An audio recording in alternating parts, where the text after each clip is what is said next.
You're awake! What's your name? Hey, no.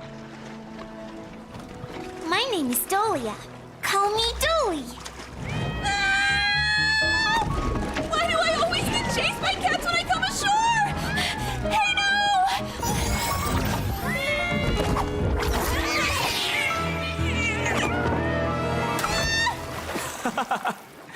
You're a high priestess of the Merfolk clan, and you're still afraid of cats?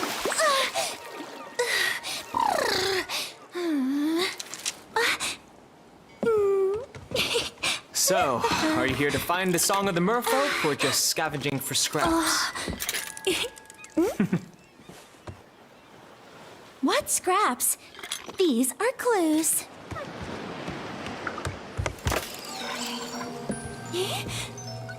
Why can't I find it?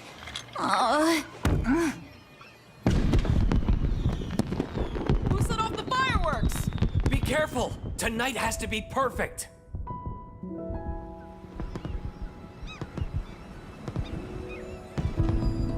Wow, it's so beautiful!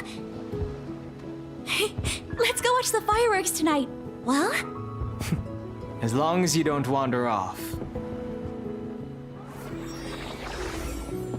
I connected your conch to my threads of fate, so I can find you even if you get lost.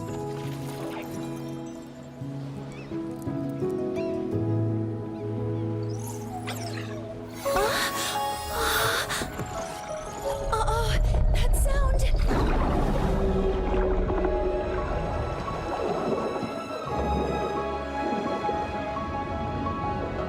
The Abyssal Beast? Yes, the pollution has caused its awakening. But I haven't found my song yet. Is there no other way to stop it? Only the emotional memories in the Song of the Merfolk can soothe the beast.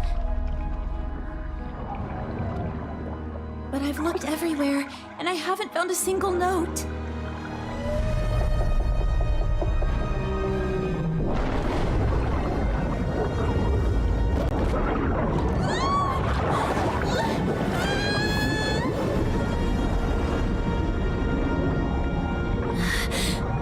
What should we do? We're out of time. We've got a crisis on our hands. Let me help you this time. Threads of fate, guide me to the Song of the Merfolk! Hey, don't forget about the fireworks tonight. Look, it's blue! Gurney said that when blue lights up, I'll find the song!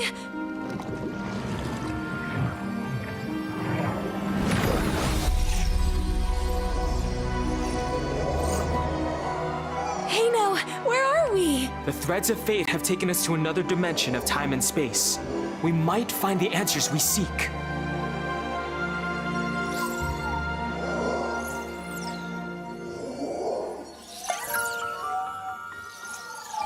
Hey, a note!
Did he spend his whole life writing this song?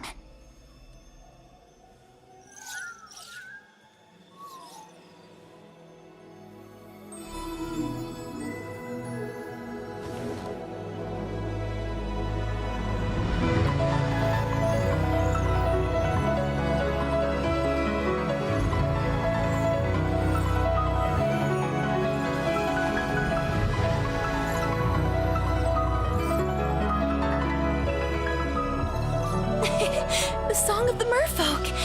I found it! Hey, no!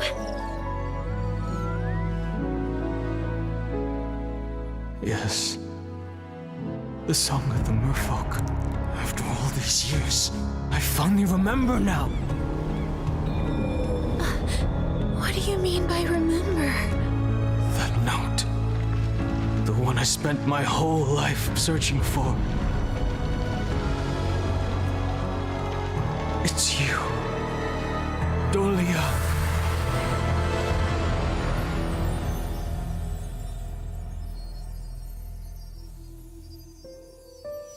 Leave him alone!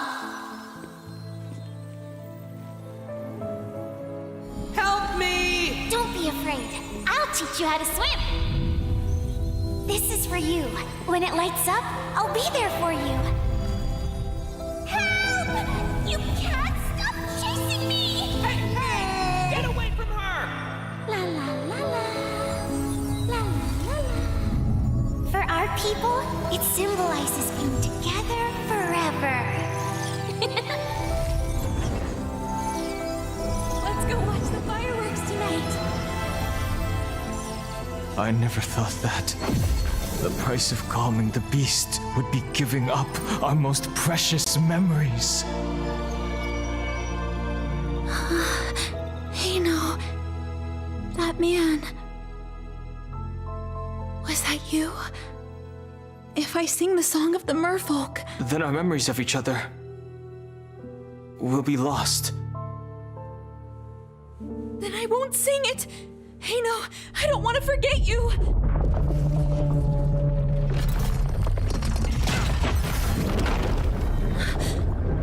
The beast, it's breaking out.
Fate says that we have to forget each other.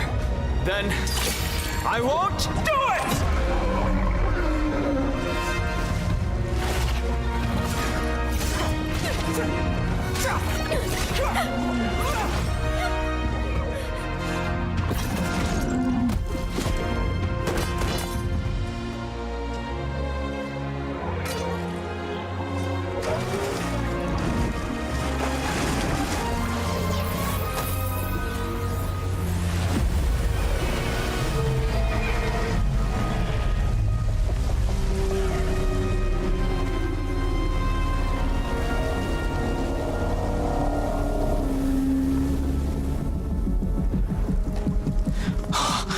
Again.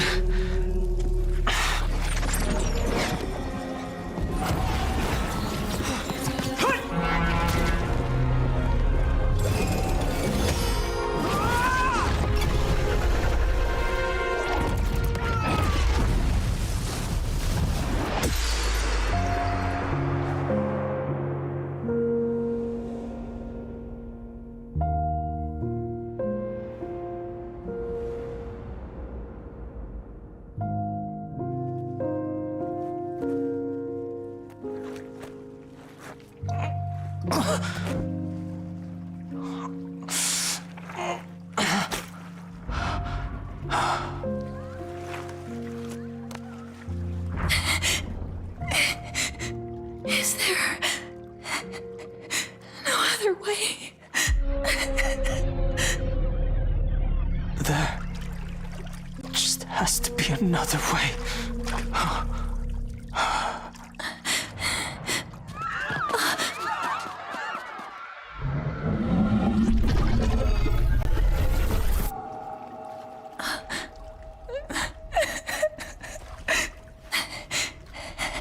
I'm sorry.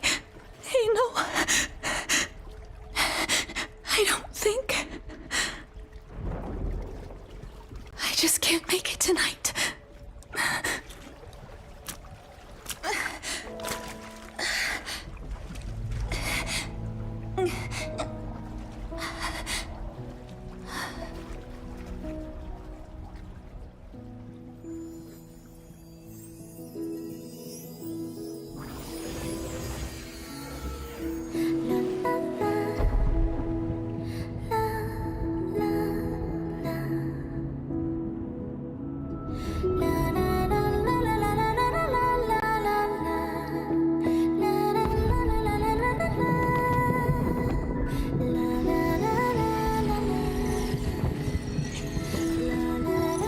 The fireworks.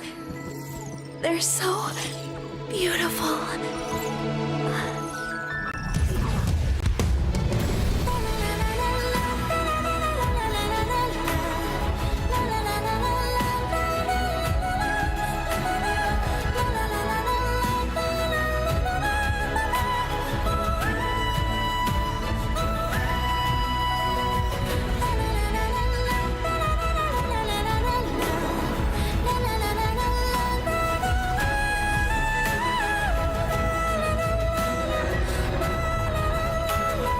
Dory, no!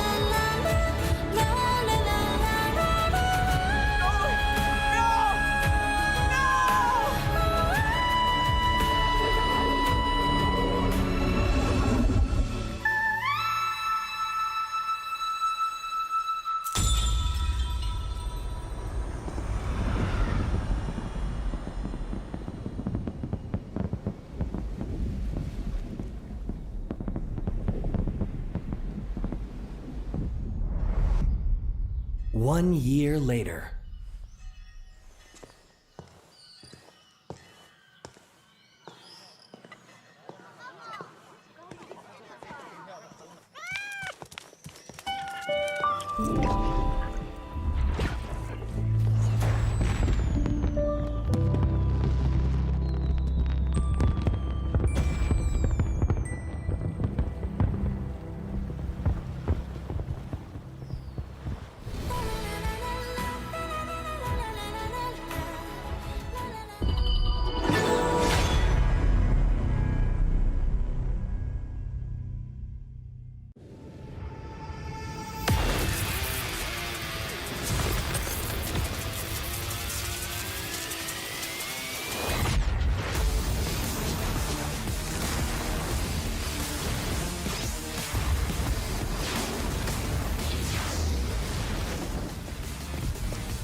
Honor 200 series, the best portrait phone AI empowered. Studio level, AI portrait camera, 3 hardcore portrait modes. Color, vibrant and classic to capture portraits that truly stand out. AI empowered magic portal. Snapdragon 8S Gen 3 AI chipset. 5,200 milliampere per hours silicon carbon battery, 100 watt, Honor Supercharge. This is Honor 200 series. You ever wondered how a Hollywood movie is shot? On a Sony. You review it on a Sony. And how do you make that sound epic? You record it on a Sony. Lunch break on a Sony. So why wouldn't you watch it on a Bravia by Sony? Have you got what it takes to get to the top? It doesn't matter how high you climb. To reach the top, even the biggest champ needs a break. So you can recharge, dive back in, and dominate.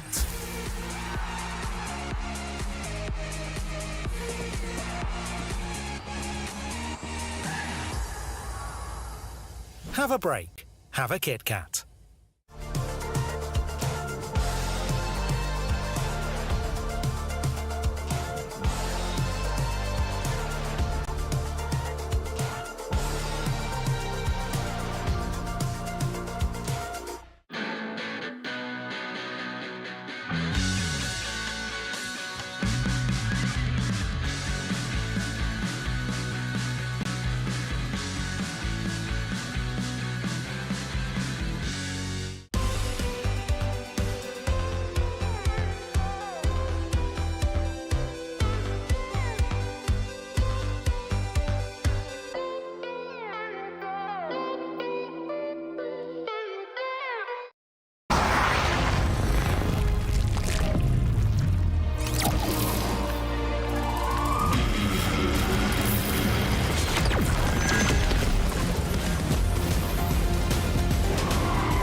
The Esports World Cup and the total wall behind me is what's going to be the 4 days it's all going to be about. I am Choo Choo. And I am Solari, and this is 2024 Honor of Kings Invitational Midseason, where 12 teams from around the world will compete for a prize pool of $3 million. Half the amount of money that can change anybody's life, including the fates of any organizations. And it's all happening in the heart of Saudi Arabia in the beautiful city of Riyadh. And also, who will get the honor to add in their badge and their club at the prestigious wall? And whose honor is going to be crushed just like their key. And it all begins now at the group stage. Only 8 teams are going to get through it, and the fight begins now.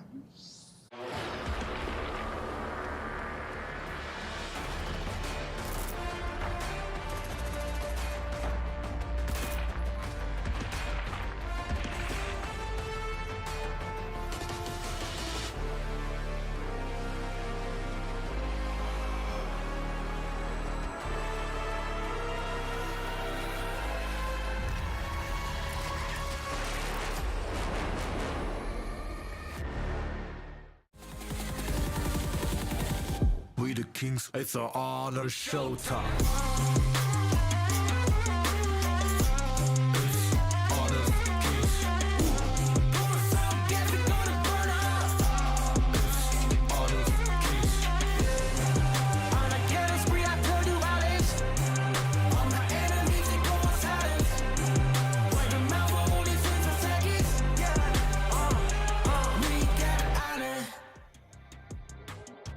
Ladies and gentlemen, welcome to the Honor of Kings Invitational Midseason 2024. We're live from Riyadh, Saudi Arabia at the Amazon Arena at the Esports World Cup 2024. I'm gonna be your host for these 4 days. My name is Isaac Peña. With me are analysts for day 1 and day 2, Nora and Get.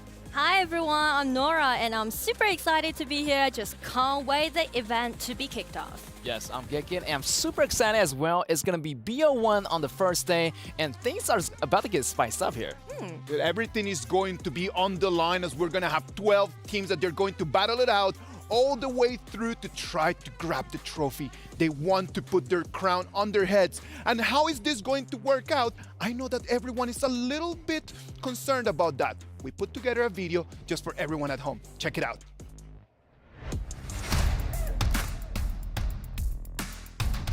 Get ready for the highly anticipated Honor of Kings Invitational mid-season at Esports World Cup. The top 12 teams from the qualifiers and the invited teams are set to converge in Riyadh, Saudi Arabia for a live showdown from August the 1st to August the 4th, all vying for their share of a massive $3 million prize pool. Let's dive into how the tournament will unfold. The tournament kicks off with an intense group stage over the first 2 days, featuring 30 matches. The 12 teams will be split into 2 groups of 6, battling it out in a round-robin format with best-of-1 matches. Each group will compete in 15 matches to determine the top 4 teams advancing through to the knockouts. The excitement intensifies as we head into the knockouts over the next 2 days, starting with the quarterfinals. The top 8 teams from the group stages will compete in a best-of-3 single elimination format. The winner of each of these matches advances to the semi-finals the following day to face their opponents in a best-of-5. The semi-final winners will then face off in the finals, where the ultimate victor will be crowned champion, claiming the trophy and eternal glory. Additionally, the champion will have the opportunity to smash 3 of their rival keys and add them to their trophy. Mark your calendars for August the 1st and don't miss out a moment of action as your favorite teams go head-to-head in a live competition on stage.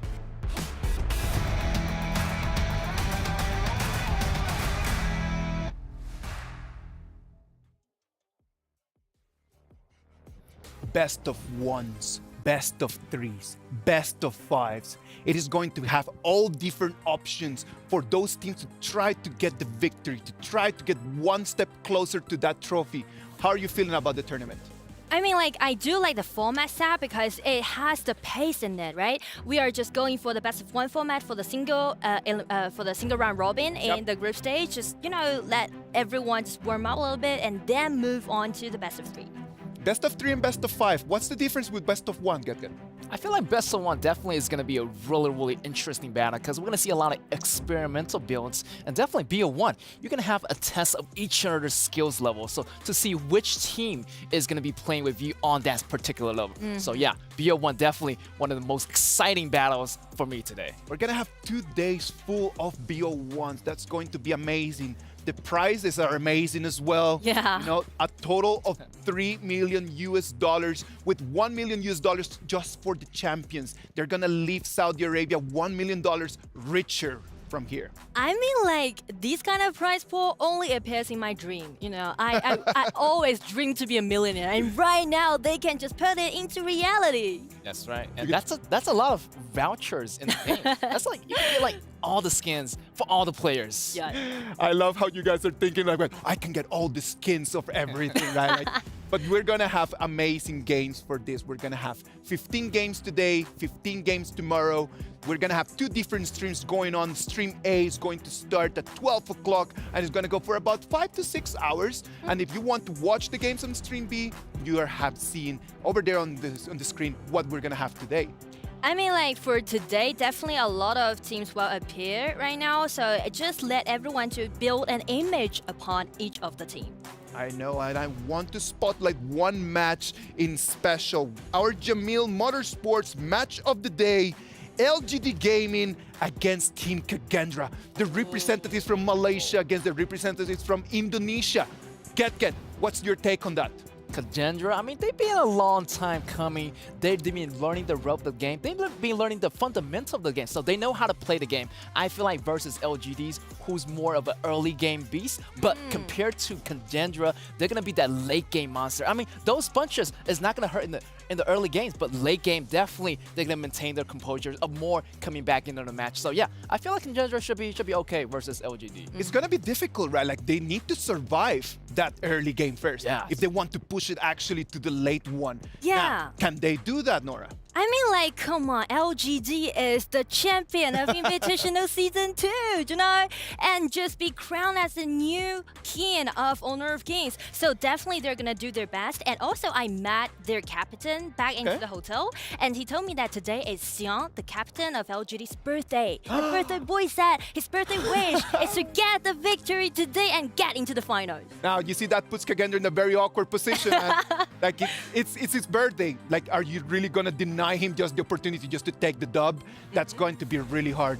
Besides the game between LGD Gaming and Team Kagendra, we're going to have 12 teams that they're going to be participating in our tournament. We've got the Season 2 top 8 teams that you all know already, as we're going to have as well Weibo Gaming, we're going to have AG Global, we're going to have invited teams, we're going to have Team Falcons, the champions for the KSA.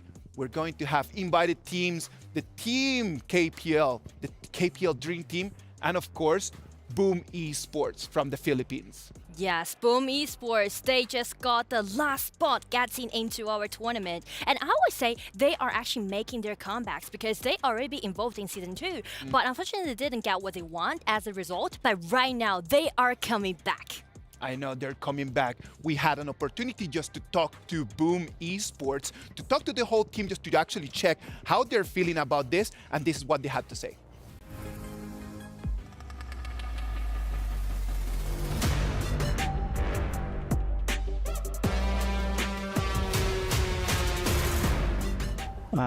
It's feel honor for me because I representing not only our organization but also the Philippines. So it's like I'm so very proud for my team and for myself to be here. My favorite hero is Charlotte because she is the most strong fighter assassin in the games. I feel like I can carry the game when I using him, so that's why. In the last 1 or 2 months, we've been preparing for RRQ, but not only our RRQ, also the bracket that we have like against AG, Loops, KPL. We've been preparing some drops for them also, and some rotation. To all the Filipinos out there supporting us, Boom Esports, thank you for supporting us, and please come and support us as we battle in the group stage, guys. We will do our best to make Philippines proud. We are Boom Esports, and we are the Hunger Beast.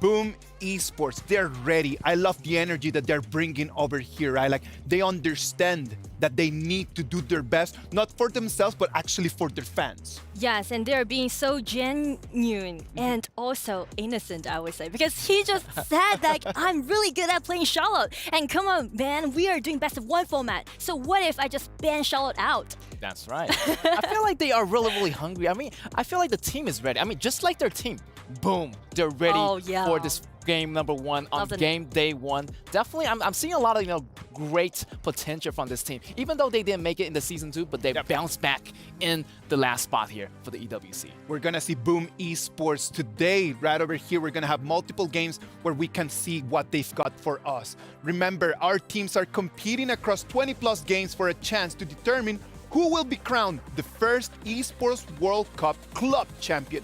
We got a chance to catch up with Quickshot about how the playing field currently stands. Let's see what he can say. Hello everybody, Quickshot here from EWC Central.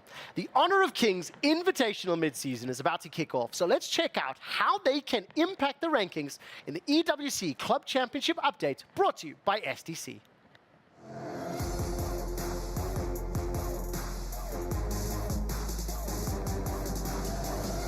To start with, most of the teams attending the Honor of Kings Invitational Midseason have not scored very strongly in the Club Championship yet.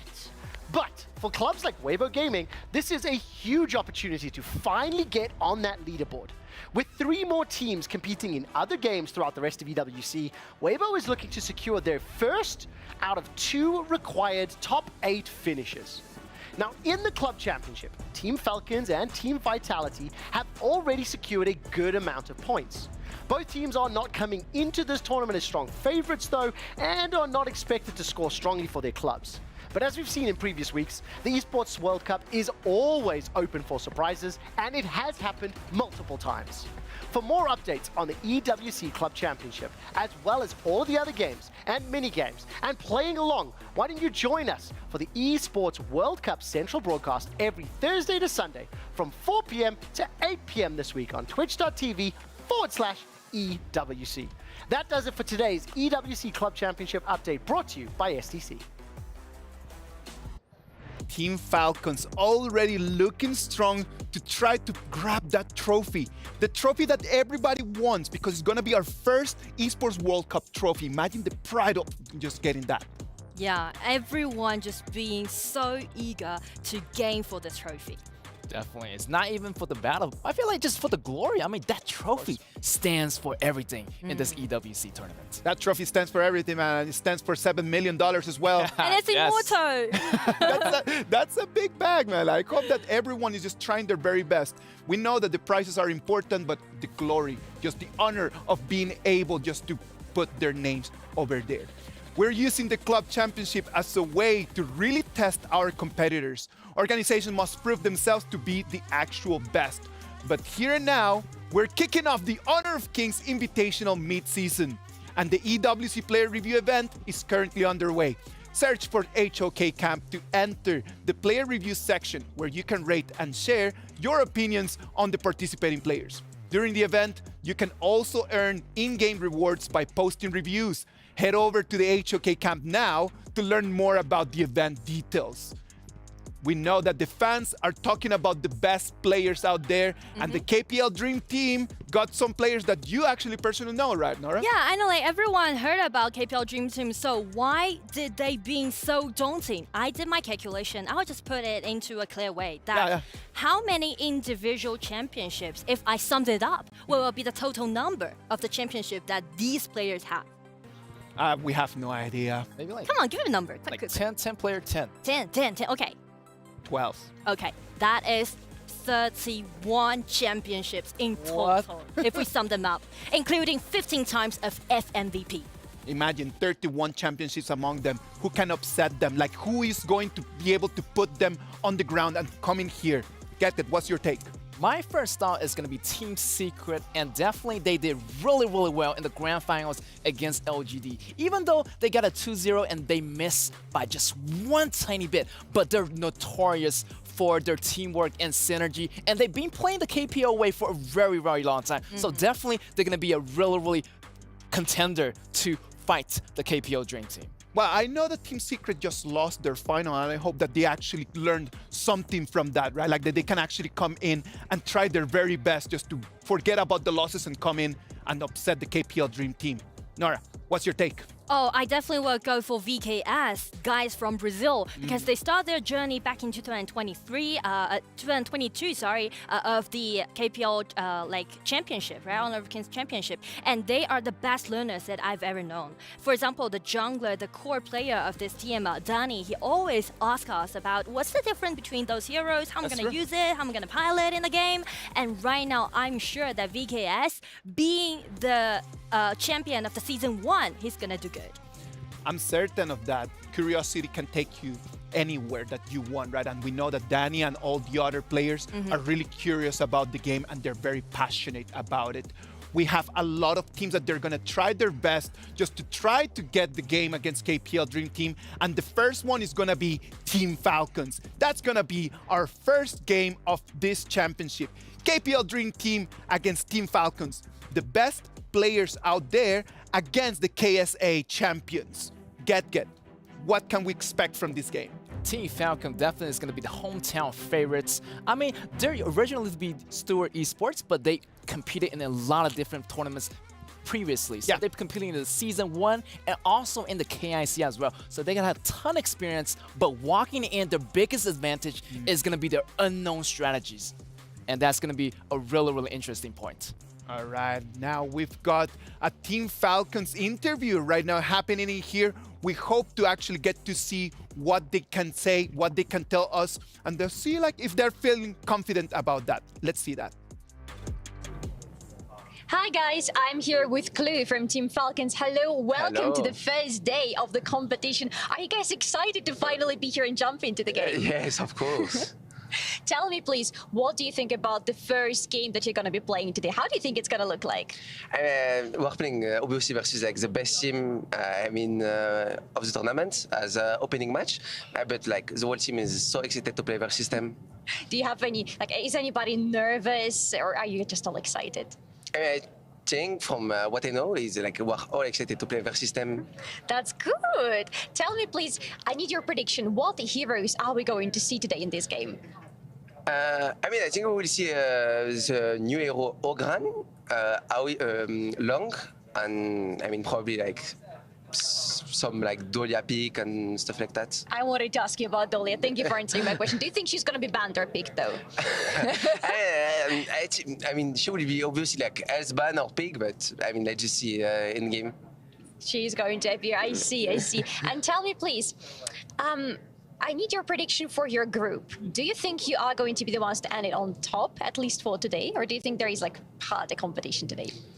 I mean, I hope we'll be in the, at least in middle, at least for today. And we'll see after, I guess. We'll see after. That is very true. Now, last question from me is going to be, in your team right now, who do you think is going to be the MVP for the first match of today? I will give it to Ray. This is one. I think it's Jungle Gulaf's MVP. Yeah. It's always Jungle Gulaf. It's always Jungle. It's That's always very true. It's always the jungle is the best or the worst, right? Yeah, and you have the there's best. no middle. Yes, exactly. Of course. That is it. That's the spirit. Thank you very much, Clue, for the interview. Last, before I can let you go, any last words for your fans who are going to be watching? I mean, thank you for sharing for us, obviously. It means like so much for us, and keep supporting us. Thank you. Thank you very much, and good luck in the game today. Thank you. Thank you very much, Clue, for giving us all this information from Team Falcons. One question about this. Can Team Falcons really use their synergy to really face KPL team? Because we know that the Dream Team is not an actual team. It's just like players that they were put together. Can the synergy and cooperation of KS champions really be a challenge for them? That will be the thing, because KPL team, this is also their very first showcase to be played as these 7 members. So I do believe that Falcon might have a slight chance, but I will still stand for KPL team. SDC Play predictions, winner for this game. KPL Dream Team! KPL Dream Team.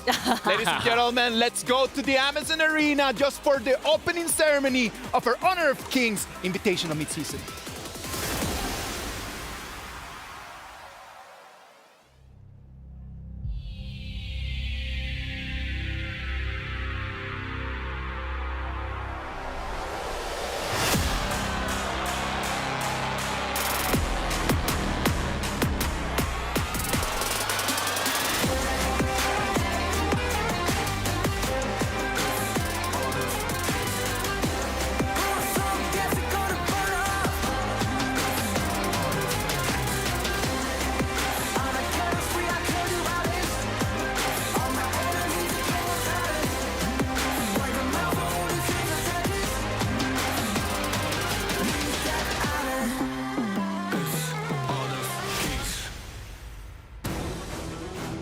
Ladies and gentlemen, kings and queens, welcome to Honor of Kings. 欢迎来到王者荣耀。 وأعزائي الحضور المشاهدين نرحب بكم معنا بشرف الملوك. We are here at the Amazon Arena, Kingdom of Saudi Arabia, Riyadh, for the Honor of Kings Invitational Midseason 2024.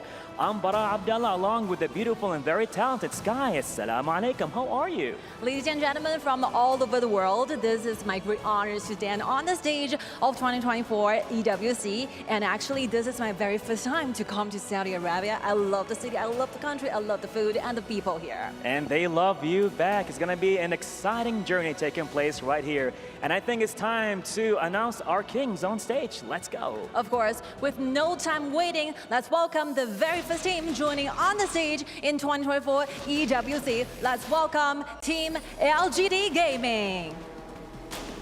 Their storied Malaysian legacies and unwavering dominance make them a formidable force across the whole battlefield.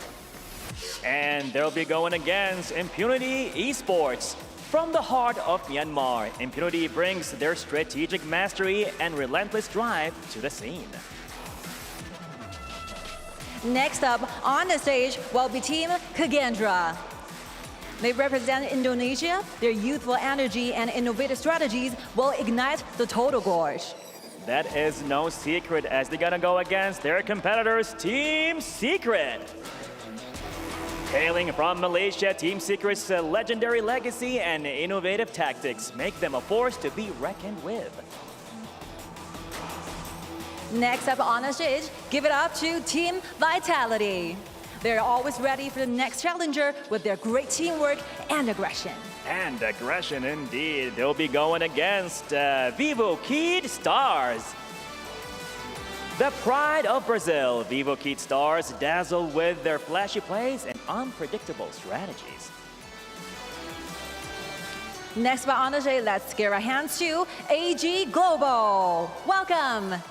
AG Global is from Hong Kong, China, possessing strong perseverance in the game. Their versatile gaming style make them a true wild card. A true one indeed, and they'll be going against their competitors, ladies and gentlemen, with Loops Esports. Straight out of Brazil, Loops Esports teamwork and calculated aggression are their keys to victory. Next, let's welcome Boom Esports. The Philippine team who got the very last ticket to EWC, their explosive plays are the final weapon to screen every enemy. Let's see about that as we go against Weibo Gaming. Malaysia's Weibo Gaming combines mechanical skills and in-depth game knowledge to dominate the competition. Last but not least, the team that we have all been waiting for a long time. Let's hear it one more time from KPL Dream Team. The elite team with the finest players from China's Kim Pro League being undefeated will be their true goal, and they are there. They're not going back without the final glory. Well, they'll be going against Team Falcons. Saudi Arabia's Team Falcons soar with their home turf advantage and unwavering determination to conquer. Well, here you have it, ladies and gentlemen, kings and queens. We're gonna see kings rising, and of course, we're gonna see empires clashing, all that in the first match. I've already felt the hype and the temperature rising up in the entire arena. One more time, audiences, are you ready? Let the battle begin. They are ready indeed, and of course, we're gonna give it to our experts to pretty much tell us more about this match and what's gonna happen in this one. You ready, Sky? Of course, 3, 2, 1, Yalla! Hello and welcome to the Esports World Cup. It is the Honor of Kings Invitational Midseason 2024. We're going to start things off day one. This is going to be Group B KPL Dream Team, the all-star squad from China. They're going to be going up against the local squad of Team Falcons from Saudi Arabia. My name is Holler, and with me is Kindo Fu. All right, it's your favorite kind of tofu. We have a spicy one to start off the day, and I'm really excited to see how KPL Dream Team is going to do against the boys of the local hometown Falcons. Now, there's huge expectations on both ends, right? So we have fans. I mean, this morning when we were walking into the Amazon Arena, we noticed the huge queue of fans coming into the stadium as well. Yeah, I mean, it was an absolute huge queue. I thought it was the bathroom in the beginning. No, I'm just kidding. All jokes aside, we know that they have a ton of fans here, right? This is the squad. This is the all-star squad. Again, I think Nora was saying that they have 31 championships spread out amongst themselves. They have so much star potential. But here's the thing. This is a team that really hasn't shown up at playing together, right? So this is the first time they're playing on that international stage, and of course they're going up against Team Falcons. That's right. Now, it is a question about synergy, but, you know, we can't doubt the result of 31 championship wins, right? Each of these players have very strong individual mechanical and macro skills as well. Now, let's talk about Falcons for a bit. Holla, what do you feel about Falcons so far?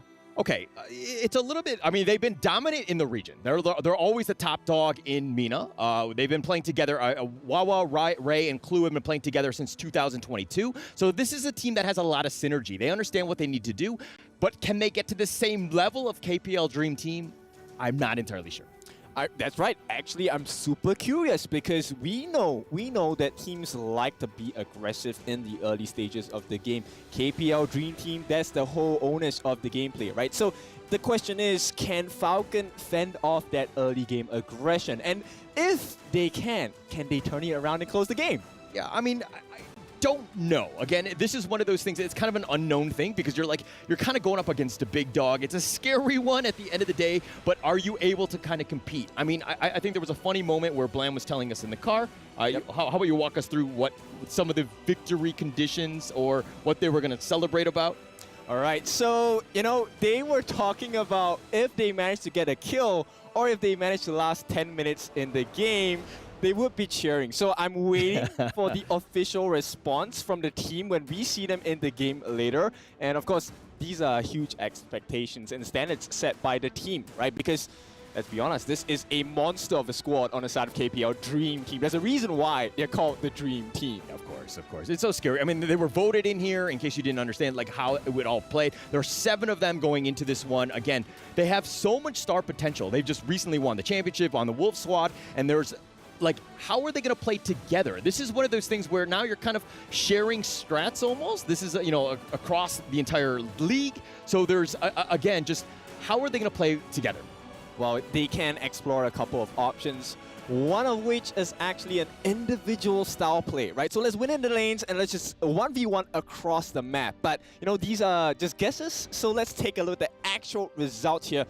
Band picks, let's go. Ooh, this is going to be a spicy one. And I think that Falcons already in the interview with Solari, Clue was kind of giving away all of his hand. I don't know if it's like for show or whatnot, but he was kind of talking about, the potential picks that they might have. It could be a bait, right? I would love to give false information to my opponents as well. Who knows, they might banish Charlotte, and tada, it could be a monster of a Byron coming out from the side of Falcons. Yeah, and the Loong ban here, Mai as well. They're targeting, they've done their research on the KPL Dream Team. Rong loves to play the Mai, that's his signature hero. In return, KPL, kind of with the Da Chiao ban, no surprises there. There's a lot of potential and flexibility that she brings. Yep, adding on to that, they're going to ban out the Arlie as well. Now, we've already seen in Season 2, right? These are a few of the meta picks as well. So it's very dangerous to allow this to slip through the drafts and allow them into the hands of your opponent. So well done by both teams, but this is just the start. Clue gonna lock in the Dolia. He's teasing it. It will be locked in, so it will be a Dolia. We will be looking at the Celestial Melody. That's gonna be the refresher of an ultimate, so you get 2 big skills in team fights as well. Yeah, it's actually a very popular pick even into Season 2. I think going into this one, it was going to be interesting, right? This is definitely not the same patch that we were on in terms of that Season 2 Invitational. Things have kind of changed. We've gotten 3 new heroes. It might shake up the meta a little bit, but again, they're kind of sticking to their guns. Dahlia is still the pick, but the Oghren and the Lady Soon pick right away. Yep. So, in most cases, I think teams will allow the Oghren to be leaked out. There is a strat to go up against it. You just need control. You just need huge burst. But at this point, yep, I was just going to talk about it.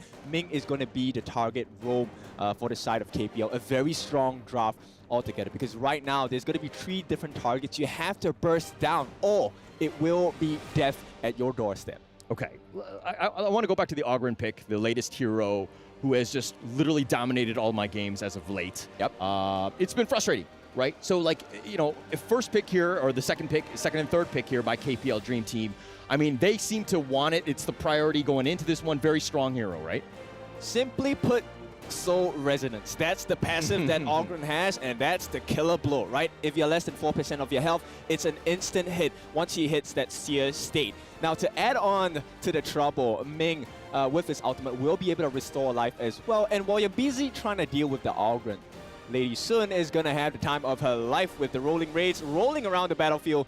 But of course, this is not, give any shade to Falcons. Falcons have a pretty strong draft as well. The Lady Sun and the Direns here, they will be able to offer a lot of damage. That Destructive Deluge, Holla, I'm expecting a very huge CC coming out. Yeah, Lady Jean, the most popular pick in the Season 2 Invitational. Very strong.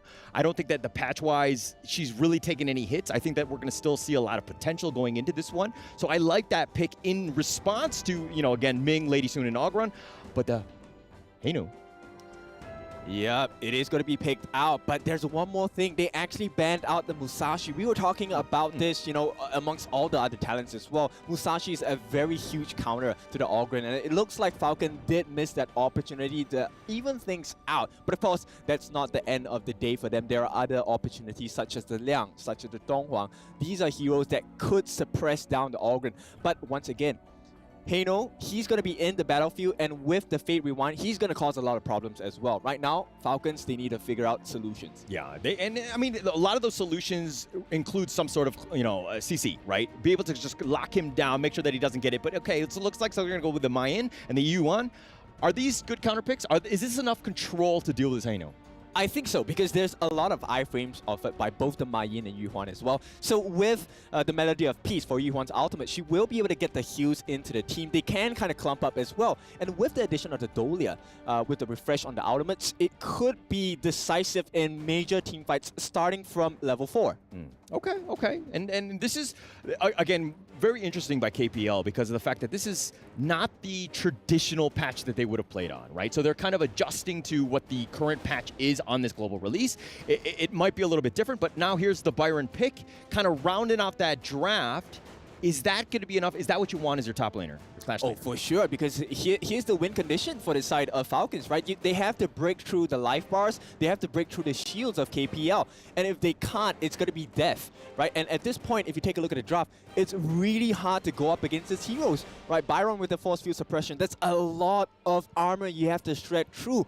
There's Ogren, there is a Ming, there's so many life bars you have to melt down, and I fear it might not be enough damage coming in from the side of Falcons. Okay, not enough damage. Okay, all right, we're going to have to see this one. And I think going into this one, I was kind of like, actually, the picks are pretty, meta, I would say. Going, again, referring back to Season 2, I think that this is definitely very strong. Nothing is too different. But, again, it might be the fact that KPL just play this on another level. I think we'll see the first 3 to 5 minutes are going to be very important to see where this game goes, right? Because I'm hoping it's not a stomp. I do hope that the local squad from Saudi Arabia, the Team Falcons, can actually soar here. Yep, it's going to be a challenge at this point because I think Ogren right now, one of the fastest junglers as well. Yuhuan does match the pace. She can double stack camps as well. So we'll see if the invade is going to come in from either team. That's going to negatively affect the growth rate of any of these junglers. Okay, Esports World Cup Honor of Kings Invitational Midseason. This is, of course, day one. We're going to go into Group B. This is KPL Dream Team. This is the first time we're seeing the squad stage together. But now let's talk a little bit about the drafts. Who do you give the advantage to?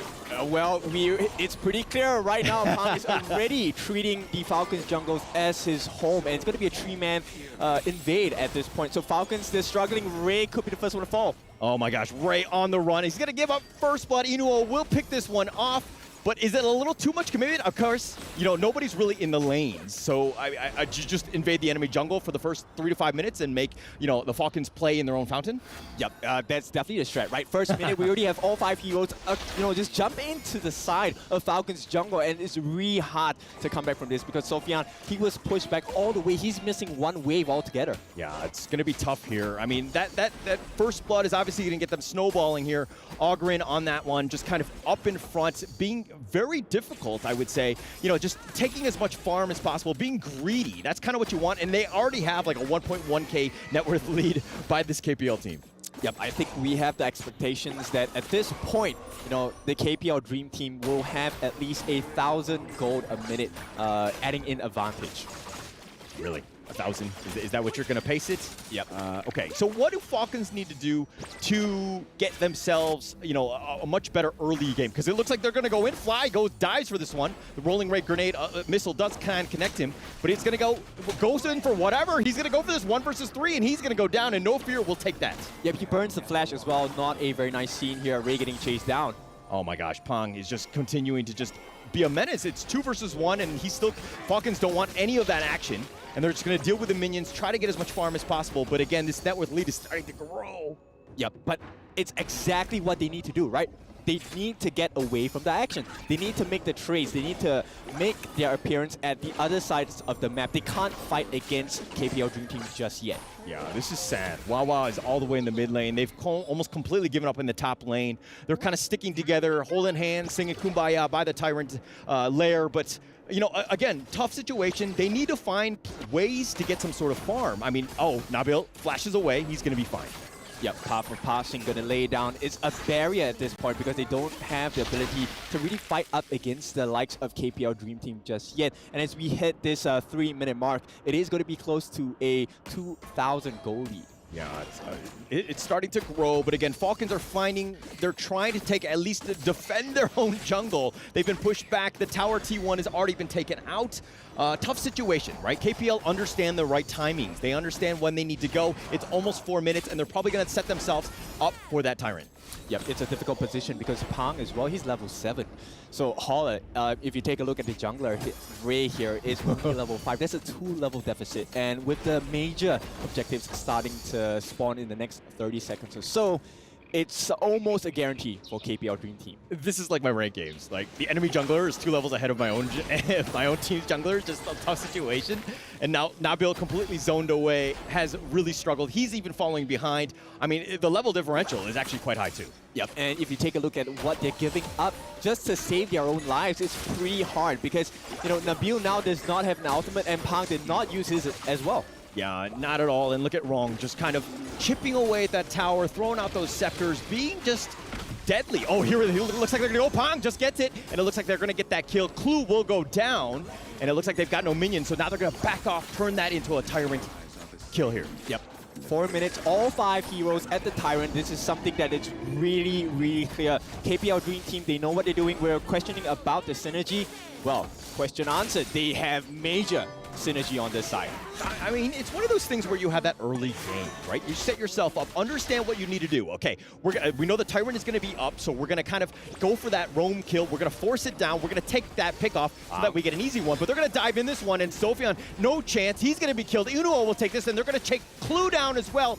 And it's just a matter of time, and KPL cleaning up. They've got 2 kills. Yeah, Pang just pushing them to the side, another powerful passing at this point. There's nothing much the Falcons can do. They just have to hang on, but that's the only thing they can do. They can only hang on. Okay, you were talking about the fact the Falcons needed that 1 kill. They would celebrate it, but it's looking like a difficult situation, even getting that initial kill. But I'm hoping that they'll get it, and then it'll snowball into something. Yep, at this point, it looks like, you know, KPL Dream Team, they're kind of funneling everything into Pang, or rather he's making the calls to the team. I'm going to get the kills, guys. Let's give a little bit more space to farm. This lady soon will get fed really, really fast. Take a look at the gold diff here. Oh, it's actually quite high. I mean, look at the jungle, right? Pang going in for this one. Wrong, just doing a lot of damage. Sophian just kind of, they're trying to just stay alive. They have 4 members of Falcons here just trying to just hold the fort, so to speak, but they're going to be flanked on the side. Oh my gosh, almost with the kill. Yep, that is they're shell-shocked at this point, right? With the ultimate coming in from the Lady Sun, Eno doing so much work for the team as well. That's going to be a lot of structural damage coming in from the side of KPL Dream Team. And once again, the jungle is for the taking. Yeah, for the taking. Again, just the timing, right? Understanding how they do it. If you want a clean game, this is how you do it. The Scepter's on point. Oh, Fly going in for this one. He's been pushed back by the O. Does need to be a little bit careful. They do have the damage. Not enough. Pang going diving in for this one, and he does get the pick off, and now Bill will be down for 20 seconds. Pang, again, just on that side. Just an absolute terror. They got one. They got one. Falcon got 1 kill, but at this point, it's still KPL Dream Team taking a very furious lead now. 6.5 minutes in, 7-1. They are about 6,000 gold ahead. Yeah, 6,000. Tough situation, but it's 6 minutes. You were talking about the farm that they were going to gain, but I didn't know that it was going to be a gold differential for every single minute. Tough. But Ray, again, just trying to deal with the minions here. Pang on the backside, they found him. Oh, the unending sorrow, keeping him alive, at least for now. Falcon just staying alive. Yep, they are definitely just staying alive at this point. But, you know, the time is ticking. And at this point, 7 minutes into the game, they haven't really exposed the base just yet. So I think Falcons have, yes, a little bit to celebrate over at this point. Yeah. I mean, okay, it's a matter of finding space, right? You see what KPL are doing in terms of just kind of grouping up, and when they need to make those attacks, they're doing it in numbers. They're finding people that are isolated, and they're able to dive deep and to go in for this one. And Wawa right now being chased all the way back to his base, not having any space at all. KPL just kind of on the run. Yeah, that's right. This is the T3 being threatened at this point. Wrong is just being ballsy with at this point. Oh, Wawa got pulled away. He was going in. The rest of the team was not on the same page, and KPL are going to make him pay. Yep, they're going to ask him, what are you doing? Right, at this point, so KPL Dream Team, a very strong showing thus far. 7 minutes and 40. We are heading into the 8-minute mark, and the goal lead is still growing. Still growing, still have a chance. They're just going to wait for the next minion wave here. They're going to look to do this one. But with 4 members of Falcons right now just fighting over that farm, trying to get themselves into this game. Tough situation. Again, KPL pushing it down with the minion wave here. Yep, and this is why the drafts make so much sense for the side of KPL Dream Team, right? Who do you melt at this point? Wrong is too tanky for you to melt. Pang is just having the lifesteal of this life. And Byron, so many shields to offer. And yes, Eno is probably your best go-to option, but he's protected by Ming. No fear. Yeah, no fear, no chance. I mean, at this point, Inuo just kind of making them pay just to show their faces. But Pong going in for this one? No, they're going to look to just take that, use it to distract as they take the bottom T3. That's going to be taken out. Inuo will take this one. Wrong all the way up in the front line. He can Fate Rewind, and he's going to zip on out of there. Yep, his Scepters of Fate are extremely painful, and this is not looking good at all for Falcons. Yeah, and Wawa just, again, as the Mayin, you want to be split pushing. You want to get yourself a little bit of space by that team, but it's tough. And Ray, oh, that ultimate shell was doing some work, but Sofian does survive here. Yep, they're gonna force the ultimate here. Pong, no, it is not Pong. Fly gets it. Fly coming in from the bottom, make sure he takes him out, does get the kill. Now they've taken the, complete spaced away. They're gonna take the mid T3. Everything is wide open. KPL just waiting for the minions who are gonna slowly truck their way into the base. They're gonna go in, they're gonna get some pad there at KDA. Sophie is down as well. Inuo will take it down. Clue, looks like they're gonna take this one. Game ends at 9 minutes. KPL very clean. Yep, they were so strong, so dominant, and welcome. This is the KPL Dream Team. That's why they are the Dream Team. Yeah, I mean, okay, look, it's just one game. Somebody had to go first against this KPL Dream Team, and it happened to be the Falcons on this one. We saw the potential. We saw how they were just able to outplay this one. But again, KPL just really rolling from minute one. Oh, yeah, for sure. And talking about rolling, it's Inuo who is rolling into this game as well. I believe he should be the top form of the game, if I'm not wrong. The last we saw of itemizations, he had already 3 core items as we hit that 9-minute mark, and he was just destroying the side of Falcons. Yeah, just absolutely destroying, just in complete control. There was no moment where there was like, there's a gap that they can have. But I think if you're one of the other 10 teams in this league, in this tournament, excuse me, like, what are you going to do? Like, you see this, like, how do you respond to like a thrashing, so to speak? Well, we will take a look at how the game progressed, right? So from level 1, you notice that, the jungler Pang actually just went in straight for the invade. Not only that, they also pressured Sofian at the farm lane. So there was a 3-pronged attack. All lanes were being pushed in, and the aggression was so strong. But let's go over to the interview here. Let's take a look at what this is going to be like for the rest of this game. Here you have it, pretty much finishing the first match in a record time. Well, congratulations for the first win. How do you feel about being here in the Esports World Cup? 首先呢，非常恭喜你们，第一局这么快的赢下来了。然后呢，想要问一下你来到我们的沙特，来到利雅得，包括这次参加 EWC 是怎样的感觉呢？能够来参加 EWC 这样的盛事是非常开心的。利雅得是座非常美丽的城市。 It's a great honor to be here to attend into such aggressive, massive tournament, and we're very happy to be at Riyadh, and this is a beautiful place. We all love it. And next up, we're going to be asking a few in-game questions because you perform extremely aggressive. How about the early game invasion? What's your plan and strategy after the draft? 我们看到第一局啊，其实我们前期的野区入侵做得非常的凶啊。那我们在 BP 结束之后呢，局内是怎么样讨论，有一个怎样的战术呢，可以把这一局拿下来的呢？ 我们的阵容前期比较强势，然后就在前期规划一下野区节奏，从前期取得一些优势吧。 I think our draft thrive at the early game because we are really aggressive. So we have some plan about a strategy in the early game, and we did according to our coach told us. And yeah, I think we did a great job. I'm sure they did, and they're ready for the next match. 下场比赛很快就要开始了，你们做好准备了吗？怎么看待呢？ 我们会全力备战下场比赛，尊重每一个对手，加油！ We are always ready, and we are all prepared for the future matchup, and with our biggest respect towards any enemies. And we are ready to see that happen right here at the EWC with the Honor of Kings. And now we're going to hand it over to our studio again. Let's go. Congratulations to the KPL Dream Team taking the first victory in a swift fashion. It was such an amazing game to watch, and it was a great opportunity for us to see the new hero, Ogren. Remember that Ogren is available now, a warrior hero with a balance of offense and defense. It is able to condense the spirits of enemy heroes to assist our side in battle. That saying that he possesses a very, very special attack method. When in the activated Seer state, his basic attacks can instantly kill targets with low health. A tip for everyone watching, in addition to the ultimate move, Ogren's first skill can be activated a second time, allowing entry into the Seer state. If you want Ogren there, you can go into game right now. It's already available for everyone. The way that the KPL Dream Team used that hero right now, it was really... I feel like everyone is just overwhelmed by their aggressiveness, right? Yep. And their dominance in game. And speaking to Ogren, I would say Pan, he's the best Ogren user. I mean, from my perspective, because he has been using Ogren for 11 times back in KPL, and he won 9 out of 11. Wow. And this is the 12th time, and he won it again. And I would say also for Ogren, there's some counterattacks towards a hero. For example, like Sun Bin pick as a support, or Musashi pick as a jungler, or the Yang Yuan that they go for in this matchup for Falcon. That's a really nice, decent draw. Actually, they're trying to keep distance with Ogren, avoid of this melee fight. But the point is, how you're gonna stand for it if they're just being really aggressive and just trying to take everything that they can.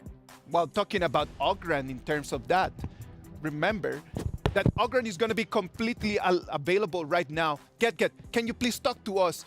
What are going to be some strats with Ogren? Talk to us about this hero a little bit. Definitely Ogren is going to be the most popular hero right now. Definitely if you go to ranked game right now, everybody's going to be using it. It's going to have a lot of strategy. You can flex it as a top laner or the normal jungle as Palm play here. They went for the counter jungle, as you can see, putting early aggression, and the advantage just worked out so well and gaining the goal so fast for Lady Sun to take off with, definitely super great advantage for the KPL Dream Team in the very beginning. Just look at the way that the KPL Dream Team was playing. Like, it was always a 4-man rotation at the beginning of the game. And I believe that that was very difficult for Falcons to actually be able to face off. Yeah. That 4-people rotation, they did not know exactly what to expect. Right, Nora? I mean, like, the only thing that we can see from the highlight just happens so naturally, led them to take everything that they can. But the problem is how they started to do that. Remember that opening that they did, the early invasion in the blue buff side? It's like they threw a stone, but they hit 3 different targets. First, they got the blue buff. Yeah. They got the calculation about your refraction about your buffs. And second, they feed 1 more wave, if you remember, on the top for Eno, right? They cut 1 wave off. Just let him to have hundreds go lead before the first minute. And also, they just shred down a bit on main, which could be the only threat, as we can see, right? Around like 6 minutes, get his hand on Eno's Lady Sun. So that's the most clever part that KPL Dream Team did for their opening setting. Let's talk about that, as we have right now the MVP for our game. Let's see who we have right in there. Inuo on that Lady Sun is going to be our MVP for this match. KDA of 5-1-5 and a total gold of 8,200 in 9 minutes. Yeah. And I really want to show this to you guys, is that Lady Sun is the most picked hero for Eno so far, back into KPL for his 6 years involving into the tournament.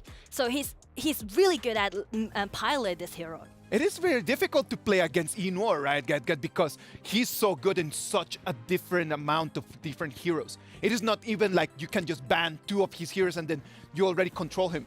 He's a very strong player. Yes, and he is going to be a really good farmer. Some say his farming level is so high that it's going to be average of 1,000 gold per minute. That's insane, and definitely one of the highest farmers right in the KPO. Yeah, and I also want to highlight this out, is that they not even mentioned to there pair him up with the main that No Fear is playing, because it's just empowered this hero more, right? Let him to farm up in a faster speed and to let him just, totally lead the game.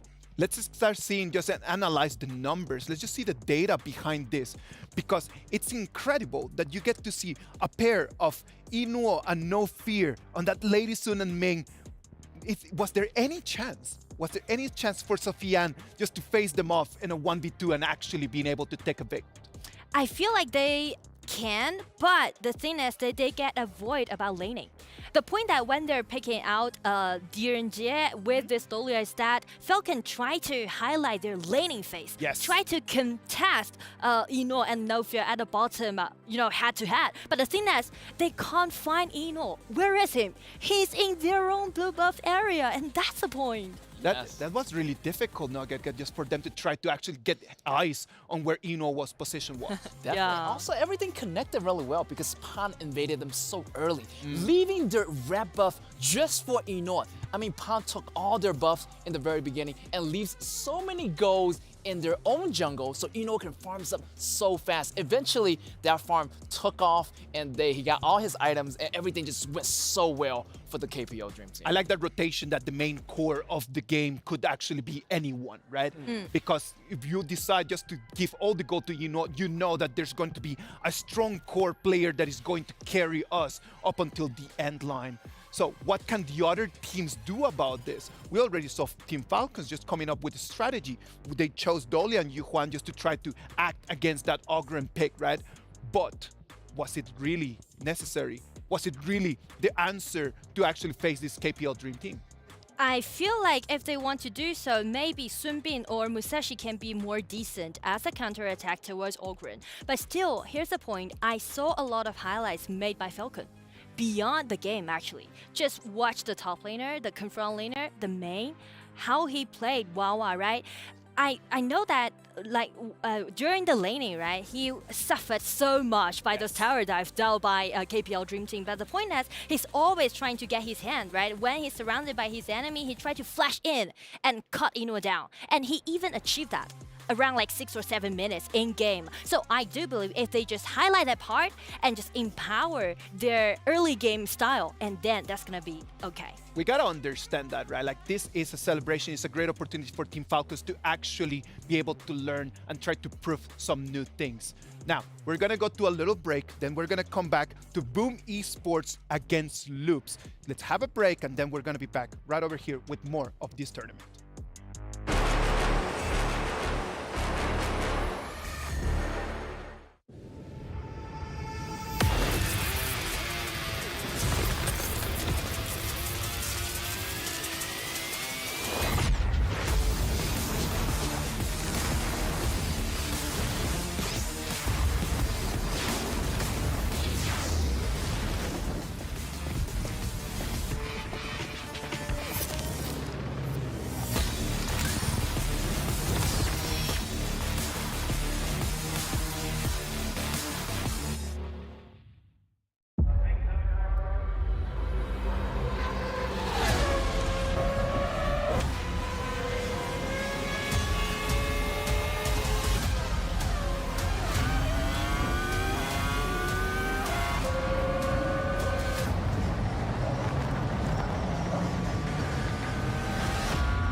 Welcome back to the Honor of Kings Invitational Midseason. We are live here one more time after a first game. We're gonna come to the second one. We're just gonna keep rolling with it because we have 15 games for it. Boom Esports against Loops. That's gonna be our next match that we're gonna have ready for all of you for this amazing tournament. I mean, for these two teams, they already know each other back into the Invitational Season 2. And also, they did their great job, especially for Loops. They went into the quarterfinals. All right, predictions for this. Loops, I would say. I say Boom. They got a good momentum going. I felt let's go. Amazing. Let's go to the Amazon Arena and let's see what's happening in there. الرياضات الإلكترونية, and it's time to honor more kings on this very own stage at the Amazon Arena.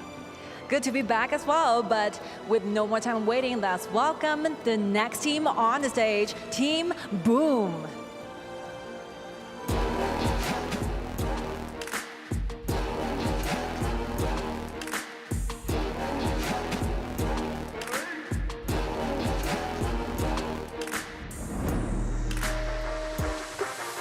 I strongly believe that they're fully ready to go beyond their limits.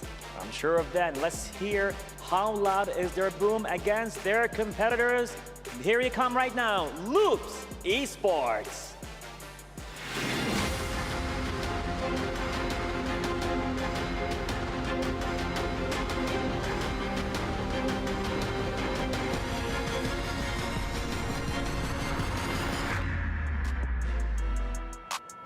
Let's see if their calculated aggression can actually make it happen in this match. What do you think, Scott?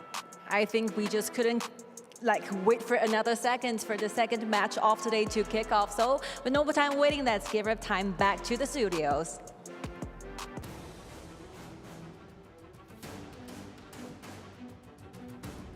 Boom Esports and Loops. Let's wait and see what they can do. Boom Esports has had a very difficult way to make it all the way here to Riyadh, right? Like they just had a showdown a couple days ago to try to actually make it into this group stage. I feel like they just learned a lot from their journey back into the Invitational Season 2. And right now they're making their comebacks. Not even mentioned too, they are keeping the same lineup as they did in Season 2. Yeah, definitely. I feel like they got a good momentum going as they're coming back into this season. Also, you know, they got a second chance, so they do not want to play around anymore and then be learning all the way. So they're going to bring all they got into this match. It was a nice victory, 3-0 against their pairs of RRQ in that Southeast Asia just showdown. It was a good victory for them. Let's hope and see that they actually change things around and they are actually just a lot better. Loops, on the other hand, losing in semifinals in Season 2 Invitational against LGD Gaming, it was a very big bump on them. Well, let's wait and see and what they can do for us. Casters, take it away. Thank you, Isaac, and we're going to be back. Of course, we're going to keep it into Group B. We're going to continue on with this one. It's going to be Boom Esports, who had to claw their ways out of hell, and now they're going to go up against this Brazilian squad, Loops. Yeah, and this is going to be a big match because I like the hero pool on both ends, right? We have seen very interesting drafts from both of these teams in Season 2 Invitationals. The likes of the Kaiser, the likes of the Dun coming in from the side of Boom Esports. But not only that, Loops interest me a lot because they like picks like Luna, they like picks like Fang.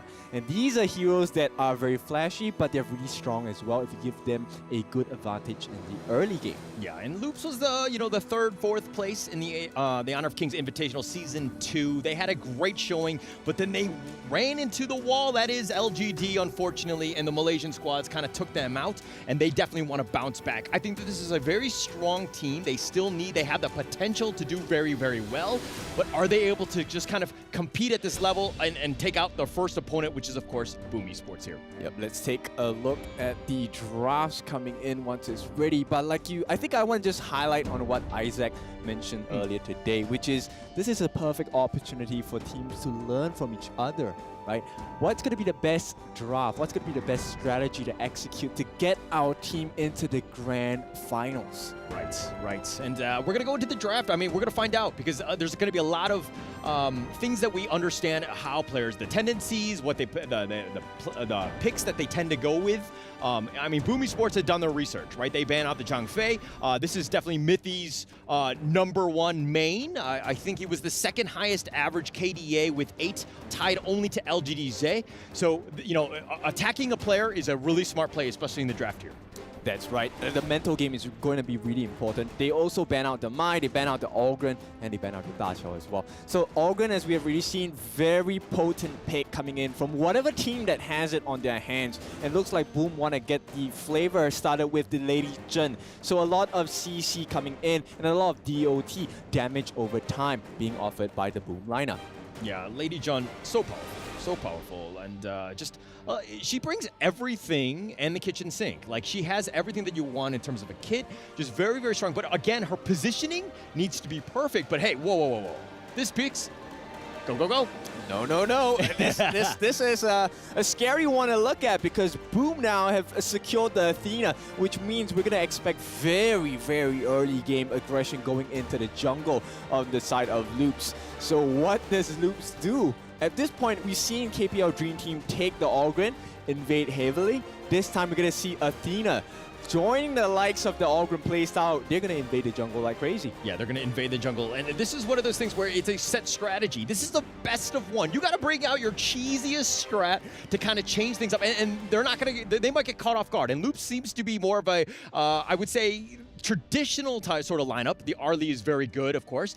We know that ABH kind of, Jerry tends to play that one very, very well at a very high level, has a ton of kills, and especially in Season 2. So he's hoping to continue that reign of success, so to speak. Yep, and mobility actually one of the strong points on the side of Loops, right? So they will be able to get away from Pei, as well as the Lady Zhen ultimates, and even with the Ocean of Tears, the Flowing Size, Destructive Deluge, everything can be mitigated, everything can be dodged. And at this point, you know, with the pick on Dolia, once again, it's a refresher effect, right? They get a second chance of their ultimates. So I'm looking for someone that's going to be able to offer a lot of either AoE damage or maybe huge burst for the jungler. Okay, changing it up. And I do like it how Loops did pick the Elaine. This has been the quote-unquote counter to the Lady Zhen, who tends to be a little bit more on the back line. You need some way to get in there. But why teams have kind of struggled with the Elaine pick is that they tend to go ham. Like, they go out, they get overextended, and the rest of the team cannot catch up in terms of mobility. So it's one of those things where if Loops is able to stick together, definitely have that well-coordinated attack, they can make it a difficult game for Boom Esports here. Yep. In order to make it difficult, they need backline access as well, which is why Boom's going to ban out the two heroes that give you the biggest burst and the biggest backline access. That's going to be the Prince of Lanling along with Jing, Mirror Blade as well. So that's going to keep the Lady Zhen safe for the time being. But hey, welcome to the Flaming Spears. It's going to be the Nerta coming in for this side of Loops. So you're going to expect a lot of split fights, right? They want to split Boom apart, cut them in half. Cut them in half, but it kind of comes back to Boom Esports. I think a lot of the strategy that we see will rely kind of on Athena's vision, right, that she provides throughout. The Sun Tzu and the Fang both being picked up here in return as a counter pick for Boom Esports. What are your thoughts on these two picks here? Huge burst, huge control as well. Fang is one of the farm laners that's going to be very, very strong in the early game. Once he gets his target sighted on any one of these heroes, you can expect very huge bursts. And also, with the Wheel Away, he's going to have iframes for days. He's going to run away from the damage on the side of Loops as well. Okay, so a lot of potential here. But now, last pick. What are you bringing to it? It's been pretty stock standard. I think Neza was a little bit of a pick to kind of deal with the potential backline and the spacing and split pushing. But what is it that really wrong? Okay, Heino. There we go. Yeah, at this point, I'm going to question the Loops pick into Heino a little bit. Heino, at this point, yes, he offers a lot of sustain, but it feels like they're lacking in the burst damage department. Sure, if Arlie gets the farm, they will have the time of their life. But once again, with a pick like Athena, that's going to, dwindle and dilute the amount of gold you're able to get in the early stages of the game. Yeah, it has the potential. I do think that, Sherry's Arlie, I think is top tier, right? One of the best Arlie players going back to, again, Season 2. You'll see the rise of it again. I think that at the end of the day, you want to go in with their best foot forward. I think that Loops is still kind of, this is the traditional Loops team that we know. But if we're looking at the draft here, who do you give the edge to? I am actually looking at probably Boom Esports, because at this point, I think the draft makes a little bit more sense. It's easier to execute as well, right? So it takes a lot of pressure off of your players, because it is a, hey, let's set sail, go into the boat, bam, and okay, everyone spam your skills. That's it, we get the kill, get out. Okay, okay. And do you think that the SEA show match that got themselves in, I mean, they did a 3-0 against RRQ, is that going to really kind of create the momentum that they need going into this group stage here? Oh, for sure. And at this point, it looks like, you know, Loops have identified, hey, there's a lot of momentum. Let's crush that by invading your jungle straight away at level 1. Yeah, but Impressive doing it on the side, understanding that they, you know, Loops is going to invade, so he's going to invade their side. Impressive is going to take the top side. All right, so no buffs secured just yet for the side of Loops, and they have actually given away their first buff on the top lane over to the side of Boom. Yeah, and they're going to give this one up. But again, it's still one of those things where, okay, draft-wise, who needs to have the better early game? I think it definitely needs to be Loops, right? I don't think it's going to be easy for them to sustain against the early game damage coming out from Boom. Boom have a very early game-centric draft. Okay, okay, okay. I do see that. I think it seems like they're prioritizing at least the mid lane. They have 3 members of Boom Esports there. That will push. But Mithy, okay. Mithy sticking around in the bottom lane needs to create that space for that Sherry, because again, you were talking about the fact that Loops does need to have that early game. Having Arlie get that farm and letting Sherry work is the play, and that's what you want to do. Yep, exactly. They need to buy a lot of time for this Arlie. So Zere, he needs to do a lot of work, but he needs the help of his teammates as well. Let's take a look at the growth of the items. It's going to be a slightly different style. So more attack coming in for the side of Pei, and you know, more defensive with the Patrol X coming out for the Nerza. So ABH, he wants to be able to sustain through team fights, but we might not have the best time here. Impressive. This is you know, throwback to Season 2. He's going to be extremely irritating. He's going to be very disruptive as well. Yeah, and that's kind of what you want to do. You want to be, you know, in the enemy jungle, just providing all that vision. Where are the minions? Where are the jungle creep camps still alive? Are there any respawning? All of that stuff. That information is key, and they need to do that. But at the same time, you're playing the rest of the map 4 versus 5. This Athena pick, I mean, would you like something if this was your team? I would appreciate the vision that the Athena gives, but I would appreciate more kills coming in. So Impressive, to make this draft work for them, he needs to be able to get some kills besides just taking away camps. And every camp that he does not manage to steal is actually a deficit to the side of Boom Esports. Look at it, Impressive, just being harassed. I mean, this is the way you want to do it. You want. I know it seems silly, but this, you're again providing vision. But Toshi somehow alive, and it looks like Sherry's going to go down.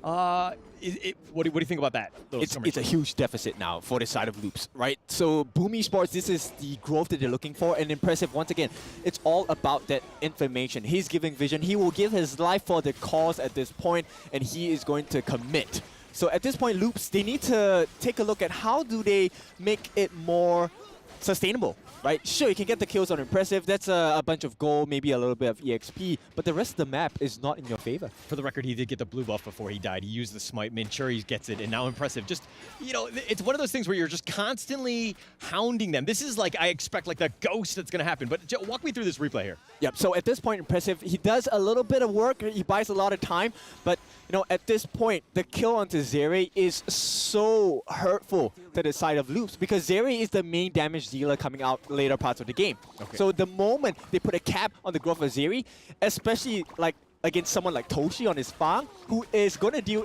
immense amounts of damage already with S1, his target sighted, it's not an ideal situation for the side of Loops. Okay, let's talk a little. Okay, as ABH getting run up on, he's going to go 1 versus 3. He will go down, and it looks like Aegis will get that kill, and the Meteor kill knocking up Aegis. He's going to back off. Boom Esports got that kill, and it looks like they're just going to kind of run away scot-free, maybe? Impressive again, just doing the traditional strat, we know. Yep, it's going to be 2-2 in terms of the kill score, but the advantage definitely going into Boom Esports' hands. Right now, we're going to be looking at our first objectives of the game. 4.5 minutes in, it's going to be the first Tyrant as well as the first Shadow Vanguard. Yeah. Or Shadow Overlord, sorry. Okay, Toshi Fang versus Sherry's Arlie. Who needs to have the better game? better early game, excuse me. At this point, like I mentioned, I think Zeri needs a lot of time because at this point, unless the Maple Dance gets rid of the target sighted, it's not going to be ideal for the side of Loops. And as it stands now, impressive, right? Doing so much work once again for Boom Esports, buying so much time. Every single time he gets away, that's time bought. Time bought ABH with yet another kill. Impressive doing his job, right? And in that top T2, Logistics getting a little bit low. He Moonlight flashes, but the Death that Sunset chasing him down. Tempest wants it, not able to do it. He's going to dive under tower. He's going to go for this. Gets the meteor kill, gets the kill, but he will die in return. Yep, that's a fair trade at this point. You know, Boom are on a massive timer as well. They can play this very early game aggression, but how long can they do it for? It's not going to be, sustainable in the long run. Yeah, not sustainable. And, okay, we're going in this one 5 versus 3. He's going to set sail. Maybe he gets the pick off. No, he's just going to move around, get to relocate, so to speak. Sherry does get the tower bottom. That's a pretty big spike for him. And again, we're seeing Sherry just kind of getting that farm. You were talking about how he needs to have that better game. He's already kind of in the lead. I mean, Loops is doing a good job. Yep, okay, so Doomsday, great. That's the first item that's necessary for the side of Arlie, right? But at this point, you have to bear in mind that Toshi gets the Meteor as well. He's going to have a lot of armor penetration. So he's going to add on to that burst potential. Right now, impressive 1v3. He does not care. This is what he needs to do. Yeah, it dies yet again. ABH is like, oh my gosh, this is like the cockroach that does not die. It's constantly coming back, haunting my dreams. Just let me cook in the kitchen, man. Yep, exactly. They're going to take the insect repellent at this point, but it's not really working too much because he is in their faces. So right now, Boom Esports, they have a lot of information. They know that there's the jungler in the blue buff. They also know that the lane, Tempest, is now busy. So this 2-on-1 is a potential kill. Yeah, 2-on-1 continuing on. But now in the top lane, Mithy making a play. We haven't seen too many roaming, rotations, so to speak. But Mithy going up in that one, and it looks like Sherry will take the top lane as well. But the portal in the bottom lane, Tempest gets the meteor kill onto Miggy, who flashes away. He tries to go for this one. He's going to continue to fight, realizing he's in a bad spot, and it looks like he will eventually fall, and Tempest will get credit for that. Yep, that was a big play by the side of Loops. They actually made the target side of go to waste on the side of Toshi, and that's why they won the fight, right? Because there's no additional damage offered by the Fang. At this point, like I said, the timer is ticking, and Loops, they are getting in strides really, really soon. Yeah, and impressive, again, just being scurried away. Sherry and Mithy they want to farm in peace. Impressive not letting them. But again, the top T1 has been taken out, so you do have a little bit of space by Boom Esports. And again, it's just a matter of just dragging them away. Yes, you're bait. But it's continuing on with the strategy, and you know where they are. But here's a set sail. They do connect. And Miffy, he's going to take this one to the face. He's got the wave breaker. He does have that shield. And it looks like ABH, though, is going to chase this one. They're solo, and AJ6 just goes down. Miggy's going to be down as well, and ABH on a killing spree. Skyfall with the binds and the fire tip spears, they are burning them alive. The time is up. Loops have hit their power spike, and this is a big shift in momentum. Yeah, and Impressive was a ghost form, so to speak. He saw all of it, not really much he could do. He's just watching it, seeing the people that are still alive. And again, it's very a difficult situation because he wants to fight, he wants to help, but he couldn't do much. And Boom Esports right now really got hit hard. I mean, this 10-3 lead that Loops has, they're definitely in the driver's seat here. Oh, for sure. And, the marker for this is actually when Mithy survives, right? With the wave breaker, with the heals as well, he was able to sustain through the fight. So he gets the heals onto the team, allows them to build so much space for Zeri to really just go crazy into the backlines as well. And with another ABH, there was perfect timing on the Skyfall. And, of course, with the bind, he's able to chase down multiple targets every now and then. And with the fire tip spear, with the burning damage, true damage, in fact, here comes the truth. Loops looking to take these BO1. Yeah, that was actually the timing. I mean, you mentioned it. I mean, it could not have been better, right? The fight was about to happen. It was 2 versus 2, and then all of a sudden, ABH coming out of left field, ensuring that they do secure those kills. But it looks like they've gotten Impressive. No, yeah, they do.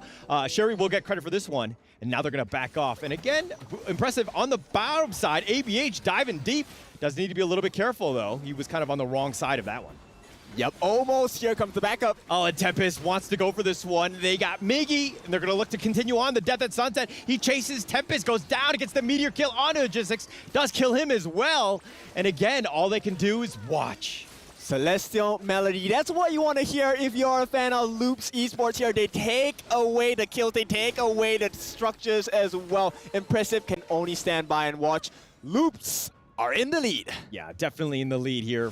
Definitely feeling it, making nice rotations, getting good team fights, and that's kind of what you want. Impressive has been scouted out, but he's been killed going into the team fight. So, Boom Esports really can't take any of these big team fights 4 versus 5, but here's the replay. Yep, that jump in from the back Tempest did so much work. This is what we're talking about. They want to split the fight, right? So nobody's actually able to defend the important members. Toshi here already falling behind level 11. He does not have the same kind of itemizations as Zeri. Zeri is 2 levels ahead of him. And right after this play, Zeri rewarded himself with the Eternity Blade as well. So that's a lot of critical damage coming in. A lot of damage. And just the potential for outplay is so high. Again, I think in the draft I was talking about the fact that a lane has that Death at Sunset, but if you have 2 Death at Sunset with Celestial Melody, you have your get out of jail free card, and that's kind of what they're able to do. But now this Overlord gets in for this one. Kank going in. Tempest wants this one. The set sail, and he's trying to go in. The Starfall on the backside. ABH is going to go, and they want to go for this one. The Death at Sunset, the Meteor kill on top of it, and Logistics is down. Yep, okay, so it's not an ideal situation coming in from the side of Boom Esports, but take a look at what Impressive is doing. He's trying his best to cut the waves, making sure he can get a tier 3 on the bottom. That's a good play at this point, but is it good enough? Because Loops, they are having a pretty sizable lead at this point. Tough situation, right? They have the numbers advantages. Six is down for another 13 seconds, and LPS knocking on the door of the T3 here. They're going to back off, just kind of regroup here, but Impressive, down again. Yep, they knocked on the door, but Impressive opened their door. It is a tier 3 taken, and Impressive, let me say, that was impressive. Okay, all right. No, they definitely need that. They need some sort of space, and Loops need to be careful. The back door is open, so to speak. They can go for the base race, potentially, and we have seen that even in the grand finals, but it looks like the Overlord here, Impressive scouting this one out. This might be a huge one, as here comes the set sail, does connect. They do have the Ocean of Tears knocking them up as well, and it looks like Dragon is going to be the first to fall on this one. They're focusing it down. Logistics is going to be killed. ABH will get the double kill. They've gotten Toshi on top of this, and Loops with 3 members down, or 3 kills. It looks like Loops definitely won that team fight. Yep, it looks like the doors are wide open. That's going to be 20 seconds at least for the fastest member to come out, and that's going to be Dragon. At this point, Wavebreaker going to help them heal back up. Loops, like we said, in control, and they can definitely ignore Impressive at this point. Just one person to keep them, away. They just need that entry into the tier 3. Yeah, the Fate Rewind was expended, but it looks like it's going to be traded for the T3. Impressive on the run, just trying to chase them away. Tempest is not letting him go. But at the same time, Loops right now, just backing off, taking an Overlord. Perfect timing. Yeah, perfect timing indeed, and Mithy with the ultimate available as well. Celestial Melody, we could be looking at the potential end of the game once this Shadow Overlord is taken. Easy peasy. They've hit the 20 kill mark. Loops, that is, but it's only a 6K net worth lead. I would think that it would have been much, much higher. But now Boom Esports, okay, you're in this situation. The strategy kind of not really working. You don't really have a whole lot of map control. Yes, you have the vision. You have the backdoor open bottom. But what is the play for Boom Esports? They have to find Zeri. That's the only person that is worth the kill at this point. Because if you go for Tempest, he has the Blood Rage as well. He's not worth the kill. He's going to be able to kill off the backlines as well. At the same time, Kanka, with the ultimate Fate Rewind, he's going to have a worldy at this point for team fights, as well as the fact that Kanka actually got the Twilight Stream. So every single one of his hits on that Scepter of Fate is going to get more and more painful. Yeah, definitely painful. They have the farm, they have the equipment, and they're starting to do a lot of damage. And Boom Esports realize that they actually can't really take a team fight. They're looking to do a split push bottom here, maybe delay the inevitable. Yep, I don't think they have a very strong wave going in. It's easy wave clear. Skyfall committed. Oh, Skyfall, but he kind of, Dragon does get away from this. He did expend the flash, so he did get that, but the top T3 has been taken now.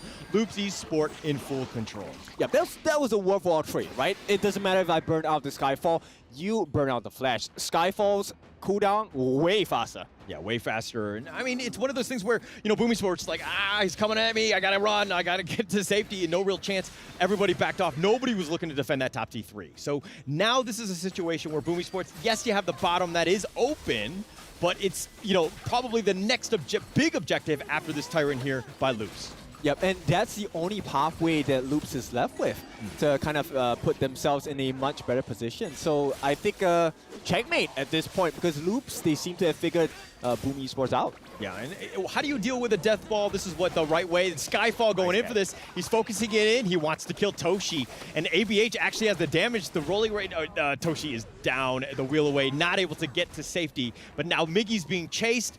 Loops are looking to just clean up all of the different lanes, protecting the lanes, and again, just pushing out all the different, the bottom lanes. Yep, and this is where you see ABH picking up this Nuta. It was really smart, because with this Skyfall, he's able to cancel out the set sail. You can't run.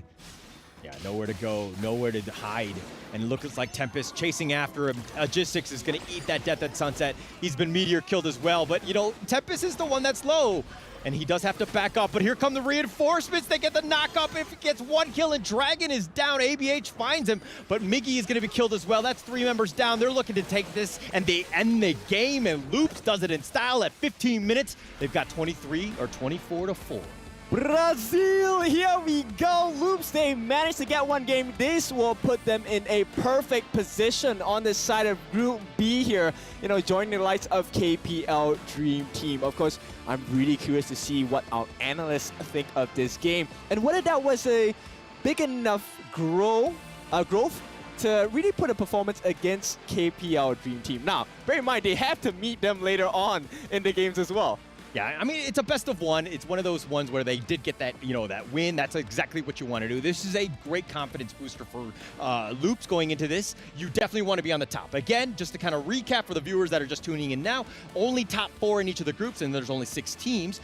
Move on. So any sort of, game that you win, confidently and just with as much, as easy as that was, that's what you want. Yep, definitely. And I think, Loops, one person I want to talk about is actually Kaiba, the coach. I think he feels very, very validated at this point. He was stressing over the games, a couple nights ago, and it feels great to see another story being told. Kaiba now helping the team, giving them the best equipment. Instead of a wooden sword, he gave them a steel blade to cut down Boom Esports. Okay, are you even allowed a steel blade in Riyadh? I don't think so. I think that we're going to have some safety issues. Nonetheless, we're talking metaphorically, of course, but a great game by Loops. I think that this is exactly what you want to do. You need to just kind of exert that dominance. Understand that when you're ahead, you need to know how to close out games. Oh, for sure. Now, we're going to have a little bit more spikes. Let's go over to the next segment and look at the interview. Always great to be back, and here we go. It's our great honor to have Tempest from Loop standing side by side with us. Congratulations on the win. There's so many great moves from your game, and how do you feel right now? Parabéns pela sua vitória. Como você está se sentindo agora? Eu acho que eu me sinto muito bem, né? Que eu pedi para pegarem o Alain para mim, então sinto bem com a vitória em cima dele. Né? I'm feeling very well because I asked to get the Alain for me, and I'm feeling very well with the victory. Beautiful stuff. So, my understanding is that it's your first time to be part here in the Esports World Cup and in Saudi Arabia. How do you feel about that? É a primeira vez que você está aqui na Arábia Saudita e na Copa Mundial. Como você se sente? É muito gratificante estar aqui, né? Porque passamos por um monte de coisa para estar aqui junto com o meu time. A gente está junto há muito tempo e a gente vem sempre tentando subir mais ainda, né? It's very gratifying to be here. We went through a lot with my team. We're always trying to, and it's really good to be here. And you made it happen. You made it happen. I'm sure you got some in-game questions going on. Yeah, let's talk about it more in-game, like executions. We've seen something amazing happen on the top lane where you're fighting 2 and ending up with taking down 1 as a result. That's super amazing. So how do you do this? A gente viu algo fantástico de vocês e teve uma questão que você estava contra 2 e acabou com 1. Como foi isso? Não entendi. Pode repetir? Você estava jogando e aí você estava contra 2 e acabou batendo em 1, terminando com 1. Como foi isso? É que ali eu estava contra 2, mas eu sabia que o meu time ia chegar, então por isso que eu falei para eles comprarem comigo, que eu sabia que eu ia ganhar. I knew that I was against 2 there, but I asked my team to help me, and we knew we were going to win. Amazing. Well, that is great all the way, ladies and gentlemen, happening here at the Amazon Arena. And now we're going to toss it back to the studio. It's all yours. Yalla. Welcome back. Congratulations to Loops on that amazing victory. We know exactly that everyone was predicting on what was going to happen with this game, right? Like Loops against Boom Esports. We didn't know what was going to happen. It was really close. The audience predictions, of course, from STC Play right over there on your screen. What did you guys think about the game? I think that's a really nice game, and the best quality that Loops has is that they always perform better than the screens. Because I also talked to their coaches, and he's quite worried. Yes, you know? yes. But they are born to be under the spotlight. And the performance, amazing performance by Tempest on that lane, bringing you some exciting news. We are launching an EWC exclusive skin, Heavenblade Elaine. From August 2nd to August 8th, you can purchase this skin at a special offer price of 710 tokens instead of the full price of 888. What's even more exciting is that if you spend those tokens to purchase Heavenblade Elaine through the in-game new skin event page, you have a chance to participate in the limited time tokens back. This is an amazing opportunity that you do not want to miss. Yeah. Amazing performance by Tempest and the Loops boys. And that Elaine, what do you think about that hero get? Wow, the Elaine did such a well game that round. And it's a really, really strong top laner. And also at the back of the game, he has a Blood Rage, which also allow him to tank more damage for the whole team, giving more space for Loops. And you know what, like Tempest back into the Season 2, he used Lien 3 times and he won all of them. So I do believe with a 100% winning rate, he's the best person to showcase with customized Lien skin in our EWC. That's totally true, and that skin is actually fire, man. Like that So skin, cool, the outie. The effects of it is just amazing. The feeling that you get on your fingers when you're actually playing that hero, it's insane. Yeah, and I do like the thing that show up when he's using his ultimate. Look at the highlights right over here. Like at the beginning of the game, the truth is that Boom Esports had the upper hand. The Athena strat was actually working at the beginning, but it kind of just plateaued at the middle game. What do you think?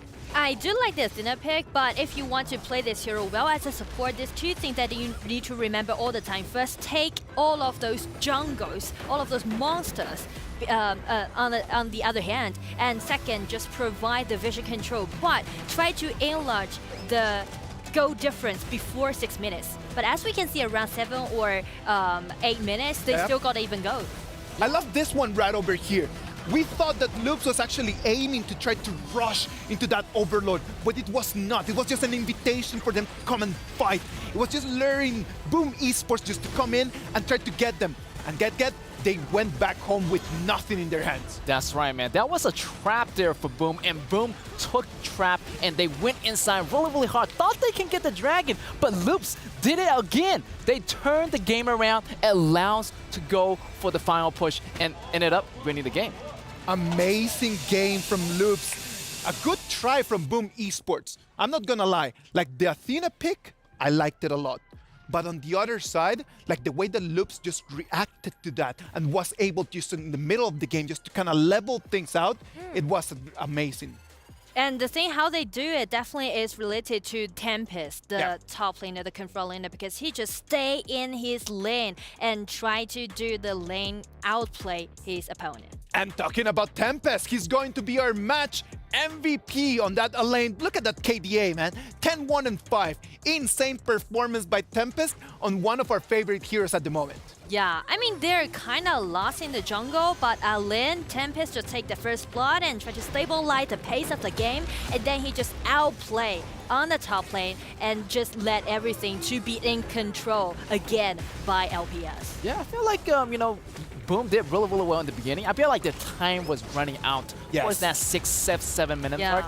You know, their goal started to diminish a little bit until the goal equalized, then Loops came back. And that's exactly what I was talking to Nora. Like when we were watching the game, it was about that. It's just, as long as you have a gold advantage, the Athena pick, amazing. But in the moment that it's just like the same, it's even out, there's nothing. It's a 5v4. Yeah, there's exactly. Nothing. Look at the stats, man. Like if we check on the numbers that we have, like you can understand the importance, that impressive, what he's trying to do with that harass a strat. Like what he's trying to do is just to try to split a little bit Loops, try to destroy their pace. Yeah, and here's the thing, check the damage taken by Athena. That is overwhelmed to have damage taken at this, but at the same time, the total gold is a little bit too high for a support to have in game. And that's a problem. Yeah, I feel like the support, he could have given a little bit of that resource to their carry, or maybe give a little bit of resource to their teammates in order to allow them to do the damage. True. I agree on that. Well, let's talk a little bit about Nutra. That Nutra pick right over there. Was it a good way just to kind of counter the strategy of Boom Esports? Yeah, just go it in a straight way with Nutra's ultimate, can just lock people in with the overall map control, just fly directly into the target and then combine with Alien coming in. This top duel definitely gonna be a killing weapon in this game. Because the problem with the Athena pick is that the vision, right? The vision is going to be for your team as long as you have the Athena pick. But if you counter that with Nutra, then that vision advantage just completely disappears, don't you think, Edgar? Yeah, definitely. Also, Neza did a really good job of targeting the back row. Lady Jin was probably going to be the really great ball to be in the way of the battle. So Neza went in there, took that on first, so Lady Jin doesn't really have the ultimate for the big battle. So Noops got another advantage that way. I agree on that. Now the HoK socials. Remember to follow our HoK Honor of Kings Global Esports channels and use the hashtag HoK at EWC 2024 for a chance to win permanent skins. You can always receive the latest and exclusive esports information as well. Follow our channel right now. 2 games have gone, a third one is coming. Now we're going to be facing LGD Gaming against Team Secret right after the break. That's good. Let's go.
Honor 200 series, the best portrait phone AI empowered. Studio level, AI portrait camera, 3 hardcore portrait modes. Color, vibrant and classic to capture portraits that truly stand out. AI empowered magic portal. Snapdragon 8S Gen 3 AI chipset. 5,200 milliampere per hour's silicon carbon battery, 100 watt, Honor Supercharge.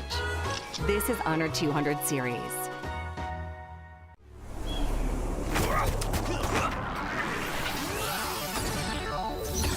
Ready, set, go.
welcome back to the Honor of Kings Invitational Mid-Season. I'm Isaac Peña, Get, Nora with me as well.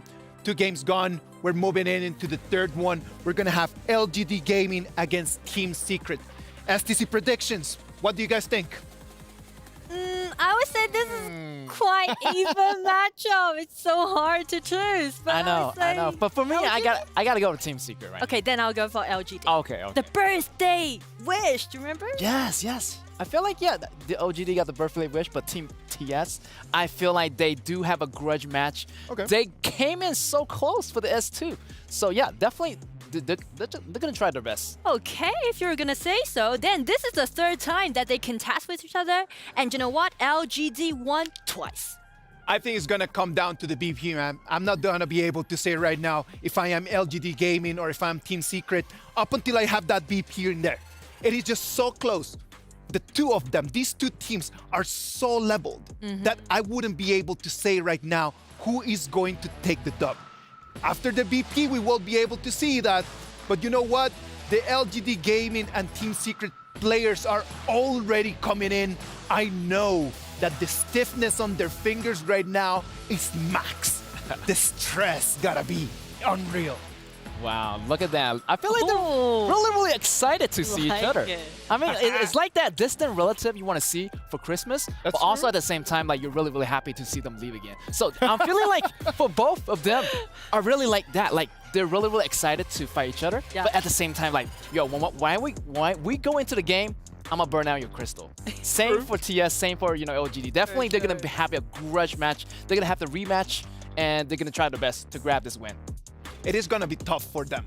Team Secret already knows that they've got the skill to be able to get the victory. They were 2-0 ahead in the final, and then they just dropped the ball right in front of the goal line, and then they lost 2-3. They were so close to get the trophy in Invitational Season 2, and that's the point that I'm going to highlight one hero in the draft. That will be the Dachau pick. Because TS won all of those Dachau picks back into Invitational Season 2, including the 2 games that they played in the final. As long as LGD just banned that Dachau away, and then LGD just make the comeback and grab the trophy. So do you think that this is going to be exactly the same thing right now? Do you think that LGD Gaming is literally not going to give out that Dachau in order just to repeat their winning key from the championship? What do you think? I feel like LGD does have a lot of options. I feel like they do know that Dachau is going to be a prevalent pick for the Team TS, but I figured they figure out another way to go around it. I mean, they've been training with the whole team for a very long time. They expect this Dachau combo to come through. So they have something to counter this, and that's going to be their secret weapon. They're not showing us right now, but in this game, maybe we're going to see it happen. Come on, man. Like, Team Secret needs to have something else right over there in their toolbox. If it is not going to be the Dachau, Nora, what do you think it's going to be? I think it's going to be the Dolia pick with the Kaiser. Dolly and Kaiser. All right. Amazing things are going to be happening right over here as we're going to have the repeat from the Season 2 Invitational Final. It is going to be Team Secret against LGD Gaming. I am looking forward for this. And I know that everyone in the Amazon Arena, it is really hyped up to really welcome these players. And I hope that everyone at home has already sitting there. Take it there. And back again to the Amazon Arena and ready to calling our warriors for this coming match. Sky, the honors is all yours. With the warmest welcome, let's give it a go with LGD Gaming. Welcome.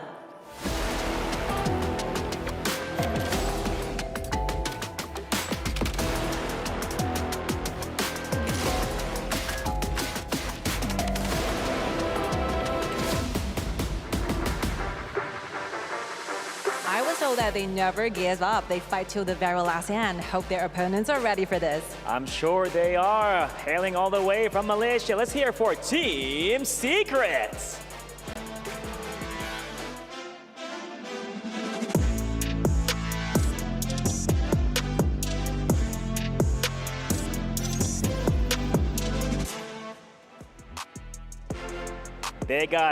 They got some legendary tactics taking place in this coming match, and we'll see what's gonna happen. More with our experts. What do you think? Of course, let the battle begin. It's our time back to the studios. We are back and we're going to change things up. We're going to go into Group A. This is going to be two squads from Malaysia. They are no strangers. They met in the grand finals in the Season 2 Invitational. It's, of course, LGD versus Team Secret. Kindofu, who do you give the edge to going into this best of one? Okay, let me give you the context before I give the truth bomb here, right? So in the Season 2 grand finals, LGD got caught with their pants down. Secret surprised them. And if we follow the same formula, I think Team Secret has the secret sauce to kind of give another surprise to Team LGD today. So I'm going to lean in with Team Secret. Okay. No, I do think that, you know, they had that potential, right? They got that 2-0 lead, then the reverse sweep happened to kind of keep everybody in the loop of what happened in that grand finals. It was actually very, very epic. But going into this one, I think best of one, you got to go for that, again, the cheesy one, just to kind of win out. I think that it would be very smart for Team Secret to come out with those sorts of strats. We go for the jugular. We want that artery to be spilled. Cut and spilled. It's going to be a massive, massive win if they can do it. One of the things that we had seen in the grand finals was the confidence by TNX. Now, he was the one that gave out the 3-0, handprint on screen. And normally, when we take a look at esports games, that is the last thing you want to do because it never happens, right? So they got punished for it, and I think they have learned their lesson. But we don't count out LGD. You can't count out the champions of Season 2 Invitationals. Of course. When he did the 3-0, I was like, no, not till it's over. It was one of those moments where I'm like, oh, I know they jinxed it. I've seen this time and time again. Hey, win it out, then you can start celebrating. Throw up all the 3-0s that you want at that point. They had a huge advantage going into this one, but it's overconfidence, and LGD struck back. Yep, for sure. Sun here looking straight down into the cam. He's staring us down, guys. Now, we have friends from all over the world in the arena as well. Now, Sun, fully focused. He did not leave his eyes, shift his eyes from the camera at all. Looks like we are in for a spicy one here. I think Team Secret, they have something. Everyone's just looking at the cams. Yeah, everybody's just kind of chill. I think at the end of the day, it's still a best of one. You're still a group stage. It's not do or die right now. Obviously, it'd be a huge statement if you were to win out. Of course, I do feel like, LGD and Team Secret are probably the strongest teams in Group A. But any other, do you think that too, or what? We in full agreement, right? I concur. At this point, I think these two teams have the highest potential to pull off an upset against the KPL Dream Team as we merge the winners of both groups.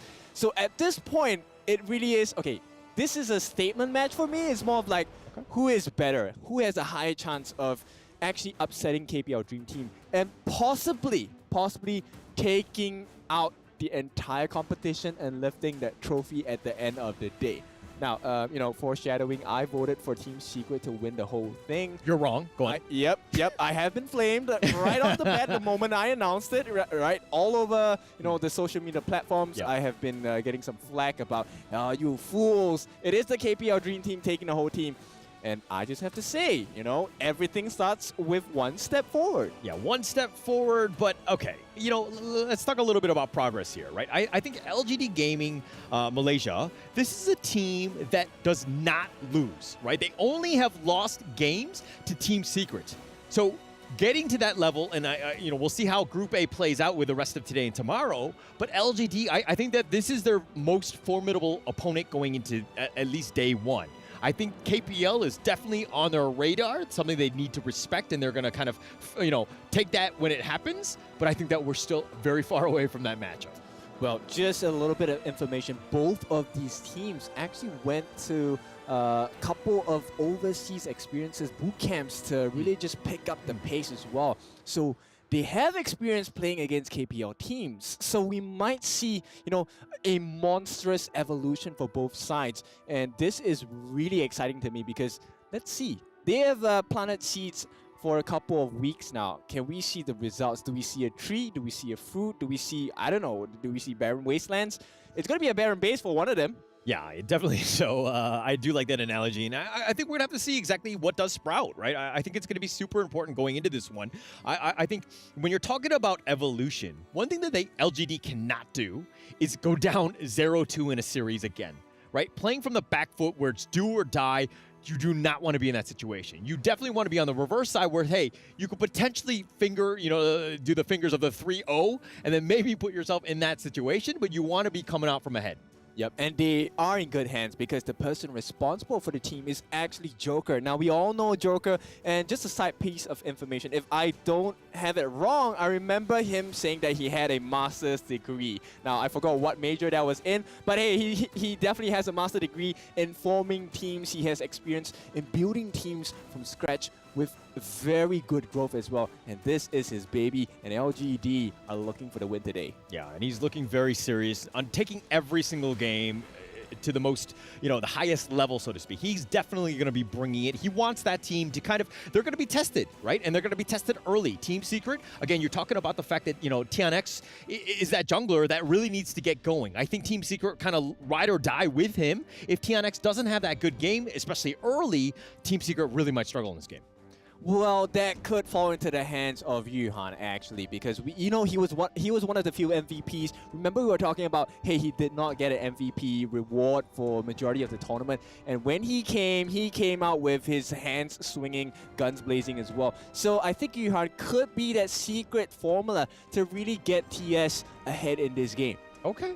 I do think that there's a lot of again, it's more of the fact that I call out TNX because I think games are really won in the jungle, right? It kind of sets yourself up for success having that that level. It dictates so much of the pace of the game that I think that there's a lot more pressure on him. Again, obviously everybody needs to step up though.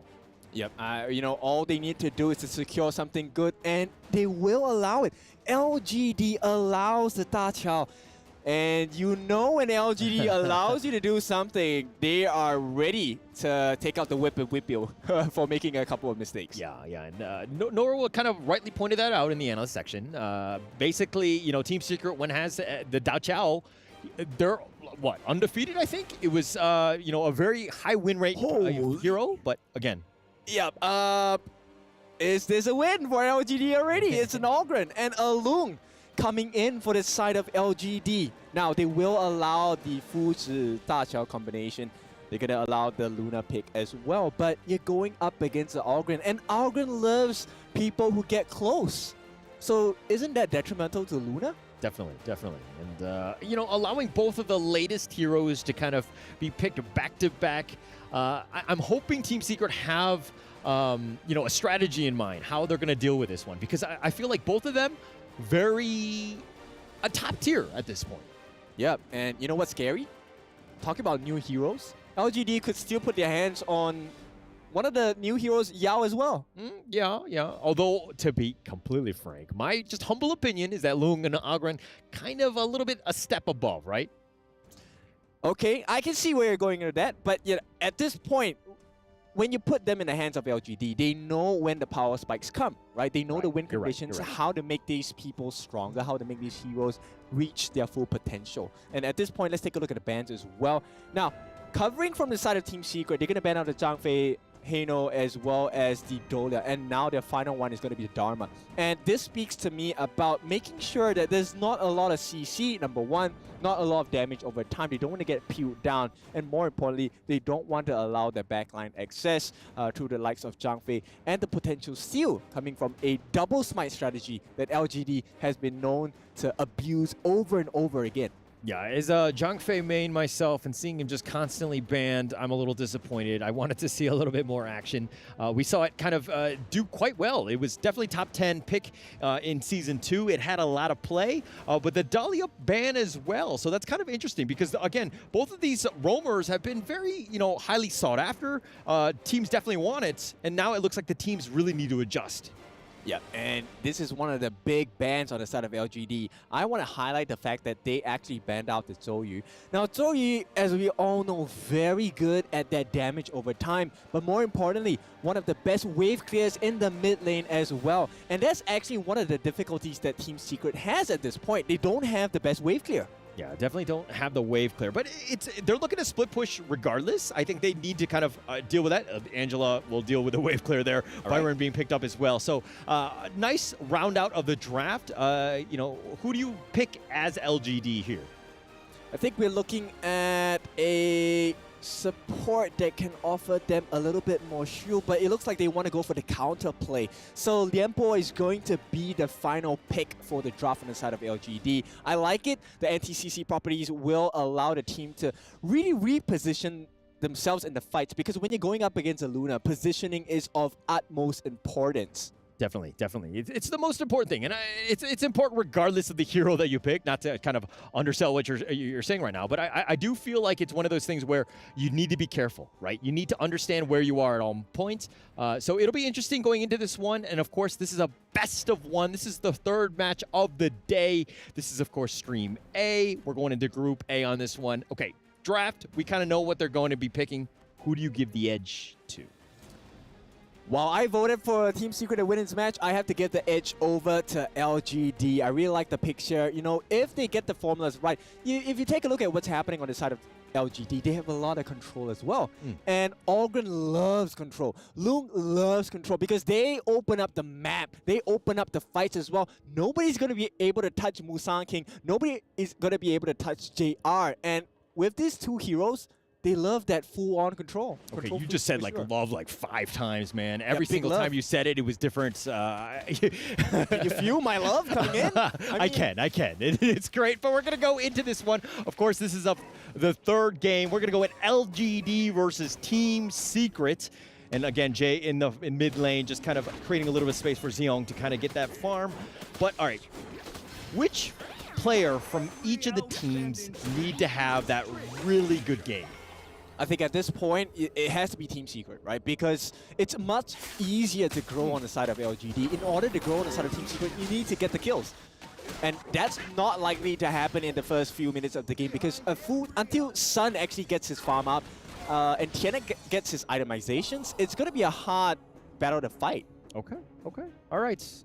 It looks like they're kind of, again, very neck and neck.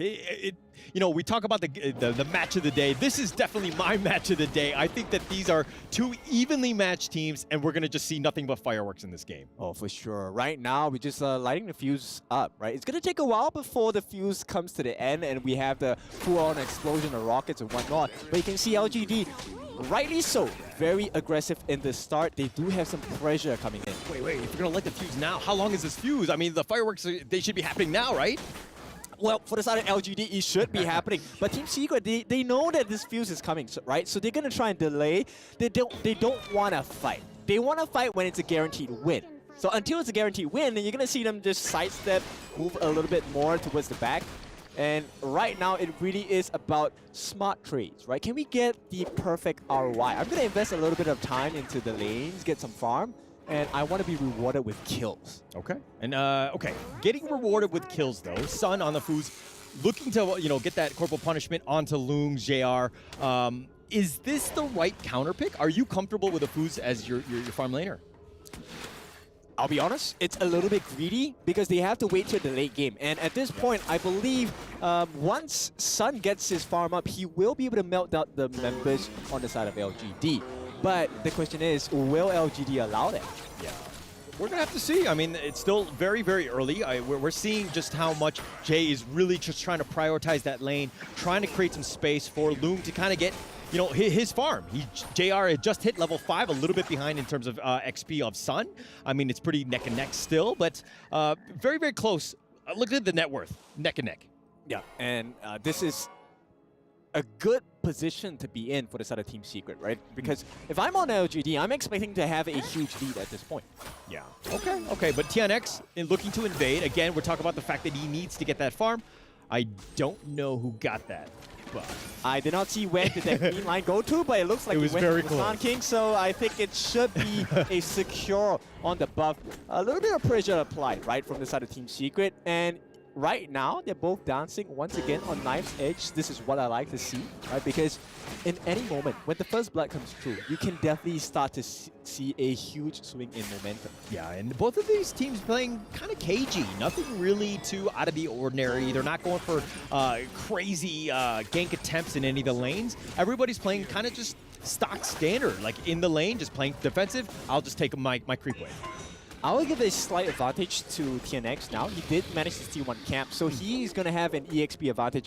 Small, but it could prove to be very detrimental going in for this first objective of the game. Yeah, every inch matters. Everything is just so important here. And it looks like TNX taking that Tyrant. That's a bit of a win for them. That's going to put them in. But now the Sea of Fate for Yuhan. Oh, he gets on it. He gets knocked back. And it looks like everybody's going in. TNX wants to go with the Whirlpool on the backside. TNX all the way up in the front. Doesn't need to be careful about Busan King. But Jay is going to go down. Shishan will get the first blood. That is a huge fake out there, and they actually thought that they left. LGD was like, okay, we got it, we scared them away, but suddenly Team Secret comes back with the Eye of the Whirlpool. Very dominant display. 1-0 only. It feels like that's not the only kill that happened. But hey, first blood, just one kill. Yeah, that's the first one, the first of many, hopefully for both squads. We want to see some carnage, but that Overlord gonna get whittled down here. Busan King and, Busan King will take this one out, but Xiang in the top lane finds Zwan. Zwan actually gets back to safety. He's going to expend the flash, though. Sun going, finds it. Corporal Punishment onto Xiong, and they're going to force it down, and they do get a kill. This is not the LGD I was expecting today, right? A couple of miss on the Death's Precipice from the side of Busan King. Feels like they are a little bit out of depth at this point. It's not a huge lead, but these teams are meant to be super equal. So kind of concerned for the side of LGD at this point. Yeah, a little concern, and LGD tends to be growers, not showers, and they tend to be a little bit slower in that sense. But LGD's still okay, but now look at what Sun and Yuhan are doing. Pushing it out the bottom lane, and the Sea of Fate on out of there. And, again, just break me down with this highlight here. Yep, so they actually separated the fight here. They actually got rid of the Liam Pool, and that's going to be really hard. And this is where the Sun pick makes sense, right? With the Corporal Punishment, hey, we're going to take the canes, whip you to death, and there's nothing much that JR could do at that point. Now, TNX, we all know that this Luna loves the use of the mobility, and with the Crescent Slices, Crescent Moon, sorry, it's going to be paramount that they get the perfect positioning, and that is actually achieved by the fact that Sun, as well as Yuhan, continually split push. So they definitely know, hey, the LGD members are going to start coming here. Definitely. And TNX actually has a slight level advantage. He's been very good with the objectives. They're going to take an Overlord here. They do have a slight advantage, and Busan King has not been able to kind of repeat his level of success, but TNX needs to be careful. He's going to get pulled back. That was super risky going in 1 versus 4. Yep, I think, at this point, TNX is looking to burn out a couple of skills coming out from the side of LGD. Because if LGD don't have skills to use at certain points of the fight, it's going to be hard. Oh, the Sea of Fate. Sun is going to step in this one. He's going to look to survive. He does not get away. Busan King is going to get the kill, but they have the Whirlpool. They're going to call the reinforcements, but they're all falling down. Yuhan is down as well as TNX, and that was a disaster for Team Secret. Yep, disaster, but on the bottom side as well, we have Xuan is working so hard on the tier 3 as well. Zhong gonna come in. It will be an attempt. They will not stop them. Will not take it. They'll take the bottom T3. That opens things up, but it was one of those moments where, hey, Whirlpool, but then all of a sudden, Sun had already been killed. Do we go for this one? Team Secret did it just for the fact that, Zwan was pushing in that bottom lane. They get it, but here's the replay.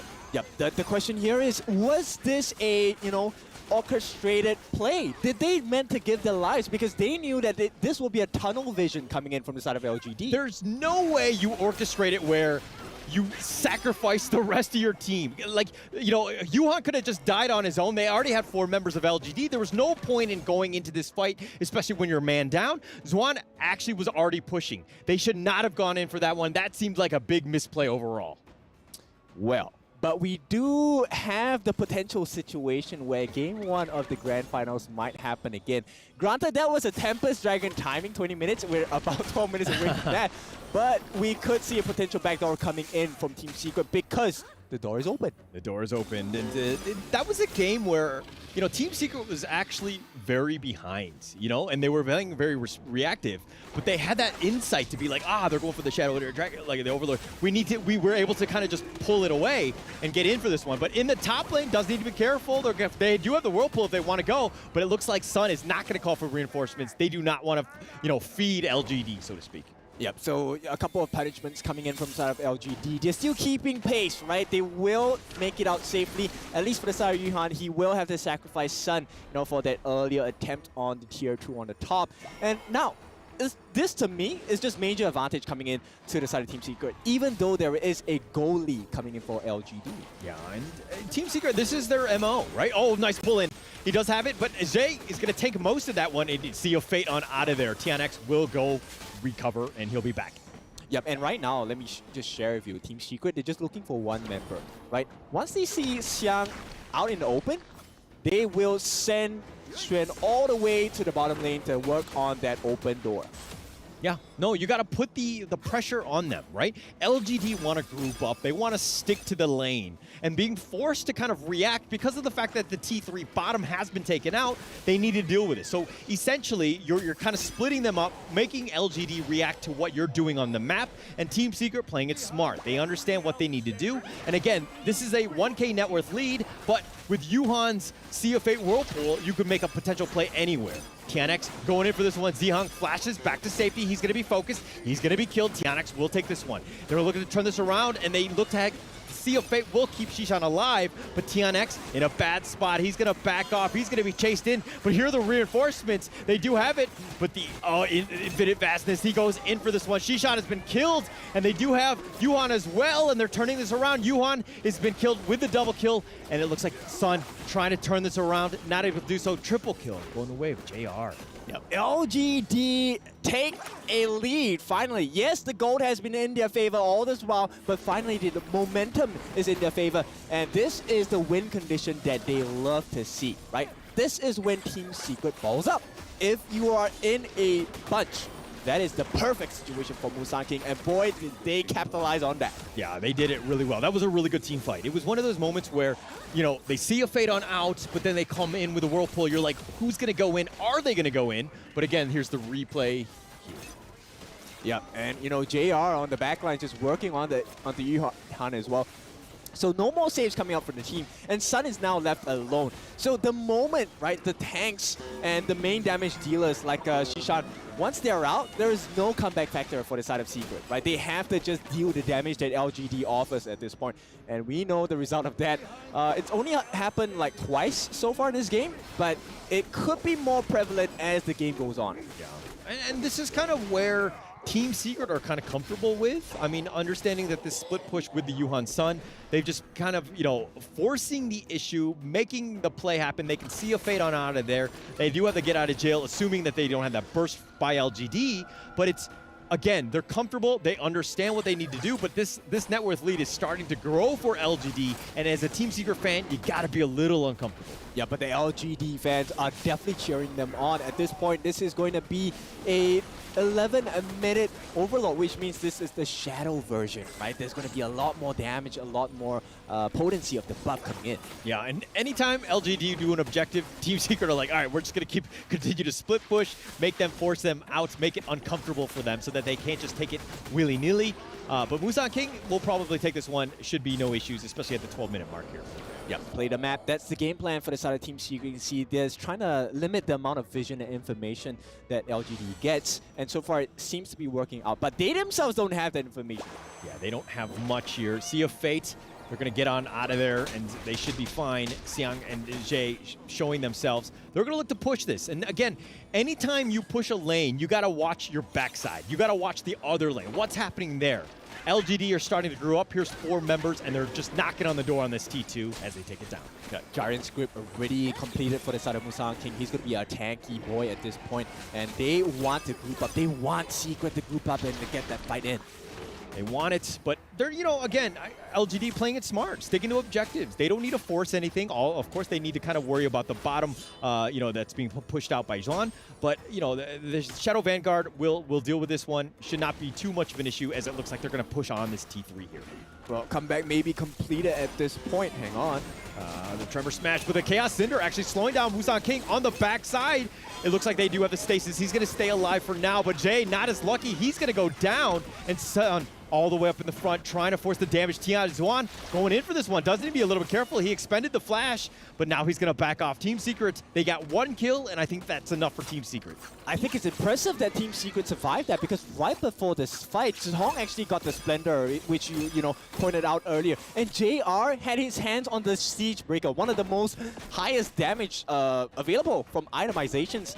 And still somehow they survived. Nobody died, right? Yeah, nobody died in that skirmish. Jay died. But other than that, I mean, you know, ults were expended. The Splendor was as well. So things to kind of keep note of. Like Sun is still up in front. He's gonna have to deal with this. Xiang in the top lane, and Yuhan does go down, but the Sea of Fate and the Whirlpool has been committed. They're really wanting to fight this. Musan King going in for this. The Infinite Vastness goes in. Musan King has already been killed. Now he's looking to turn this around. He does have the Ride the Wind as well. The Tremor Smash right on top of Sun, and JR is turning godlike. Sun just going in for this one, trying to do as much damage. Let Shisan run away. He's going to be the last one surviving. Yep, LGD saw the window and they broke right in here. Now with Shisan, he's going to be able to clear the wave, but he is a one man. He's going to have to hold his own for the next, what, 10 seconds? But it's a Yuhan coming in. He's not going to help too much. Oh, Jay's going to just tank the base. He's just going to go for this one, but they're going to wait for the minions. They're going to go for the bottom. Shisan in the front, just trying to slow him down. Not able to do it. He got picked off, and it looks like LGD have done it as they win at the 14-minute mark. You know what this means for them. LGD, we're not going to do it once. We're going to do it twice, and this time on an even bigger stage. Even bigger stage. Of course, just the group stage. Very important. This is a huge confidence booster. They knew that Team Secret was going to be that formidable foe in their group, but the fact that they won that first game, they got to be feeling great going into the next one. For sure. Now, we have to take a look at the other side as well. I mean, Team Secret, they did really well, but once again, the Da Xiaofu's strat punished by the side of LGD. And, you know, does this break your confidence as a team? Do you go with this strat again? I mean, it's a situation where you're like, this is our bread and butter, and the fact that LGD were able to kind of counter it and to kind of, you know, to beat it out, it's got to be a little demoralizing for Team Secret, right? They need to go back to the drawing board, understand that, hey, this is still a good strat. We can make it work. They were doing well. It's not like they were completely, you know, destroyed in this game, but it's one of those situations where, you know, we're going to have to go back to the drawing board. Yeah, for sure. Now, you know, really curious how the interview is going to be like. We're going to try and figure out what it's like for the side of maybe LGD and see how far do they want to progress in this competition before they take a look at KPL Dream Team. Let's have a look at the interview now. Another match and another win. With us here right now is Musan King. Congratulations. You had a lot of face-offs with Team Secrets. Now you're here in Saudi Arabia with another match and you had another win to your books. What's different this time? 首先呢，恭喜Musan King 选手获得本局比赛的胜利啊！因为我们和 Team Secret 也算是老对手了。那这一次在 EWC 会不会有一些全新的准备和不一样的准备呢？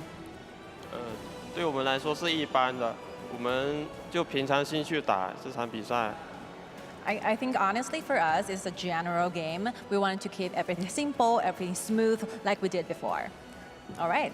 Yeah, amazing mentality, right? I guess, and right now, pretty much as they've been here several times and doing the game over and over, especially at the turf, they're so familiar with, especially with Honor of Kings. But I know you have a lot of in-game questions. Of course. So actually, Team Secret is doing so well with their Dachuan Foods, the composition. They gave you such a hard time during the mid-game with that split push strategy. So how do you solve this? 其实对手呢，今天拿到大乔跟父子的组合，那他们中期呢也频繁的通过带线牵制的方式。来拖延比赛的时间，那你们当时是怎么样处理这个局间的事情的呢？我只能说我们的辅助卡圈太厉害了，每次都把老夫子卡得死死的。All right, I think amazing performance by our support because he can create a lot of problem for Fuzi so that we can win in the actual team fights. And we look forward for more matches taking place in this Invitational. I guess it's time to go to the studio again. Okay, 3, 2, 1, yalla. Take it away. Congratulations to LGD Gaming taking the victory in their match against Team Secret. That was a really good performance. By far, my favorite match of the day right now. Me too. I mean, same. And though that Musankin is acting really cool, like, okay, we're just doing normal things. Yeah. But you can see the reaction of his teammates just spoil how excited they are because they just broke the unbreakable Dachao strategy from TS. You gotta understand that, like, for a lot of people that do not know the history between LGD Gaming and Team Secret, the moment that they gave the Dachao away for Team Secret to have, everyone thought like, what are they doing? What is happening in here? A lot of question marks in the air. Get, what was your feeling when you just saw that Dachao was available? I feel like LGD kind of did that on purpose, to be honest. I feel like they know how to counter Dachao. They know how to counter Dachao. I feel like even from the very beginning, they have the previous experience with TS in the grand final in Season 2. So in this match, they did it really, really perfectly. Their support did a really, really good job bringing in all the bombs to bring that Dachao strategy down.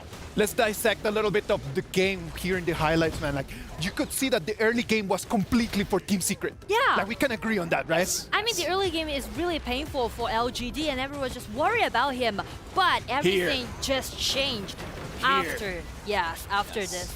And also that engagement happened in the mid lane. Of course, exactly. Like what we can see right over here is the reason why Ogren and Loom were picked by the team of LGD in order just to counter that Dachao strat.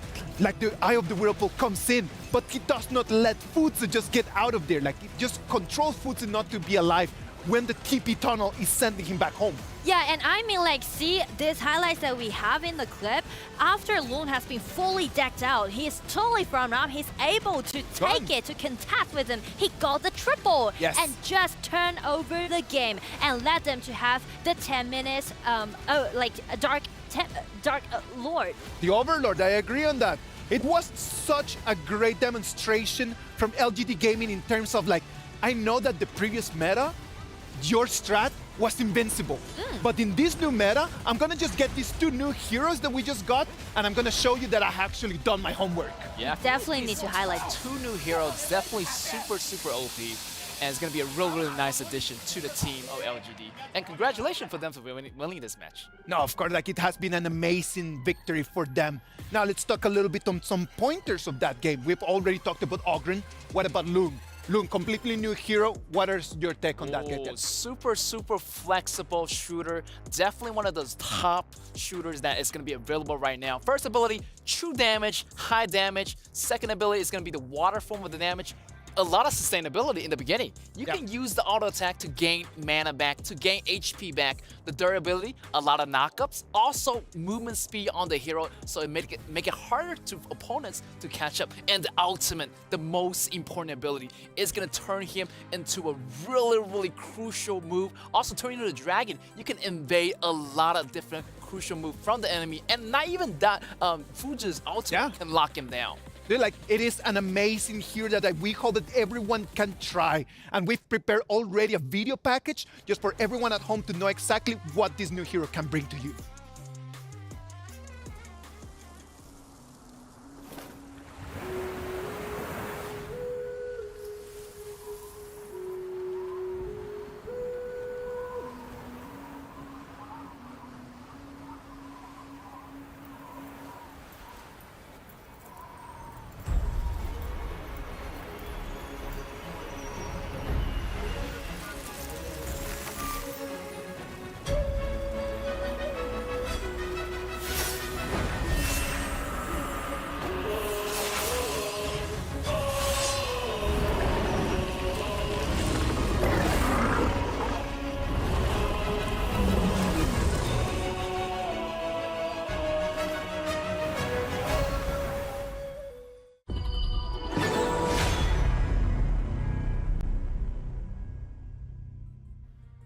I am so excited, and I need to go back home and just get in game and just play some Loom, because after this video and after this performance, I am really just really want to get in there. And also, I can see the talents that those players have, because we know that Ogren and also Lorna is just being newly launched in this patch, and you can see how well they played with those heroes, right? Pure talents. Yeah. Yes. You know what? Like, we know exactly that it was a team effort for LGD Gaming to actually win, but someone needed to take that MVP. Like, someone needed to carry the team all the way. Musang King told us that he believes that his support was the best, and I want to agree with him. That Liempo is the match MVP. Joe is going to collect that MVP, put it in his pocket, because without him, the whole strat would have fallen apart. True. I mean, like, the way how you're gonna counterattack that strategy is that you need to predict the next movement that your opponents might take. And also, speaking to the team fight, I really want to highlight his ultimate, because he need to smash on the ground 3 times, but only the 3rd smash will allow them to knock them up and just cut them down from the Dach's elevator, the teleportation. The timing that you need to have, right? Like, it's 4 not... seconds countdown for Dachao's second ability. You do not need just to completely immediately just drop in there. Like, you just need to kind of like just get the gaps so you can actually get the right moment. Exactly, and that's the mechanics that we can see, you know, the detailed movement that they are using, they're piloting this Liempo. Amazing performance by all of them, Get. Yeah, definitely Limpo has to do all the heavy liftings for LGD. Also, that moment that's so well calculated. He's doing the tanking, he's doing the vision control, he's doing the knockup, and it's perfectly done. And the team wasn't able to do it without him. Like, I agree on terms of that. Like, sometimes what you want from your support is just someone that can come in, suck in some damage, get you some initiation. The vision is vital if you actually want to be able to initiate the fights. And the way that Joe played this, I hope that everyone at home can really take notes and really try to play the game later on. And I really like this game. So far, this is the best game right now in EWC that I said. Do you agree? Yeah, with that? I agree. Definitely. Right? So many things just be contained into this one game. All of those operations that they did, the mechanics that they did, just like a lot for us to digest in this one game. Amazing game. 5v13 in terms of kills. I want to talk about that in terms of kills right now that we can analyze a little bit of the number game. Sure. LGD wanted to fight. Team Secret wanted to stall. Like, they really wanted to run away and try to push the game to 20. They really needed the game to get to 20 for them to actually turn things around. Yeah. But the thing is that the only initiator from TS composition is Fuzi, right? So the thing is that LGD is trying to let Ogren or Loom using his ultimate or use that Liempo smash, try to get a void about the initiator and try to do a lot of counterattack against Fuzi. Just look at the damage taken by Musang King. 62,000 he's taking. Like, he's sucking in so much damage, almost the same as Joe. Yeah, exactly. And you can see the vision control and also how tanky they are being those engagements and try to build up quite like a comfortable setting for Loon to do all of those happen. Yeah, for me, I feel like I was a little bit worried about LGD in the beginning. TS was doing so well. I mean, TS was in the zone. You see that Fuzi took out that Lady Jin so fast, and everything's going so well, but the shifting point was that jungle fight in the red area of the LGD where Limpo lock this Dachao up and allows the whole team to go in for the cleanup. So that was a turning point for the entire game for me. So from that point on, LGD would have a smooth sailing from that point on. All right, guys, this has been a very exciting game. Let's right now just think with very cool heads. The previous meta just told us that Dachao and Fuzi, it was the pick. It was just the strat that you needed to do if you really wanted to go. New patch, new tournaments. Do you guys think that that strat is still going to be that strong as what we had before? I would say for TS still gonna be a strong pick because LGD know how to play Long, the new hero. But I'm not sure that whether other teams can do so well in game by using that Liempo and this Oregon and Ogren and also the Long. So still, it's gonna be a powerful pick for TS again. Okay, so we can agree on the fact that it's gonna be a powerful pick for TS. Is it gonna be a powerful pick for every other team as well? What do you think, Edwin? I feel like it's gonna be another powerful pick for other team as well because this composition has been in the game for a very, very long time. This strategy is very well known, also in the KPO region as well. So I don't think that it's gonna be a trouble for other team to use as well. And to a new addition to the new heroes that we just joined in, this just too many heroes to ban right now. We got Lady Jun, we got Loon, we got Ogren, so many heroes, so many available strategies. So not even really one that's really matter. I feel like they can use any strategy, the new hero strategy, or they can go with the old-fashioned Da Chao and Fuji strategy. Old-fashioned Da Chao and Fuji strategy is still going to be online. Yes. What would have just changed in terms of the BP in order to give Team Secret a little bit of bigger advantage? We were talking while the BP was happening about your thoughts on what could have been a little bit different in terms of bans and picks. I would say they ban away Heino and Zhangfei first, right? Yes. For the first phase. It's because they are worried about Heino will be the one to be the tankiest person on the opponent's draft. And also Zhangfei, by using his ultimate, he can easily just blow everyone away and just push them back. True. I would say take Long instead of Heino as the first ban when they're playing against LGD. Yeah. But if they're playing against other teams, I would say Heino and Zhangfei will be the most suitable one to be at the first phase. So you believe that they should have just picked that instead of actually banning it away? Yeah, that's also going to be a nice solution. Okay. What do you think, Eket? I feel like that's going to be the same for me. I have to agree with Nora here, and definitely her analysis of the game was so deep. And going into the predictions, even predicting that Angela was going to be a really great yeah, I counter like that one. against Ogren. That was a gigantic flex from Nora. True. Yes. I said so. Yes. And the reason why I named Angela in that draft is because Angela can do so good burst out damage in the early game and not just prioritize the mid lane, but also can be a nice counter attack against Ogren. Just keep the distance and also do those burst of damage, kill him instantly. But the problem is that once you're using Angela, the combo needs to mate in a quite decent way. Once Fuji break the ultimate and bounce someone in his ultimate, Angela needs to be there. And that's a problem. You need to catch up with Fuji's pace, right? Directly throw out your stat and make the insta-kill. If you can't do that, you're gonna be in the deficit during the engagement. You only got one chance. A very big gamble right over there with that True. Angela, right? Is it a everything or nothing? Well, right now, before we move on to the next games, right now we're going to present you one more video explaining Ogren, this new hero that is available for everyone. Watch it and then tell us on over there what you think.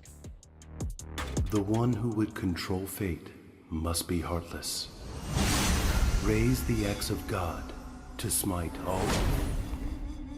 Only then bless the people of Yingmeng.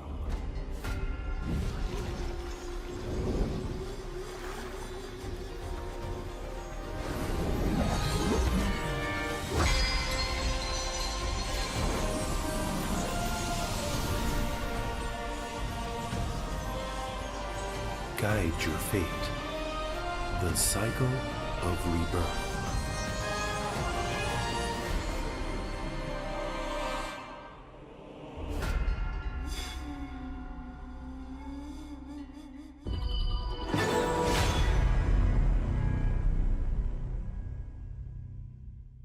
We are back in the Honor of Kings Invitational midseason.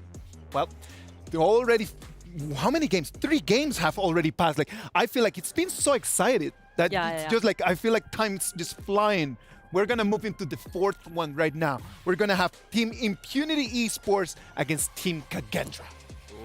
Can I still be hyped? I mean, this one's also gonna be a good one. I feel like It is gonna be a good Impunity.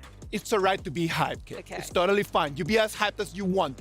What about if you talk to us a little bit about Impunity Esports? Well, Impunity Esports, they had made their name since 2022 in HoK because they won several tournaments as a champion. And also, they are just being so dominating in game. But recently, I'm kind of worried about this team because it seems like they are not catching up with the patch. So I'm going to test it out for today's matchup. But still, I want to highlight the mid laner of Impunity, X Hero. He was a mid laner at the first time, and then he rotated to be at a confront laner, and then he rotated back to be the mid laner. So you can see like how talent this gamer, the pro gamer has, right? And also he's a captain of Impunity. I have a soft spot for Impunity Esports, man, because for me, they do represent the process of making the game international because they've been with us for such a long time.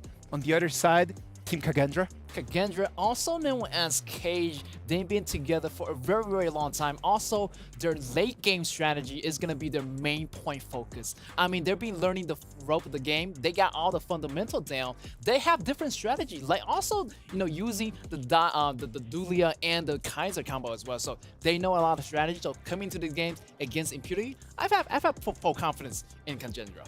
We had a very good opportunity just to talk to Team Kagendras. We talked to Wiro in this pre-match interview. Let's see what he can share with us. It's Chichu with me here. It's going to be Weirao from the side of Kagendra. He's the dangler for the team. Now, Weirao, this is your first time in Riyadh, and EWC also is the first time. How so far for you? Everything in Saudi Arabia is very lavishly, I think. Yeah, what is it? In Indonesia, it's mewah. Luxury. Luxury. Wow. What do you think? What is the most favorite of all this luxury you've been through? I think especially the food. Maybe because the hotel is very expensive. The food is really great. Yeah, he's liking it. All the time it's available for you guys to just take it, right?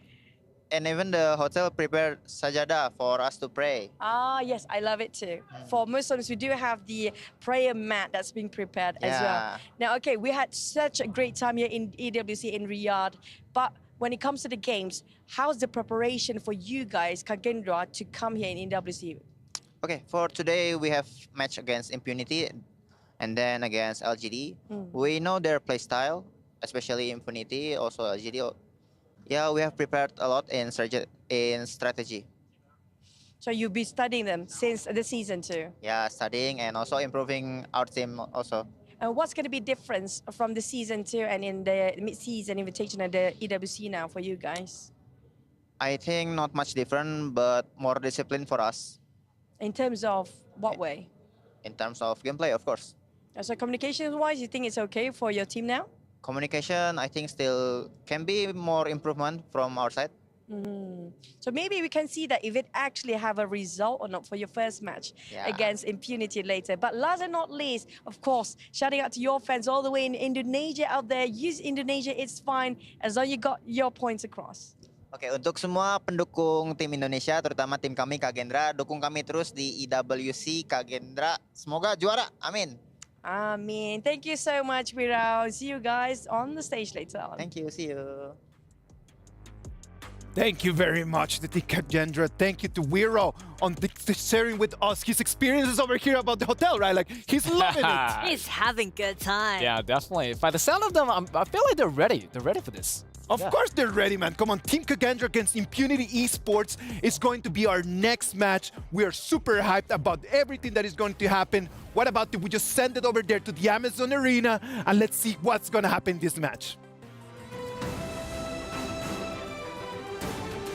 And we're back again here to the Amazon Arena with more clashes to be seen here with our Warriors. And I guess we are ready. Sky, let's go. Next up on the stage, welcome Team Impunity Esports.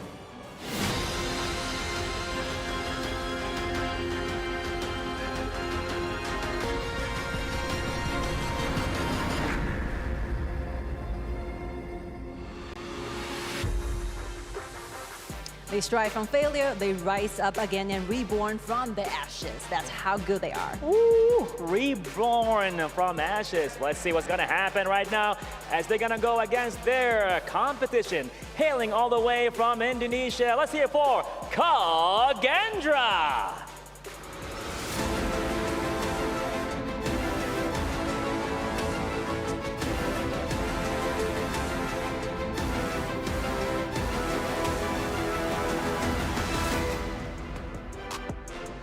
Well, we're gonna see some youthful and innovative strategies in this match. What do you think? You know, I have no idea what's gonna be happening on stage, but I'm 100% sure it's gonna be an electrifying game as well. So no more time waiting. Hat to you. Take it away. And we're going to stay in Group A. This is Impunity, the squad from Myanmar, going up against Kagendra from Indonesia. These are teams that kind of, you know, they got 5th through 8th in Season 2. They kind of snuck their way in. They did a decent job of the group stage to make sure that they got here. But, you know, Impunity versus Kagendra, your thoughts on this one, Kindo? I think it could be Kagendra taking a win against Impunity. Now, we all know Impunity has had a long history from 2022. And, you know, Kagendra kind of burst onto the scene very recently as of late. But I think, you know, the Kages, they might have that special sauce to kind of edge it out over Impunity. Now, of course, I think I have been taking a look at the performance thus far, especially in Season 2.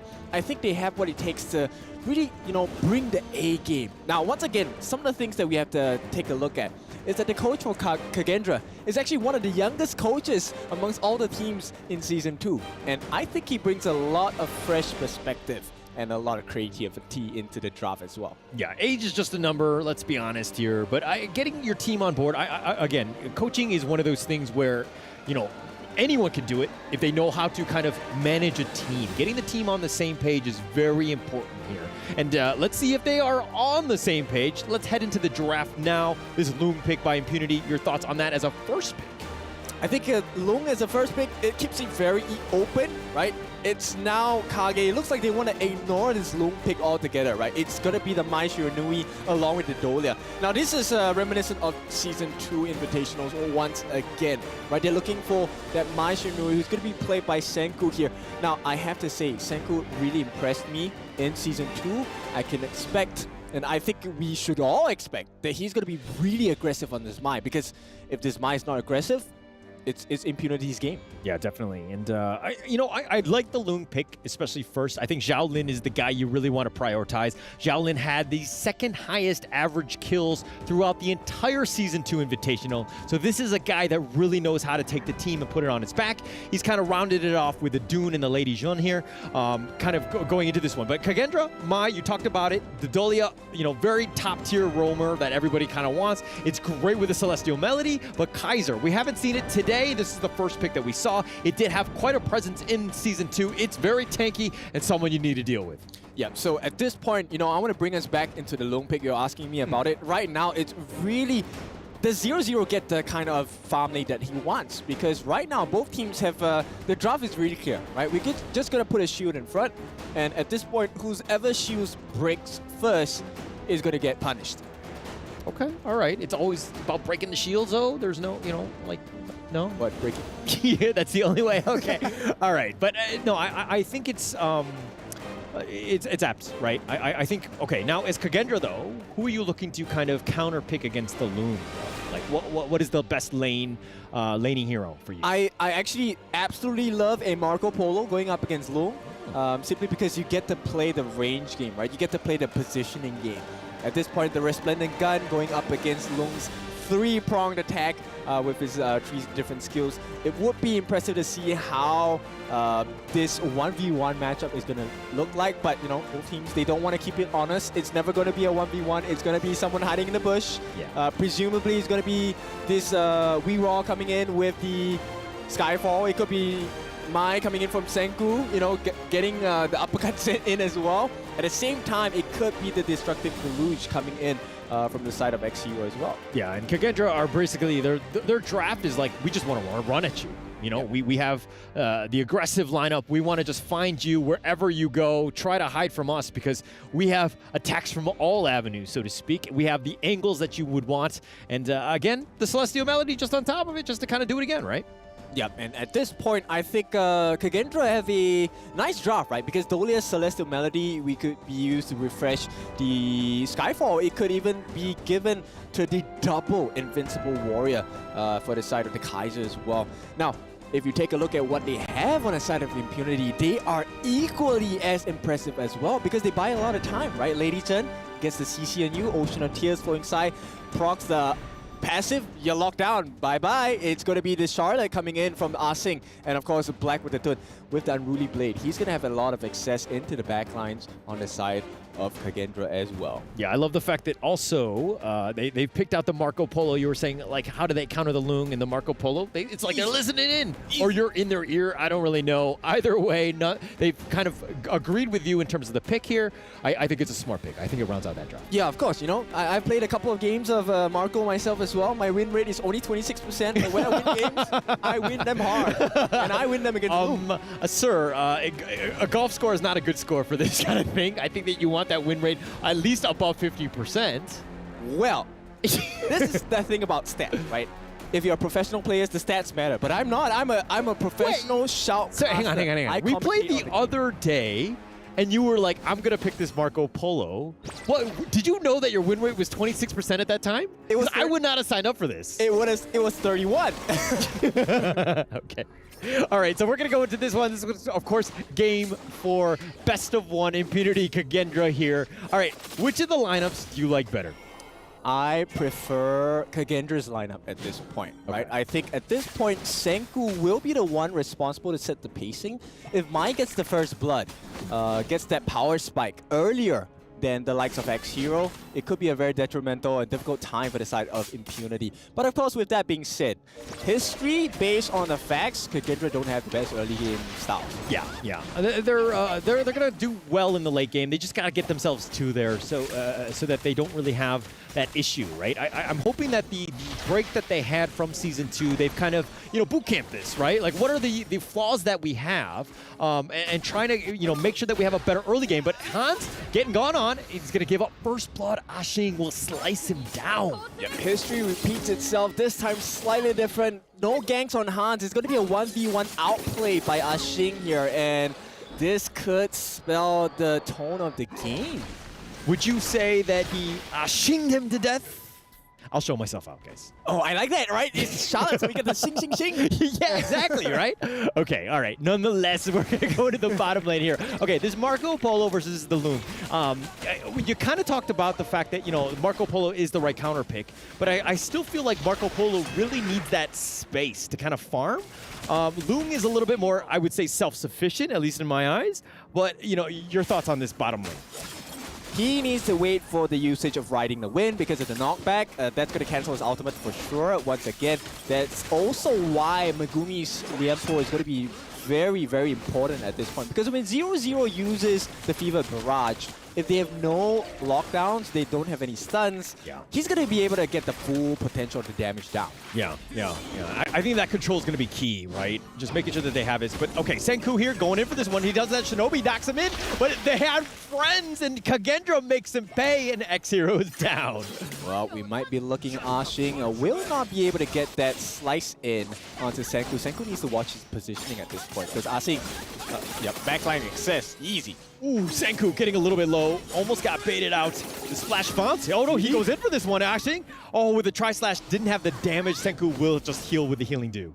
Yep, and I don't know. I mean, that is what makes Senku good, right? But it's so scary to watch because as a Kagendra fan, maybe you're like, hey, do you really want to go in? Are you going to get the kill? Yeah. And we're going to see a lot of Mai. I think the outplay potential is definitely there. Senku is, top tier with him, with her, excuse me. Nonetheless, I think that it's a situation where you got to be careful. She's like very, glass cannon type. She has the potential for outplay, but it's kind of risky. Yeah, for sure. And let's take a look at the game now. 3.5 minutes in, we're 30 seconds away from the first neutral objectives coming out for both teams. We're tied at 1 kill apiece, but there is a 1K goal lead coming out from the side of Impunity. Yeah, it's an early lead, and that's what Impunity want to do. They play better from ahead, so to speak. X-Hero, though, kind of forcing it out, making Senku just stick to that. As the Mai, you kind of want to clear your wave as fast as possible. Black on the backside, he's going to get pushed away, and he's going to be completely ignored. But to just finish my point real quick, Mai looking to kind of push out, clear the wave, and then to make rotations. Yeah, you can see the missed comms coming in here, and Black wants to try and get something, but I don't think it's just the point yet. Oh, the Tyrant solo, who's gonna get it? And Wero will take that one. And now it looks like, oh no, the Trevor smash was on point, connects onto 3, but Wero will go down. And that was a huge one for Megumi. Yeah, it's a trade, but it's still a trade in favor of Impunity at this point. They want more, they need more. Oh, the wind slash a little off the mark with the Skyfall. He goes right into this one. He focuses in on a black, and Hans will take him down.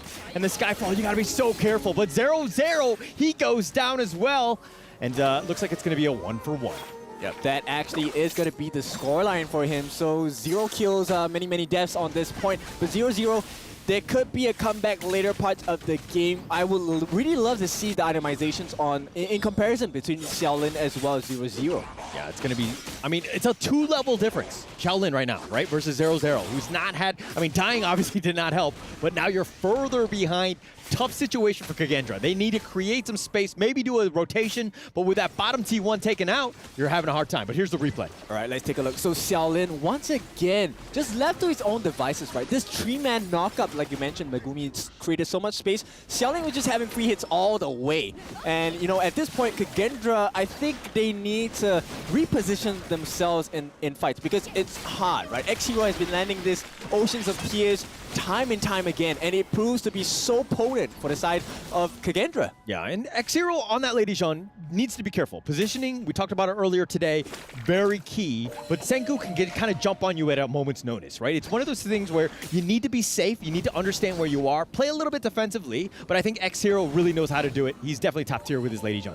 Yep, he's able to plan out that, you know, that first icicle coming out from the passive for the Ocean of Tears as well. But it looks like Kagendra, once again, being pressured all over again by Impunity. This is where the experience comes in. The Myanmar boys looking so strong. Yeah, looking very strong. And oh, in the top lane, Han so low. Ashing not able to get that finishing touch. Does get it in the end, and Ashing is kind of rolling in that top lane. Yep, continuing with the Xings here. It's going to be 4-2, as it's going to be a 2,000 goal lead as well. Yeah, and looks like it's going to turn into an Overlord. You've turned your kills, you've converted into objectives, and Impunity playing this one to the T, understanding what they need to do. They've got a 3K net worth lead, invading the enemy jungle, making it very uncomfortable for Kagendra to even leave the lane. Yep, this is, you know what? This is the second time I've seen them attack the 4 camp, and nobody has made any attempt to stop that just yet from Kagendra. So they're losing in these little trades. It might not seem like much, but you can see the result of it, right? That's like 2,500 gold ahead for the side of Impunity. Yeah, okay. All right. Okay, but Megumi getting forced here with the Resplendent Revolver doing some damage. The Ocean of Tears bouncing around. Moofers will eat most of that one. But Impunity, again, just taking the lane. Wind Slash does actually connect onto Senku, who just gets under the tower. Yeah, so it's not looking too great for the side of Kagendra, but Impunity, I feel like they aren't exactly pushing and, you know, making sure that the pressure is getting to the side of Kagendra. Yeah, and they're going to wait in the wings. They're going to play things a little bit slower at this point. Get Wera a little bit more time. He's behind in terms of, you know, levels, experience, as well as the net worth. Wera needs that farm, and they're trying to prioritize him, trying to get in. But Senku, here's the attack. They do have the Shinobi pushing him back. X-Hero is going to be killed. You talk about positioning, but yeah, hey, when you get forced into this one, they'll just eat you up. Yeah, Celestial Melody now dropped down onto reroll, which means he has Invincible Warrior once again. So we might be looking at a fight coming out from Kagendra. They're willing to take one more. Yeah, willing to take it, but I don't think that they're going to find the right avenue of attack on this one. Kagendra's still sticking around. Reroll will go for the flank, wait in the bushes. They find Black, who scouts it out. He's been burst rammed, and Reroll taking a lot of damage using the Invincible Warrior just to stay alive. Yeah, that's unfortunate, but that's really smart from the side of Impunity, right? And this puts them in the perfect position to capitalize this. They get the free Tyrant, and this is the 8.5-minute Tyrant. So they will have enough time to work through the debuff for their Primal Bond before they start working on that 10-minute Shadow Overlord. Oof, oof, oof. And I mean, Impunity playing that really smart.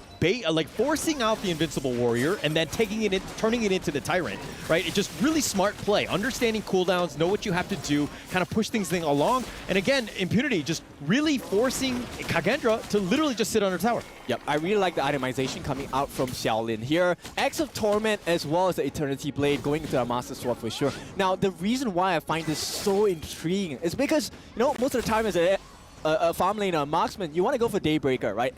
Increase attack speed. But the Axe of Torment gives you more life. and it does the same as well. It gives you 85 damage, it gives you an armor pierce. So I really like the fact that Xiaoling is just itemizing just to be a little bit more survivable, and it has shown to make the difference in the fight between them and Kagendra. Yeah, it's about itemization, and oh my gosh, we were all the way up in the front. Invincible Warrior tanking most of it. He's going to be fine, but he did, again, on cooldown again. Got to be careful. Impunity waiting for the next creep wave to do that potentially again.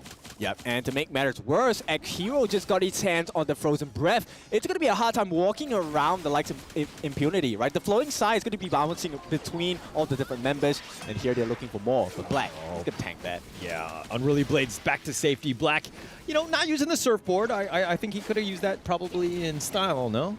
Well, he was on land, right? We don't do land surfing here. Well, you know, you just jump on it. It works, but okay.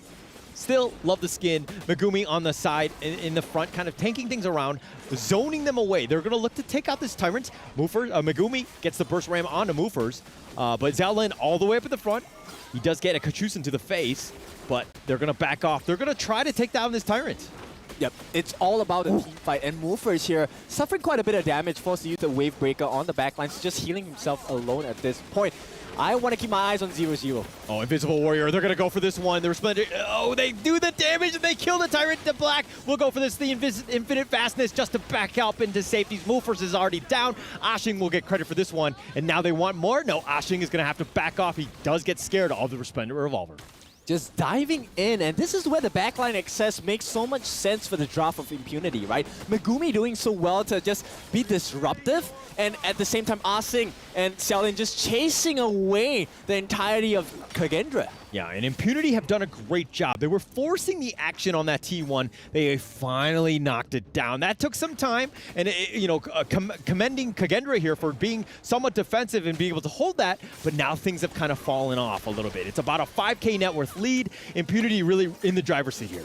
Yep, and this is going to be a domino effect, right? So one turret falls, suddenly there's 2, there's 3, and there's going to be a total of 5 turrets taken away from Kagendra. Yeah, and Black being forced in with the Invincible Warrior from Weibo, forcing this one out. Black tanking most of this. The unruly, the Wind Slash knocks him up, but, you know, he's going to back off. Yep, he's taken so much punishment, and he drops to, what, a third of his health? You know, Kagendra at this point, they need to be really careful because they need to buy so much time for 0-0. He does not have sufficient damage just yet. Not yet, but, you know, they just need time, right? 0-0, largely quiet, right? We haven't seen him, he had that early death, and now he's just kind of been waiting in the wings, trying to farm as much as possible, try to get themselves back in this game. But, you know, right now, Kagendra have been on the defensive. All they're trying to do is just, again, buy time. Yep, they need that extra E to change the yet into the yeet so they can kill some members on the side of Impunity, man. Yeah. Okay, I see what you're doing there. And yeah, that's the way. They need to deal with these minions here.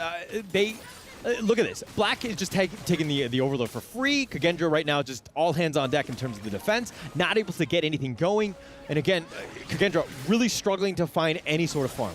Yep, at this point, there's a lot of items that need to be built up on the side of Kagendra, right? They need the, like, voice stuff done already for Senku. They need more. They need, like, probably the Starbreaker. They need, like, Axe of Torment. They need Daybreaker even for the side of 0-0 to be able to melt down Black because he has been soaking up for the team, and boy, has that made the fights difficult for Kagendra. Yeah, they need a lot more than just the Starbreaker at this point, right? I was thinking therapy, but you were going with the items, and I think the items is probably the best route to go. But Ashing here, just getting back to safety. He's going to be fine. But, you know, again, Impunity just doing a great job of just pushing it out. You know, with the next minion wave, they've got all 5 members here forcing them back. 0-0, Resplendent Revolver. Oh, the backside. We're going for this one. He does have the Infinite Warrior, the Unruly Blade, and the Skyfall. They're looking to turn this around, but Hans might have gone too deep.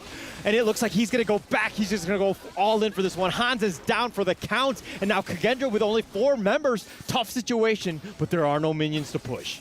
Yep, this is silver lining as Weibo did not fall to that attempt. Oh, 0-0! Oh, the Fever Barrage, but he got stopped and he's going to be killed. And Impunity are like, all right, I'll take that free food. Yep, and that's the whole point, right? If you can stop the Fever Barrage, they don't have any damage.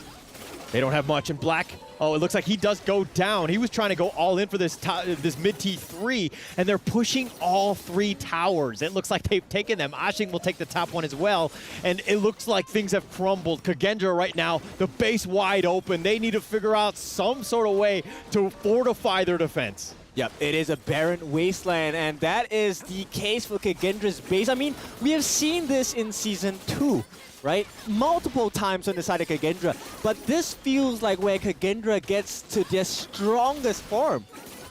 Strongest form, but tough, right? Kagendra really have not any space to breathe. Let's check out that replay here. Yep, this was the mistake for them. You know, the opening that 0-0 allowed for that comeback, and that really opened the doors for the base to be just taken apart from the side of Impunity. I'm going to rate that Marco Polo play as a 0-0. Well done. I'll show myself out again. All right, but Impunity here, like literally just backing off, regrouping, understanding that they have full control of this game. Tough situation for, you know, Kagendra, right? Getting back into this one, they're going to have to find some sort of way, but the lanes are all kind of pushing. Ashing is pushing the bottom lane. Just really, you know, no space to breathe. Yep, someone needs to find Xiaolin on the side of Kagendra, right? Until then, it's not going to be any easier for them, and it might be the end of the game for them at this point. Yeah, it might be the end here. Ride the wind, knocking him up. Weiro backing off, and he's going to have to heal just to keep himself alive for this one, just to sustain. They need to deal with the minions. Xiaolin just picking him off from afar with the flaming palms, making it difficult. Kagendra right now just backing off, just trying to survive. Yep, movers just continually using the ult to try and push them away, slow them down. Anything that helps them at this point is great. But there's one thing, Ashing actually has the Sage's Sanctuary, and that's going to be 6v5 technically. Technically, yeah. I mean, going into this one, yeah, they're going to have to do this one. Oh, they're going to go for this one. The Fever Barrage, the Stasis keeps him alive. Splendor, that is. And Black still up in the front line. Infinite Vastness, he's going to back off. He's going to use it to regroup. Senku is looking for the flank, but he's at half-life. Does need to be careful on that backside. But Ashing will push out the wave, not really worry about Senku.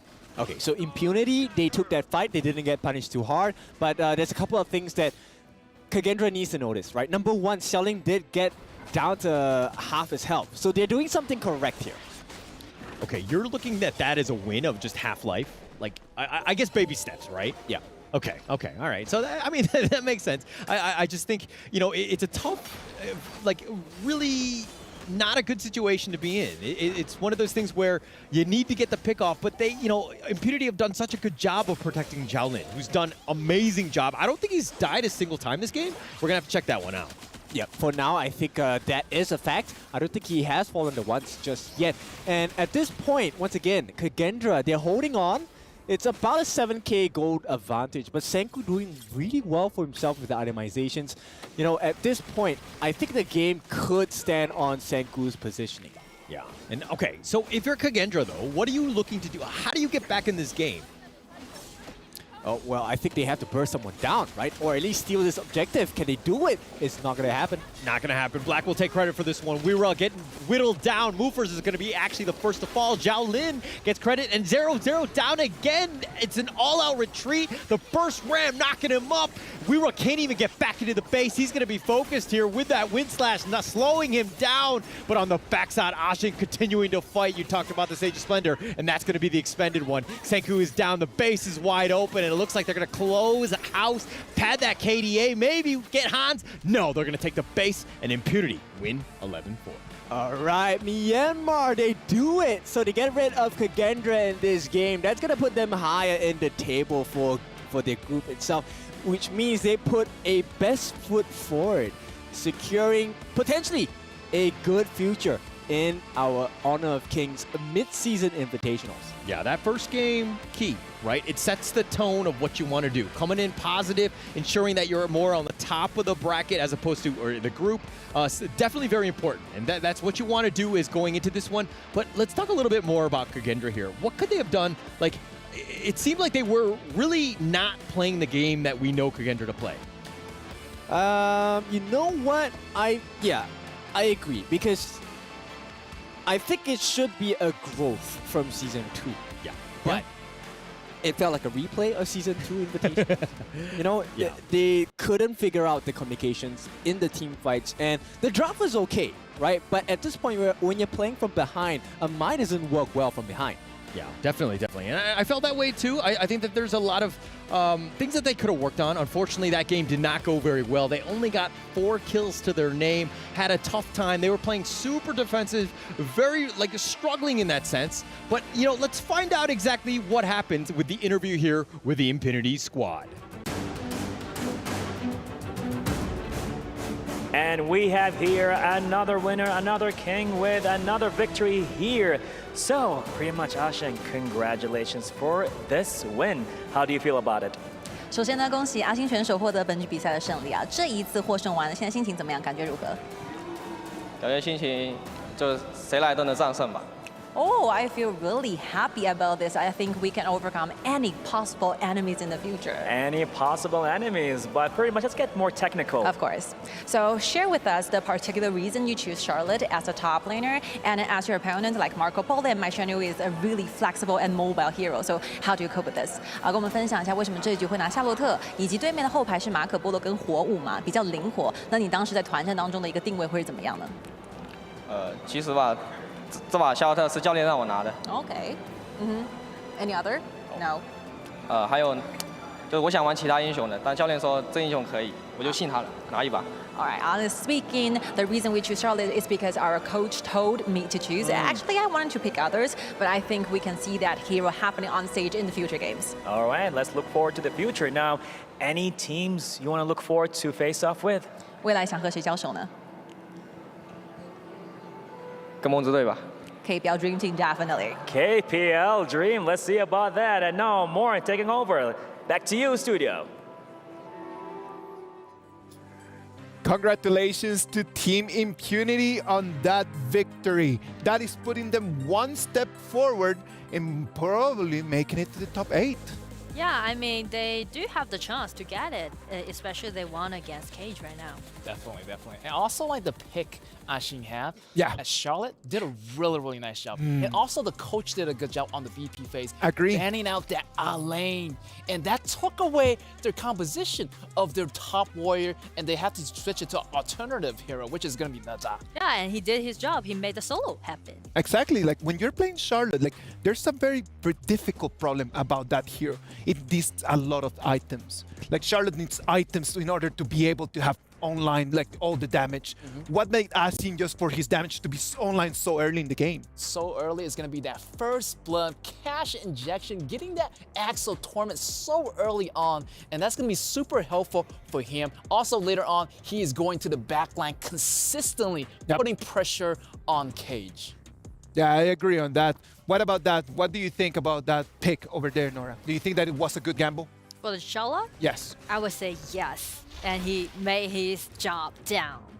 Now, of course, look at these highlights right over here. I love how in the early game, like Impunity already had a 3,000 gold advantage.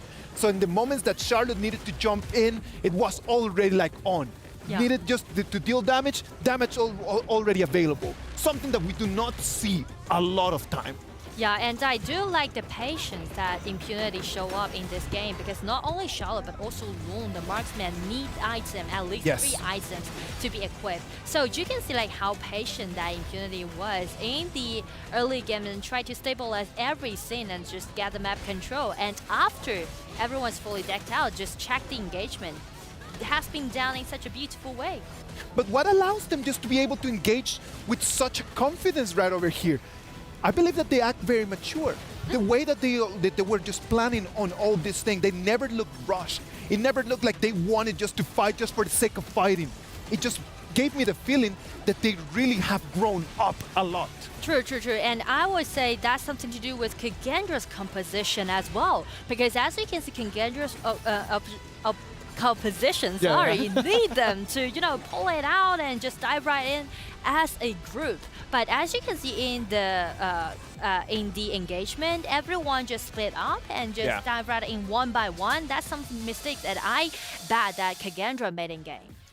let's talk about the good things about Team Kagendra. Something that I really love was their rotations. Yeah. Their 3-1-1 rotation just caught, always trying to catch people just in the brush, like waiting in there. Definitely.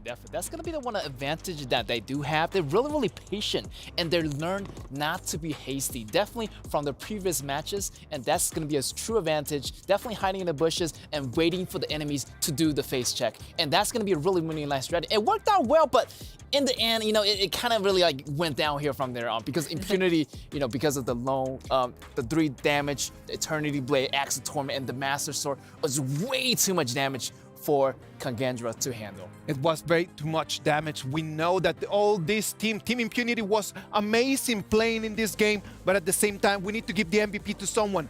Like one person needed to stand up on business, and that was Asin. With that Charlotte, he needs to give half of that MVP to his coach that actually forced him to play that. And with 0 deaths, right? Check the statistics, 7-0-2. The man is on fire. I agree on that. I love Asin. Him for such a long time, and sometimes he could just give you the vibe that he's just kind of like, I don't care about this. But then when you talk about him, he's so passionate about the game. Yeah, I feel like the man can play any hero. Definitely shout out to the coaches for letting him playing this Charlotte, and he done a great job. Looking at using that flash consecutively, also getting the backline, getting the pressure, and it's just such an awesome game for Impunity today. Oh my, come on, like that Charlotte pick over there was amazing. Just the way that he played in here is just for everyone to take notes on. Everyone needs to understand the advantage of that Charlotte in there. That we know that the BP was actually what made it actually happen, right? Like being able to ban as a lane allows him just to be on that Charlotte. Yeah, also the mechanics that he show up is that Charlotte really relies a lot on his cooldown reduction in the early game, up to like 30%. It might be the standard for this Charlotte to be, able to do a lot of damage. But you can see in the solos on the top, he did it without the 30% of cooldown reduction. He just made it. So that's why I was so amazed by his performance in game. No, I'm loving this. Like on the other side, Team Kagendra, someone needed just to stand up and try to really carry the team. They got the Kaiser, they got the Dolia, the Marco Polo, that was a very good pick. What didn't click in there? I feel like Dulia was really working well for Kagendra. I mean, the double ultimate worked for Marco Polo. It worked for Kaiser. It worked for Naja. I feel like in the very, very end, it was just too much overwhelming. The power coming in from the lone, the new hero. They didn't have time to deal with that. So many picks and so many opportunities that were just lost in the final match. And also that barrage came in for the Marco Polo. It didn't even work out because there was pretty much no front line for Kagendra to go through. It was really difficult for them. They wanted to stall, to try to push it to 20 minutes, trying to survive to the 20-minute mark, to kind of like just flip a coin and just see if they could just get in a 50-50. But it was just too much coming from Team Impunity. Yeah, I feel like they're kind of lost after Impunity just get control of the map, and when they're really rushed in to make something happen, that's gonna be the mistake that they might have, right? Because they are really rushing to do something, and they just split up and just made it as one by one. All right, now we have the A stream right over here with us, guys, and we're gonna move to the B stream and see what is happening right over there. Chuchu has prepared something for us. Let's check that out. Hey guys, it's Chucha. I'm keeping it updating for you guys for Group B stage, Group Stage in day 1 for our tournament here right now. For the opening of the day, we had KPL Dream Team versus Team Falcon, where it was a landslide win for KPL Dream Team. They won the game just over 9 minutes for our opening of the day. Next, we do have Team Impunity versus VKS or Vivo Kidstars, which Impunity was quite okay at first, but it was a comeback win coming up from Vivo Kidstars after YC's Ali just smashing it from mid to late game. Next, we do have Team Vitality versus VKS, and it seems like Team Vitality got their revenge for the win against VKS. Team Vitality, they revamped for this tournament here right now. Changes so much when it comes to gameplay, more variety of their strategy, just making a clean, disciplined win against Vivo Kidstars. Last but not least, we had Falcon versus Loop, where Loops just also smashing it against Falcon. And Loops, I have to say, thanks to Mythis Sun Bin, it actually has been very proactive throughout the entire game that cost them the win. But the question is, for the side of Team Falcon, as well as Vivo K-Stars, are they safe or are they not yet for the playoff? We're going to have to wait and see. And that's the update from me, Choo Choo. Thank you very much, Choo Choo, just giving us all the information from the B stream. Now, Group A and Group B, Nora, Get. Already, Loops taking an advantage, 2 games, 2 dubs. By now, the best performances on day 1. Yeah, Loops, I love it. I know that this team is going to do so good when they're being put on the spotlight. Yeah, definitely. Yeah, I talked to Kaiba too. Like, they're definitely going to be put on spot, and they're definitely going to do a lot better on the stage versus the scrim. So congratulations to Loop getting that 2 win. Congratulations to them. Let's get the ball rolling forward, because we have our next game. It's going to be KPL Dream Team against Boom Esports. Our representatives from the Philippines are going to be facing the big tyrant. Can they really come in and demonstrate that this is an opportunity for them to shine? Yeah, I mean, like KPL Dream Team, they already showed their dominance for game 1, right? The debut for them in EWC. So we can just talk a bit more about Boom, I guess, because they already played also, right, as well. They played 1 game. So I do believe that they have the time to prepare to play against KPL Dream Team. Yeah. Let's be realistic. Boom Esports did not play badly against Loops. Like, Loops was very dominant. Loops was playing really well, but doesn't mean that Boom played badly. Now, playing against the KPL Dream Team, Get. What do you think is going to have to be the strat for them to take the win? Oh, Boom is definitely going to go up against the uphill battle right here. I mean, they're still recovering for the first battle with Loops. They're bleeding right now, but they're getting a lot of recovery. I feel like they have to think of this game outside the box versus the KPL Dream Team. I mean, it's going to be a tough battle, but I feel like they're going to learn a lot from this game. Also, from the previous match from Loops, they're going to re-strategize their composition, pretty much going to do it in full action, also versus against KPL Dream Team. All right, let's send it to the Amazon Arena. Let's see what's going to happen in our next game. And we're back again right here at the Amazon Arena. But before we even move on, we got some crazy odds happening here. Are you ready for KPL Dream Club? 再来一次，你们准备好了吗？ Well, let's go. Let's go with the one and only KPL Dream Team.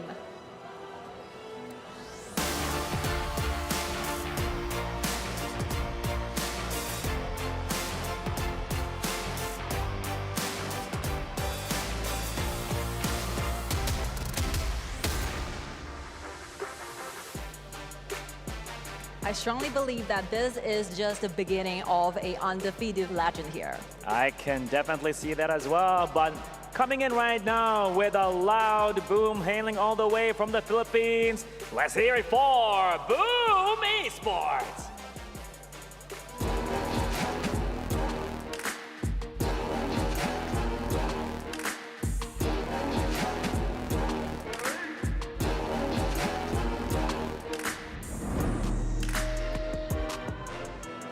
Well, this coming match is going to be with a lot of unwavering strategies taking place here.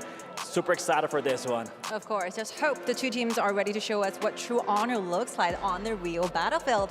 Right now, gaming time. Let's hit to our studios. Yella. How's it going, everybody? Welcome back to the Honor of Kings Mid-Season Invitational. And you may be surprised that we have changed. It is not Kindo, Fu, and Hola. It is myself, Blam, and with me is Stuart. How's it going, Stuart?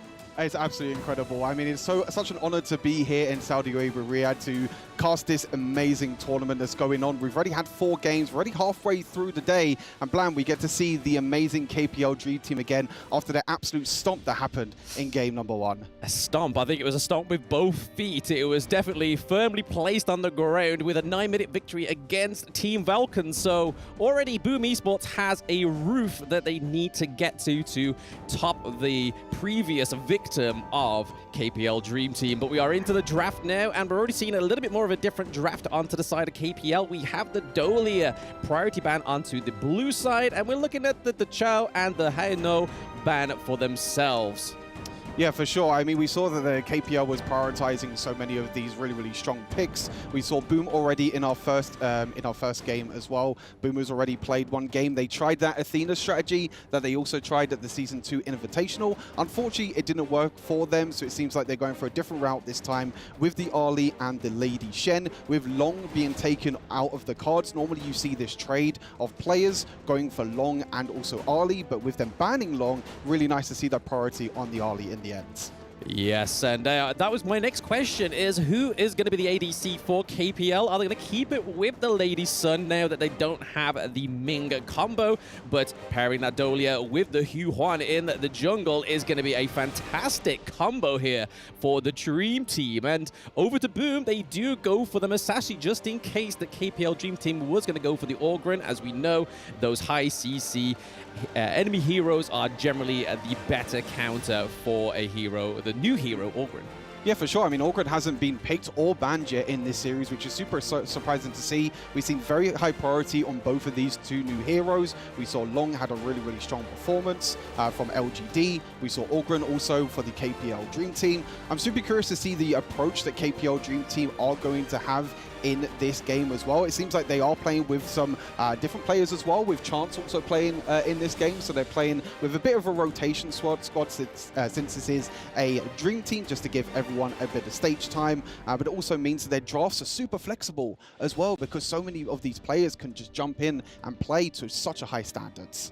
Yes, Pang is sitting this one out, it seems, and we're getting high in this KPL matchup this time around. But funnily enough, we see the Mutsu ban and the Cayenne ban come through, so that must be something that they know that Boom Esports are going to go for.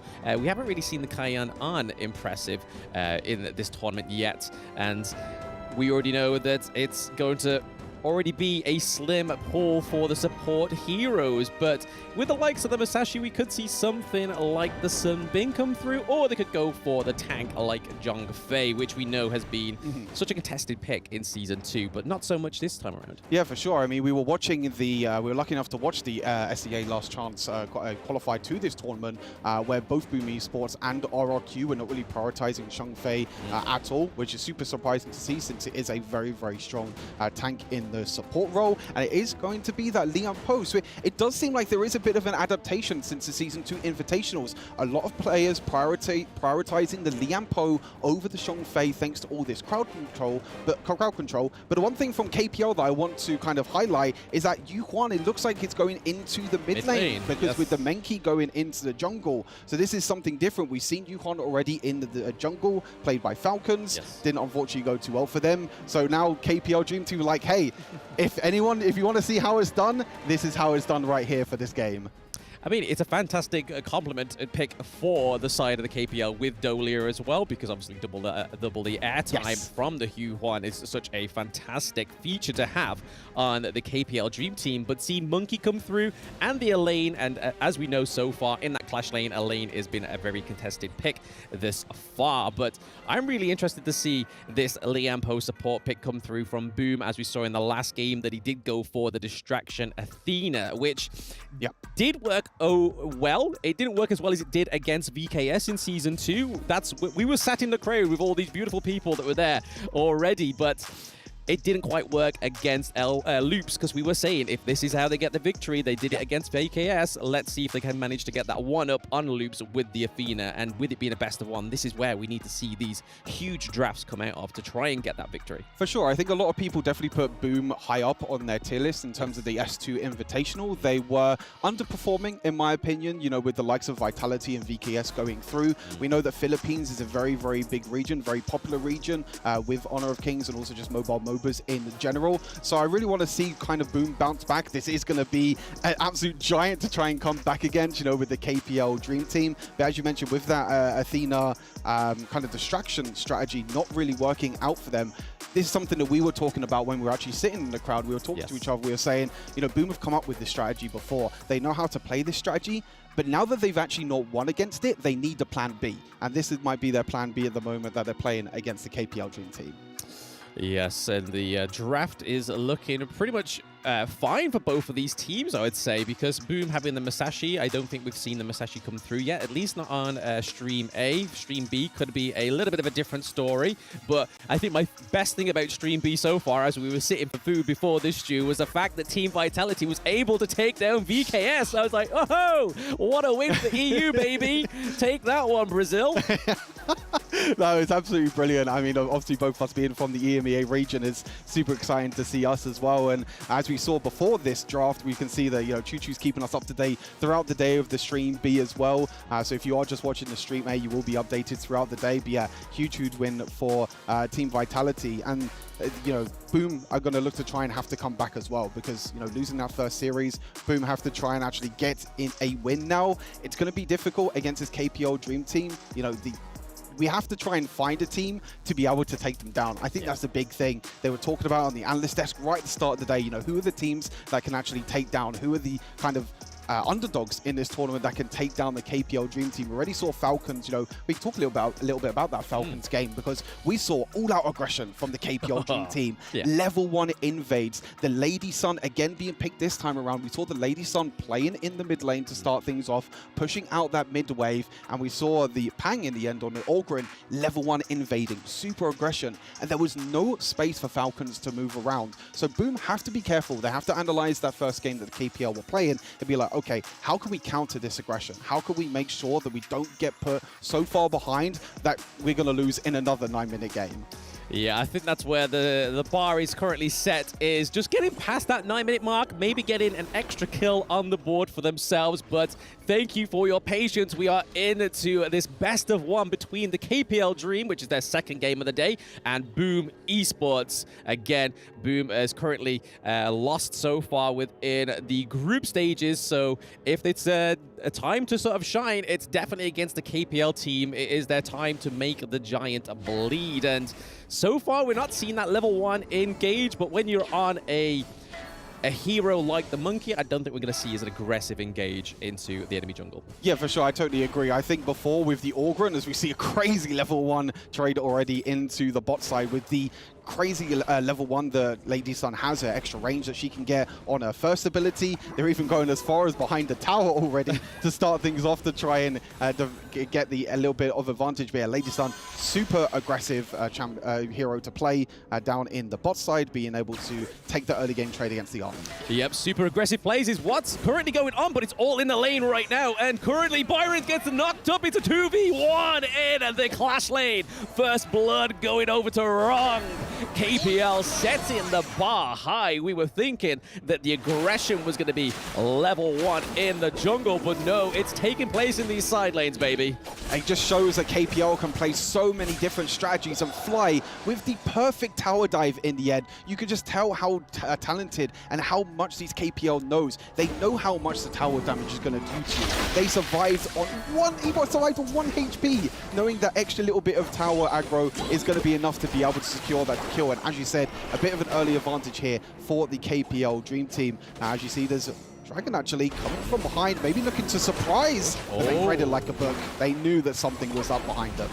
Yeah, Chance really calling out that phase check there. They clearly are the team to do this. Some teams may just even wandered into that little trap there. It would have been quite a snare for Boom Esports to get that on top of KPL Dream Team if it was the case. But currently, so far, we're seeing the KPL Dream Team are up ever so slightly in the gold, and there's no just about that 1k gold difference right now going into that 2-minute mark. It's definitely a little bit more of a pulled, stripped back, less aggression as we saw against Team Falcons. I don't know if that was something that was just a little bit of a revenge call, but okay, a lot of damage onto Toshi, forcing the Ali out of the team fight, which is going to be detrimental to trying to keep any damage being taken place in that T1 in the bot lane, but we're seeing a great push in this mid lane.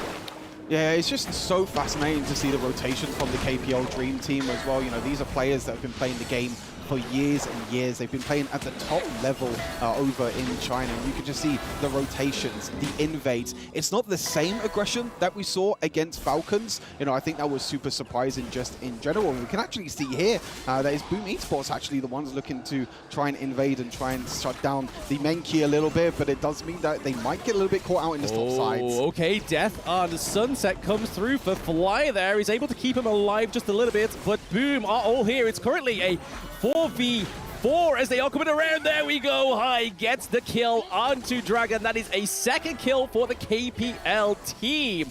This Menki is not here to be messed with. You going to his tutorial. Oh, what a trade. He's back down and getting another kill onto Toshi.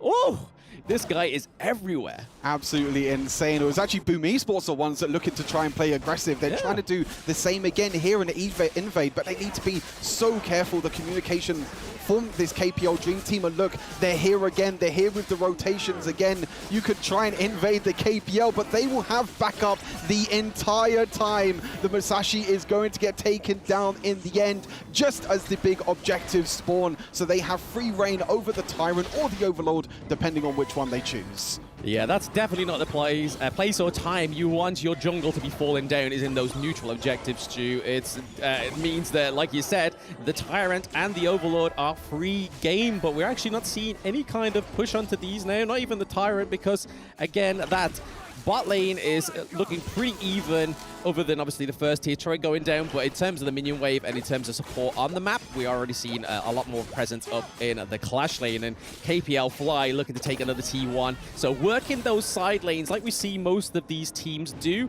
They keep that mid lane a little bit more fruitful because it allows for a bit more easy access onto the minions. But less about that. Boom, Ajix kind of steps in a little bit too far. He's taking quite a bit of damage from Monkey, but the Dolia comes through, gets the kill onto Ajix right now for KPL. Currently 5-0. Not a single blood on the board for Boom, but is this going to be the turnaround now? No, Dragon gets on and targeted, and two turrets are taken on KPL Fly, but it's going to be Impressive that goes down, and that was an impressive kill by the KPL team.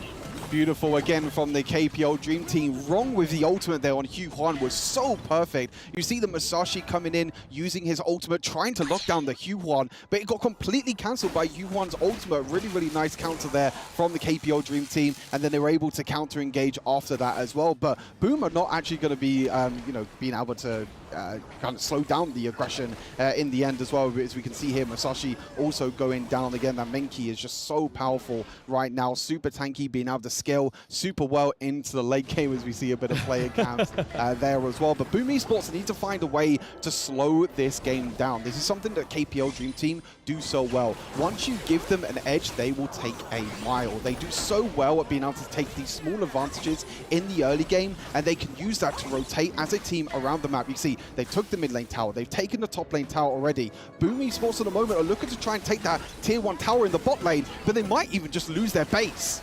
Yes, and I mean, that's definitely not a great trade for the teams here. Losing first here for high ground turret and also losing some blood here. Stu, Dragon goes down. Are they going to be able to get a kill for Boom? No, Midgie is on the run. Could this be the end? They might end it here. In 6 minutes, Stu. Oh, they are holding on. KPL just got crushed with the Liampo ultimate, but they're still in there. The minion wave is not just yet. This is the second lifeline for Boom as they're holding on to their crystal right now, but it looks like KPL are not giving up that pressure, Stu. They want to win this game, but they are now backing off. They're like, no, let's let them get a little bit further in this game because we're already miles. Yeah, they didn't want to take that extra bit of advantage. They took a little bit of a trade, that huge Liam Poe ultimate from Impressive. We saw how well he was playing Liam Poe in that SEA qualifier that was played here in Riyadh, and you saw how he can be a super playmaker for this team Boom, but there's just no playmaking that you can make against this Dream Team. There's just so much slow. You just saw it there from Impressive, just kind of just like running, slow jogging away like he's Slow going motion. up some elevations, but unfortunately for him, he does get caught out there once more by KPL Dream Team. And with second wave of minions coming around, it looks like Midgie's trying to just get rid of those minions so they cannot aggress. They clear the wave. The crystal, but we saw that Fly was looking pretty low. Thanks for the death on Sunset. He's able to escape that near close to the feet and also denying Boom Esports of that kill. Yeah, it's super nice from Boom Esports. They're actually being able to defend against the base, but the problem is that their base is just in shambles at the moment. Their base is all over the place. You can see they can't even go out of their own base. You know, since the main key is going to be super tanky, you have the Hugh Huan, which is going to have so much sustain as well. You're seeing Musashi trying to actually go into his jungle just to get a little bit of farm, just to get a little bit of gold. But this KPL Dream Team is just taking everything away from Boom Esports. You're seeing Ali at the moment up into the clash lane. Look, just trying to get a little bit of farm, but what are you doing there, Toshi? Your base might even just end. Yeah, I think they're just trying to minimize the amount of minions coming through into the crystal, but Boom Dragon does go down once more on the side of Boom Esports, but it looks like this could be the final wave with the super minion here. There's that Q1 ultimate coming through, the huge death on Sunset that takes down Oppressive. They still have the minions here. The crystal is still alive. They wanted to get the ace, but they got the crystal instead. KPL taking a second win today, Stu. Absolutely beautiful from the KPL Dream Team. You can see the fans in the crowd as well. We had the chance of being able to sit in the crowd and see the crowd here trying to cheer on the KPL Dream Team. Two super dominant games. Falcons, 9 minutes. Boom Esports here as well, also 9 minutes. You can see that there is just nothing that these teams can do. This KPL Dream Team is so far and above the rest at the moment, and it's just, who could take them down, Blam, at this point? Like, they just look on a whole nother level than every other team in this tournament. Absolutely. I mean, they do have one more victim today, or maybe a victor on the side of them, and maybe they will be the ones that take them down. But unfortunately, it's not Boom Esports. It could be a G Global later on, but just looking at those stats is just phenomenal. Such a great presence across the map. We saw a little bit of a presence change as well. Yeah, absolutely crazy. KPL Dream Team coming up absolutely huge here in the second game. They're going to look to try and go 3-0 in a couple of games' time as well after this. This isn't the last time that we're going to be seeing the KPL Dream Team today, but an absolutely incredible performance. Flawless as well. 0 deaths across the whole board. They have a no-death run in their second game, but again, fantastic effort from the KPL Dream. I'm pretty sure the audience are feeling it in the Amazon Arena, but we're going to pass it back over to the stage.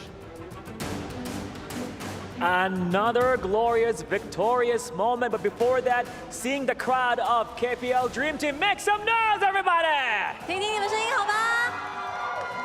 Amazing, beautiful. How do you feel knowing that you have fans flying all over from China to Saudi Arabia right here for the EWC?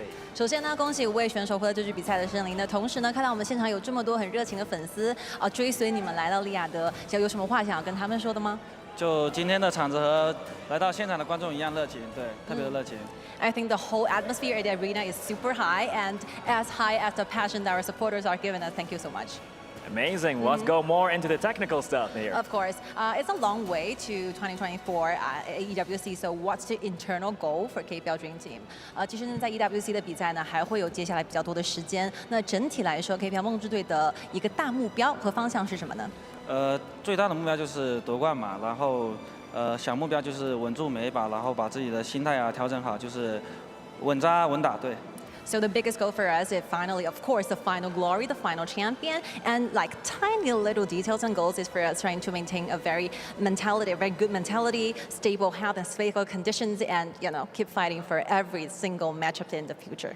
Keep fighting.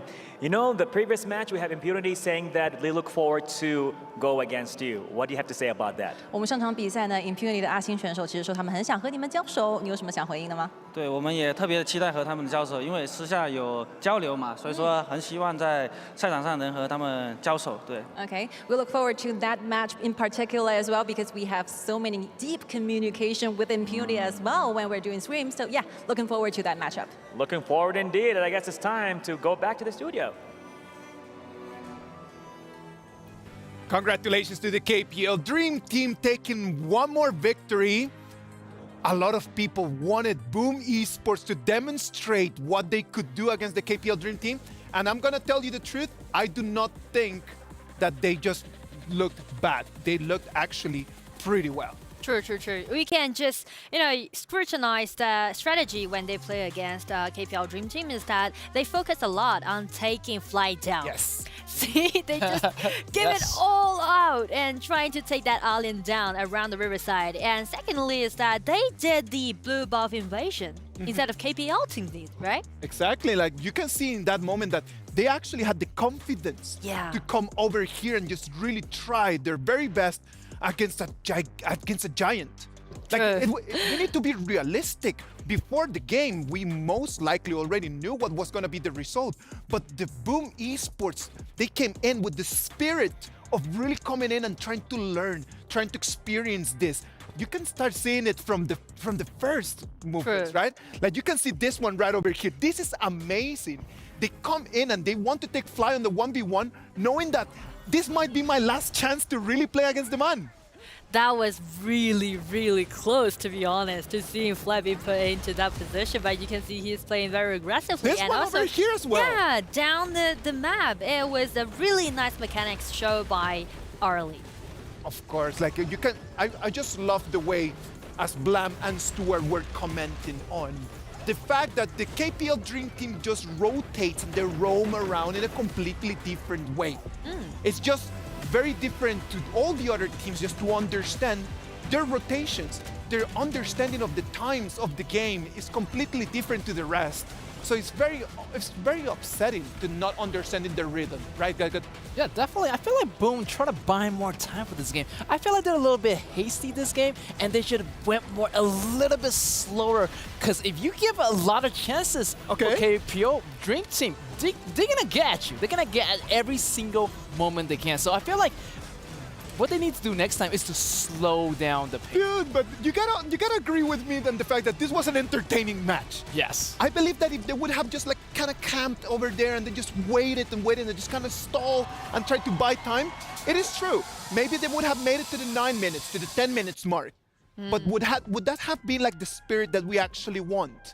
Like we want to see the teams really try to take it there, trying to go with everything they have, passion, with the mission of trying to win, instead of just kind of like trying to survive. To win and to survive are different things. Yeah, I mean, like, you can play in both ways as long as you can win it.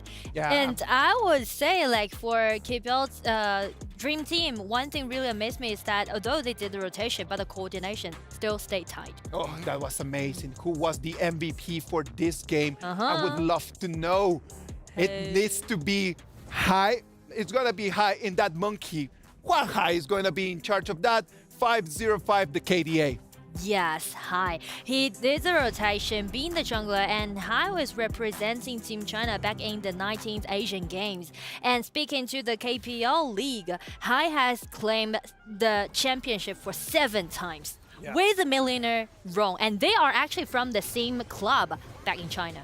Yes, exactly. Like Hua is one of those players that we actually love a lot, right? Like he's been around for a long time, and he's always been on the discussion about like who are the top junglers in the game, right? Oh, I know. That's going to be a huge competition. I mean, him and Pan kind of have a small competition for sure. You know, some say Hai is better, some say it's Pan better, but I feel like both of them definitely are playing at the highest level. And there's another thing that I really want to talk about Hai is that he made his debut in KPL region by using Arlie originally and by claiming a pentakill. He's so far the debut day, the first game he played in KPL when he was, you know, yeah, that was insanely crazy. That was amazing. Like it's one of those beautiful things that we love just seeing. Yeah. When someone comes in and just gets a pentakill in their first game, you know that they're it. They're him. Totally. Like, okay, the genius coming right now. Oh, that's lovely. Now let's talk a little bit about the heroes. We got to see a Yu Huan, right?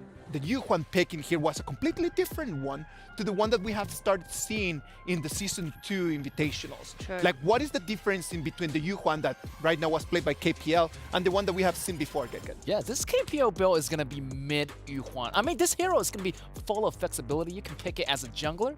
You can pick it as a, like a support. But this one, they use it as a mid laner, and they use it really, really effectively, healing the whole team, using the AoE ability in its ultimates to heal and damage the enemies at the same time. Also, if they can do a lot of, hit and run, their spacing is so awesome.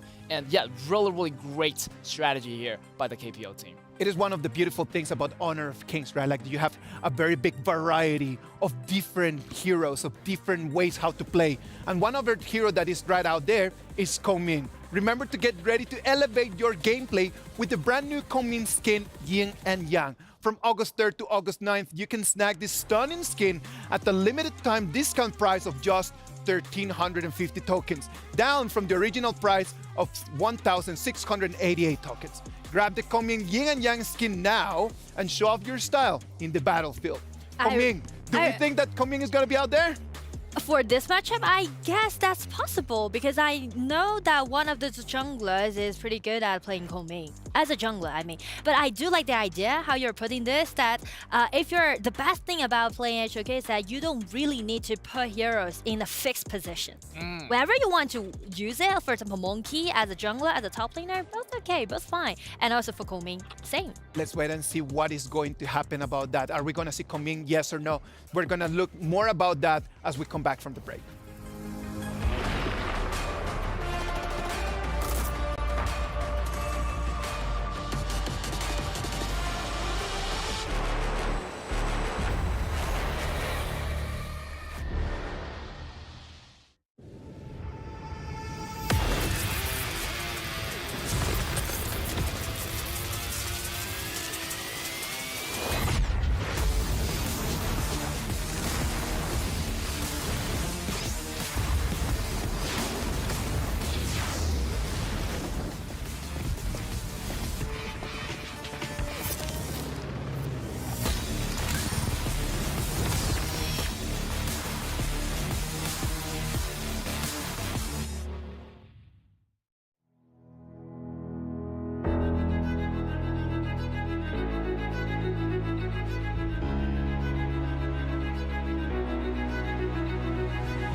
Welcome back to the Honor of Kings Invitational Mid-Season.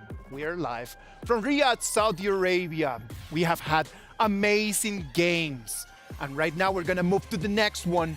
LGD Gaming against Team Kagendra. LGD Gaming being the team that everyone is looking forward to, right? True. We know that besides the KPL Dream Team, well, LGD Gaming, they're the champions right now. Do you think that right now, after watching them play and watching KPL Dream Team play, LGD Gaming, do they have a chance? I do believe there's a chance left for LGD Gaming, and I know that they are aiming for that chance to play against KPL Dream Team. And as also like speaking to the last game that they played for that one against TS, that was really good because instead of saying that they won the game, I would say they won themselves because they never won against TS when they were using the Dachao strategy. But you see the first showcase that they made in EWC, they did it. And I agree with you in terms of that. Like, right? It's not just like the victory that gives you the 1 point. It's not that 1 point. It's just going to be like overcoming something that before was very difficult for you. What do you think, Edgar? I feel definitely LGD has the potential to beat a KPL team. Definitely. They've been training in the KPL region for a really, really long time. They have scrims against the KPL team in China. So definitely they're playing at a really, really high caliber. And definitely they're going to be maybe the first team to get a point away from the KPL Dream Team. All right, STC Play predictions. Kagendra and LGD Gaming. Who are you voting for? I'm gonna vote for LGD Gaming. LGD Gaming, yeah, good? Same thing, LGD team.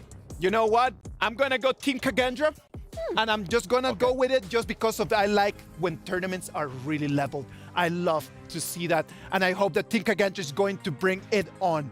Now, let's toss the ball back to the Amazon Arena, and let's see what is gonna happen in this amazing game. And we are on it again with another match to honor more kings. Well, Sky, the honor is all yours. All right, right on the stage, let's welcome Team LGD Gaming.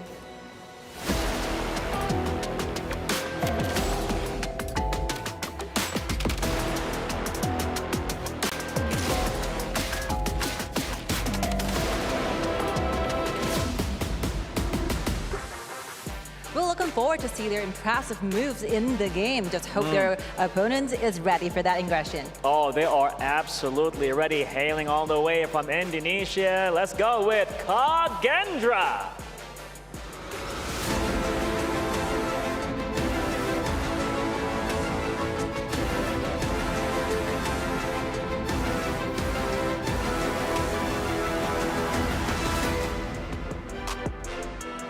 Well, we'll be seeing some youthful energy and innovative strategies taking place with this one. Of course, ladies and gentlemen, please be prepared for an unforgettable showdown. It's gaming time. Back to you, studio. Yalla.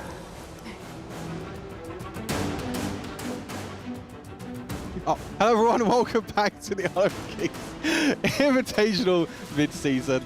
Me and Blam are a bit all over the place, but a team that's not all over the place at the moment is LGD Gaming, being able to take that first game that they were able to play in this tournament against Team Secret, which was the rematch of that Season 2 Invitational. We were lucky enough to watch that as well, and it was a super interesting game to watch, whereas Kagendra on the other side unfortunately lost their first game, so they're looking to really try and bounce back. Yeah, I mean, the Team Secret against LGD was just one of those... It's becoming one of those staple matchups that we're seeing quite a lot within the global scene. It's going to be a rivalry for some time, I think, Stu, especially with both of these teams being from Malaysia. And both of them always putting up such a fantastic performance as well. So when we were watching it, we were like, oh my days, like Team Secret may win here. And then all of a sudden we saw the beasts of the south, the beasts of the east themselves, LGD Gaming, managing to take the victory overall from Team Secret. So again, well, it was a fantastic job by LGD, but their next contender is Kagendra, and we are getting into the draft, and we're looking at a Musashi Prio ban. Does this mean it's a storytelling of Orgren being picked up again? I think Kagendra need to read this like a book. This is one of the very first times that we've seen Musashi being banned in the first rotation. We know there is a bit of a counterpick to the likes of Orgren, one of the new heroes. One other player I want to highlight as well is JR. Did play long in that first game against Team Secret, and that is going to be the priority pick. They don't want to prioritize Ogryn, they want to prioritize long, and I have to say, JR played a flawless game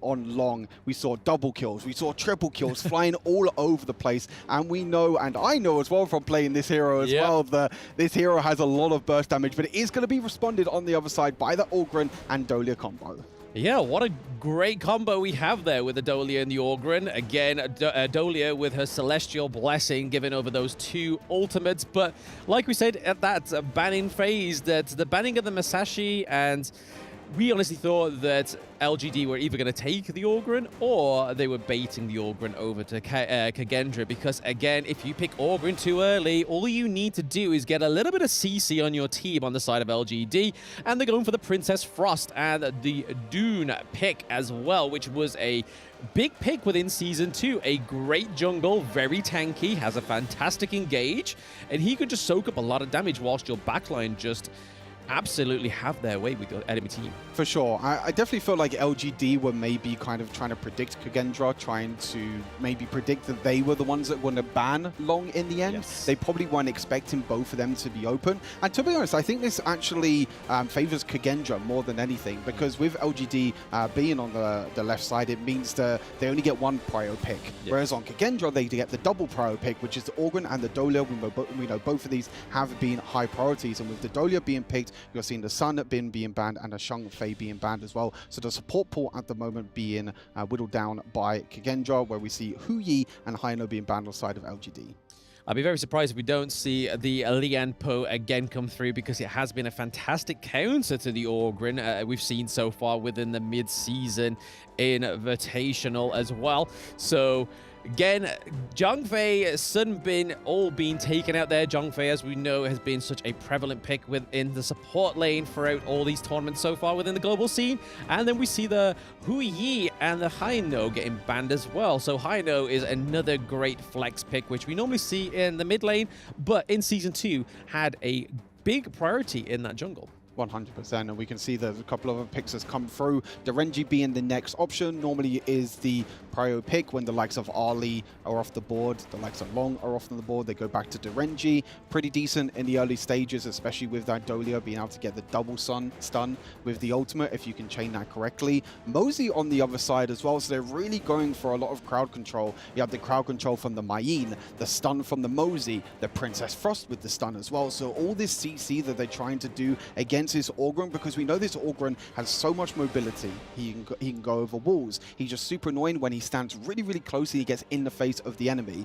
But I'm not too sure if you want to be the face of the likes of Dune and Mayin, to be honest with you, and even the Princess Frost with the stun as well. And Shangguan being picked, I believe, for the first time on the A stream as well. Yep. So going to be an assassin in that mid lane against Princess Frost. Yeah, last time we saw the Shangguan being picked up, it was Team Vitality. We do know that Highland loves that pick, but this is about Kagendra. This is about LGD Gaming, who is going to come on top of this. But just to reiterate the point of the draft, there is so much CC on the side of LGD Gaming, which could be at the detriment of Kagendra, especially with that Ogryn pick. But as well, obviously, one of the things we didn't mention was the knockup from the Dune pick as well. So yes, again, that double knockup is a great feature, especially within those early game engages. We already see that Dune is a fantastic early game hero to do a lot of damage, to clear his waves a little bit quicker and stuff like that. But then as towards the end of the game, you kind of see him fall off and be more of an assistant tank, just being that sponge that we know he is. The only other spongy hero that is resemblance to Dune is definitely the Kaiser. 100%. Super interesting to see this mid lane matchup. We saw that the Mai was picked a few games ago as well. This kind of assassin versus mage mid lane. The only worry that I have on the side of Kagendra in this game is their wave clear. They don't have really that great wave clear that we see, whereas on the other side for LGD, you have that Princess Frost that can use the ultimate, use all them AoE spells, and can really defend against the likes of Kagendra when they're trying to clear the waves, when they're trying to push down towers. So it's really, in my opinion, about trying to get this Shangguan ahead, get Senku ahead, trying to get him a first few kills. Interesting enough, they are putting Shangguan in the mid lane. We normally see the assassins go down to the bottom side, so they get a little bit more free time because we know how much priority is in that wave clear and trying to get that mid lane pressure. Yep, it opens up a lot of doors and a lot of opportunities for those that are able to take that priority in the mid lane and also take the T1 turret. It's because it just opens up a huge buffet for whoever claims that T1. But again, this is a very coy early game. There is no sort of aggression, no massive engages. So this could be the difference here, but I feel like the Motsu pick here is definitely denying the Orgren being access into the back line of the side of LGD. I think it's probably a really, really good draft here on LGD for taking the Motsu rather than going for something a little bit more practical that we've seen recently, which is like the Liempo. Yeah, I mean, with that Dune pick as well, you know that you have that front line already, so you don't really need that front line from the support role that we've seen for Lysa Shangfei, was obviously got banned this game, and also Liempo. So going for that support, so there's a little bit of damage in the mid lane there for Princess Frost. With that tank going into the jungle, it allows you to pick supports like the Mosey and set up plays just like this. Oh, Dolia is almost going to get takeout. Can Mufas escape? No, we're seeing the Shangguan. He's trying to put a pressure on that front line to LGD, but we're able to get out with the Unruly Blade. Death on Sunset comes through. It is Kagendra getting the first blood onto LGD Gaming, but are they done yet, Stu? I do not think so. Motsu is only just managing to escape thanks to his abilities. Bit of overextension in the air. The heal coming through from the Dolia, allowing to keep her alive. And you're seeing how strong this Orgren pick is as well. Just standing in the front line, tanking up so much damage. But the Mosey stun, again, setting up the play. It works this time. It didn't work the first time, but it was able to work this time around. But a trade kill in the end, a 1-for-1 in the end. So Kagendra still up in kills at the moment in this early game, which is exactly what they need with this composition. Yes, I don't think we can call out LGD anytime soon, but we saw that Shangguan was able to do quite a bit of damage onto Princess Frost, not quite being able to re-engage. A double knock. Can they get the minion hit? Oh, Musang King with the assist of the MVP minion in the mid lane, getting the kill onto Shangguan.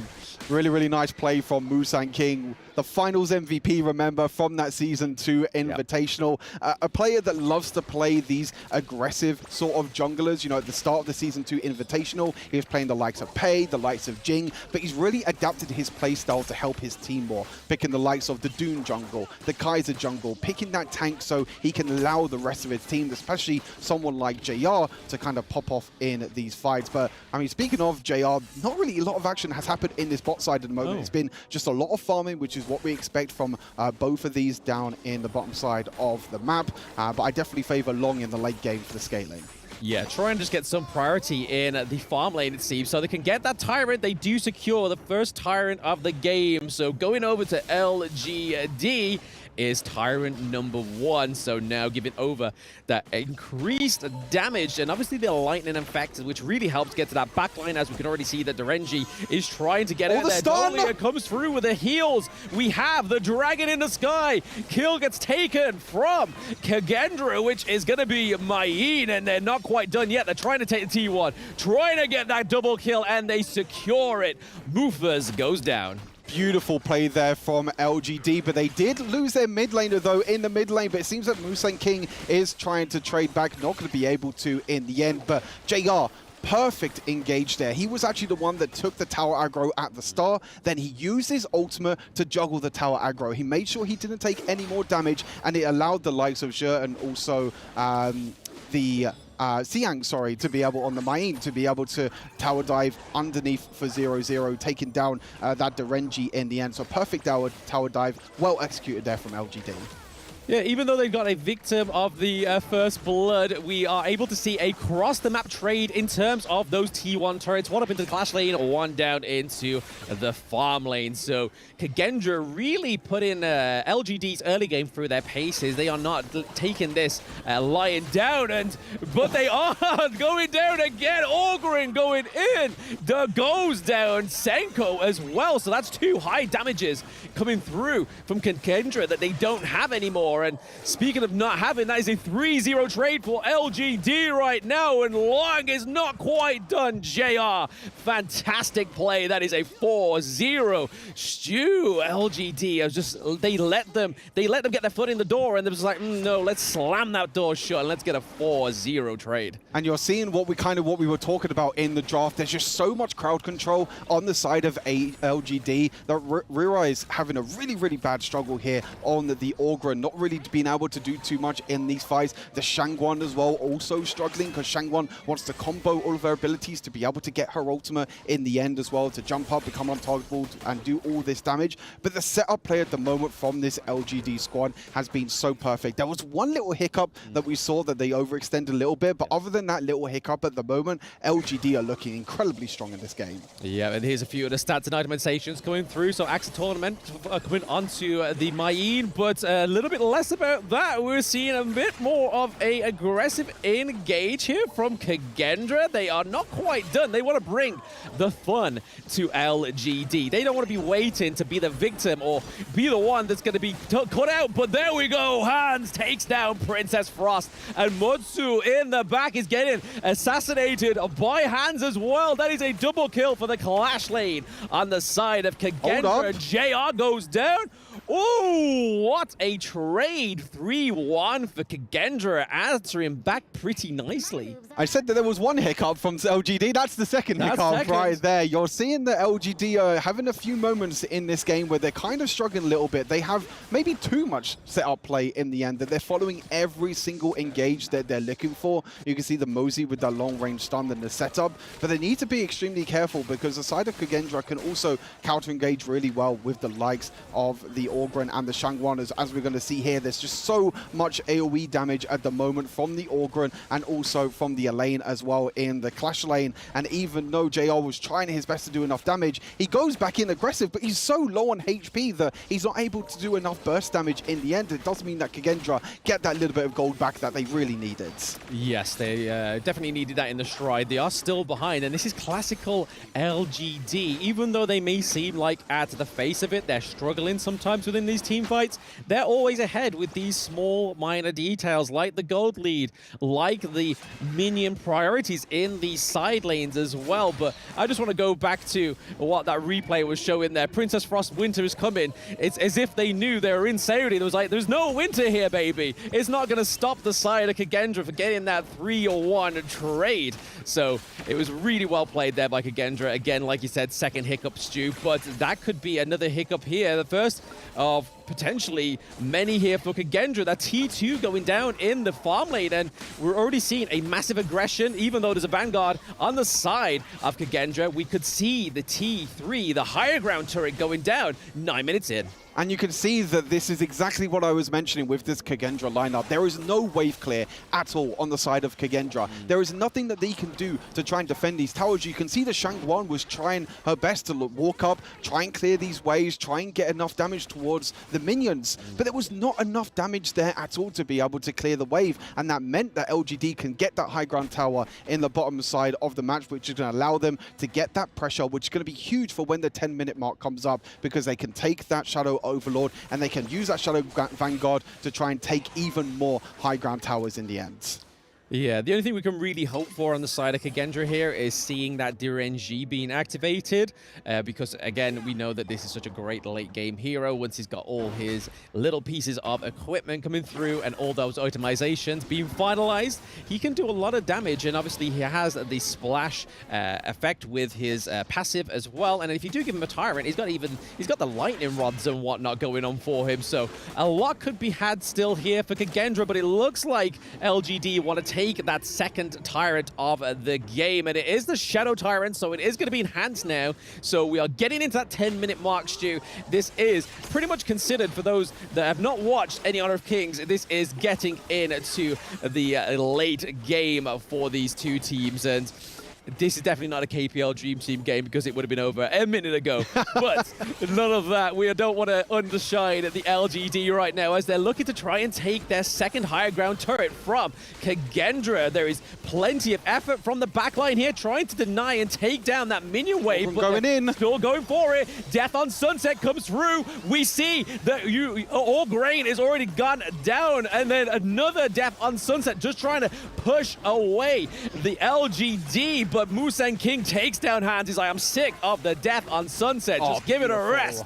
JR takes down Mufa. It is another 4-0 trade. Down goes one, but this could be the downfall of the Crystal for Kagendra. Again, LGD taking in the second victory today from Kagendra. Both LGD and the KPL Dream Team looking incredibly strong in this tournament. Very, very strong victory there from LGD. The setup play in the end. You saw in that last team fight that the Orgrim was trying his best to engage, trying to jump onto the backline, but there was just too much crowd control. The Orgrim couldn't escape, couldn't do anything, and when your jungler is down that early on in a team fight, it's a 4 versus 5, and even with that Dolia lane combo, as you mentioned, it's just extremely difficult for them as well.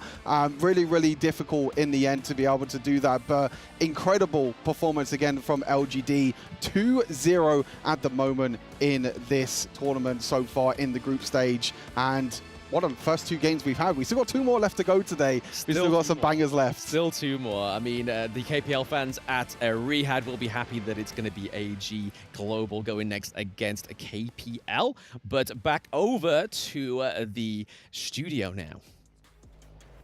Congratulations to LGD Gaming on that second victory of the day, demonstrating that there's no doubt that they are the top dogs in their group. Yeah, definitely. I never doubted about the result, but to be honest, in game performance, I'm kind of a bit worried about this team because you can see like how hasty that LGD Gaming was in game. Because speaking to their draw, speaking to their composition, it's quite late game style, so they don't really need to rush into the opponent's jungle and try to grab everything that they want, right? And that actually just light up a cage, and then they just did really good counter attack to us by using that all-in. No, I agree with you in terms of that, because it comes down to a moment where you feel like LGD Gaming is always at the lead, but it never looks like Team Kagendra is actually disappear or not in the race. So what do they need to do in order to just kind of like close the deal early on and not allow other teams to come back? I feel like Kagendra just want to take their time. I mean, early game is going to be the aggressor. LGD went inside the jungle. I mean, they were so hasty and they're going in without noticing. Kagendra was always there. I feel like every time they like try to go into the jungles, Kagendra always punish LGD back. Getting into that hasty moment is not going to be the way to go for LGD. So I feel like, yeah, Kagendra taking their times, they're definitely going to do a lot better in the next match. No, I agree with you in terms of that. Like, I remember over there in Clash Lane, like there was a moment where it came from an initiation for LGD Gaming, it came down to a 0-3 trade for Kagendra. Yes. It's not the right way for them to be able to play in terms of that, or maybe we're just being picky. Maybe we're just being picky because we're expecting a lot from them, right? Like our expectations we're having right over here. Let's check on the highlights, because it was LGD taking control of the game since the start of it. Yes, and here is something that I want to highlight. After they are trying to take down the milling tower of the other side of Kagendra, and then they're just being a little bit more hasty. Trying to do a lot of tower damage, you know. Yeah, they just couldn't just kind of wait for the right moment just to jump in. Yeah. They saw an opportunity and they were always just willing just to, it needs to be right now. It must be right now. And that might be a little bit of those mistakes that if you want to play to the next level, you cannot be allowing yourself. I mean, the result seems to be very optimistic since we are watching the highlights, right? It's only the clips. But to be honest, in game, that the advantage is not really stabilized. Yeah. This one right over here, man. Like, check on that guy. Yeah, definitely is going to be a really good. Also, I want to put an emphasis on their top lane of Kagendra's Hans. Played the island so well in this game. Really, really well. Also, I noticed their coach. They're the youngest coach in the season too. So yeah, this coach from Kagendra, he has a lot of creativity and he put a lot of faith in his top laner. I love to see when young coaches are just being very, very, very courageous, very confident, and just making these calls, right? Allowing their players just to play to the heroes that they believe they can be best and the ones that they can excel. And also speaking to the coach, I really want to mention about Joker, the coach from LGD Gaming, because I know that for the lineup, as for LGD Gaming, Xiang, Jihong, and JR, they were at another team called BSE. And also for Musanki and Zhe, the jungler and the support, they were at another team called Must Tigers. As long as they transferred into this team, LGD, they're actually sharing with the same coach.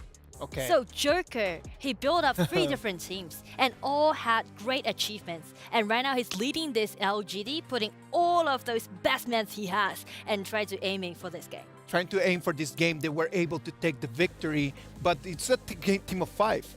At the end of the day, there's going to be one that is going to be our MVP, that's for sure. And the MVP for this game, for LGD Gaming, is going to be Zhe in that mods. I'm going to tell you something. When that mods pick came at the beginning, it took me about 5 to 10 seconds to really understand what was going on. But then when it actually started the game, it just came to me. It got to be that. That mod, it was so useful just for the stun. It was just so useful just for the poke. It was so useful just to kind of like allow Princess Frost to be able to use the AoE in a completely different manner. Yeah, I know that where the hesitation comes from because it relies a lot on the accuracy that the player has. And then you have Diren that actually could use his second ability to actually purify that and then just move on, right? But the poke ability that Zhe had on that Mozi actually gave him that MVP. Yeah, that Mozi also did a really good job stopping Shangguan, also stopping Ogren as well. Using that ultimate, locking both of them down at that final crucial moment. Definitely this Mozi did a really good job. Kind of comparable to the Limport he played last time. Oh, and Zhe has already got 2 consecutive MVP so far in game. Exactly. Brother's going for everything. Whoa. He's won everything, and we hope that he's going to get it. Hopefully, Zhe is going to keep performing at the same level as he has been doing up until right now, because it has been a great feast for our eyes. Team Kagendra, hopefully in the next game, they're going to be able just to turn things around and really just show us. I believe that in terms of the BP, they did not have reach. They did not have that clean wave ability that they actually need if they want to be able to take control of the game. For example, they are really prefer to take that Dolia pick, right? Yeah. And they are paired it up with Alien one time and also with Kaiser one time. But this hero really needs to, you know, try to put it together, move as a group to do those engagement instead of just jumping in one by one. Because we can see for the last engagement that they did, Ogren just went in alone solo and just make Alien into a really dangerous position. A very dangerous position indeed for Team Kagendra. Hopefully they're going to look at this and then just kind of turn things around. Now, we're going to have a short break and then we're going to keep going back with you to the Honor of Kings Invitational Midseason.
It's the EWC and you want to play like a pro. Well, we've got a lesson for you. Axe on. You're fresh, ready to fight and grind those long hours. It's how it should be. Axe off. You're slow, unfocused, and lagging. Do you get it? Let's go again. To unleash your best game, you must freshen up first. Get your axe on. Spray, play, repeat. Axe and Esports World Cup.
Oghren commands the immense power of the Divine. His passive links his basic attacks to the souls of his enemies, dealing damage over time. If they cannot shake off the chain fast enough, the chain deals damage more frequently and deals additional magical damage when it ends. Skill 1 ignores terrain. This skill has 2 phases. He creates a path during the first phase and deals magical damage to targets hit by the path. When it hits a wall or the life-death border created by Skill 2, it speeds up and creates a bridge of passing where it hits the wall. When Oghren is on the path, he can travel through walls and gain a movement speed bonus. When he's on the bridge, he gains a burst of movement speed bonus and slows nearby enemies. Using the skill again will put him in the Seer state, enabling him to kill enemies at low health instantly. Skill 2 is his main damage output skill, dealing damage and slowing enemies ahead. It creates a life-death border that deals damage, slows, and marks enemies that touch it. His next basic attack also deals additional damage to up to 3 nearby marked targets and restores health. His ultimate has crowd control and recovery, knocking back nearby enemies, dealing damage, and restoring his own health. He also creates spirits to aid him in combat. He enters Seer state after casting, killing enemies at low health instantly. This is his common combo. Use Skill 1 to go through walls and enter the fight quickly. Then mark multiple enemies with Skill 2, and poke enemies with the enhanced basic attack. Use Skill 1's Phase 2 to trigger Seer, or use Ultimate to trigger Seer at low health, restoring some health. Enemies are controlled with spirits and then killed at low health. When at a disadvantage, use Skill 2 to mark enemies, then use Skill 1 and walls to deal damage, and kill enemies at low health with Skill 1's Phase 2.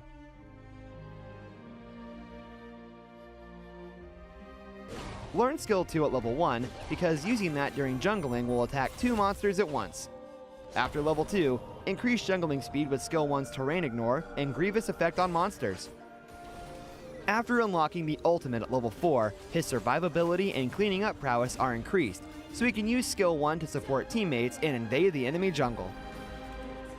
During teamfights, he should enter after enemies use their key crowd control skills and use the recovery effects from the ultimate and Skill 2 to poke enemies, then kill them with damage output from teammates. When being chased, use skill 1 to ignore terrain and flee quickly.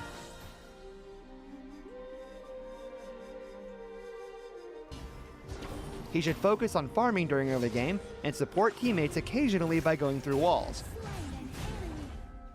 During mid to late game, his survivability increases with the right equipment, but he still needs to follow the group to deal damage alongside the carry and help cleaning up. A journey through life and death. Wash away the darkness.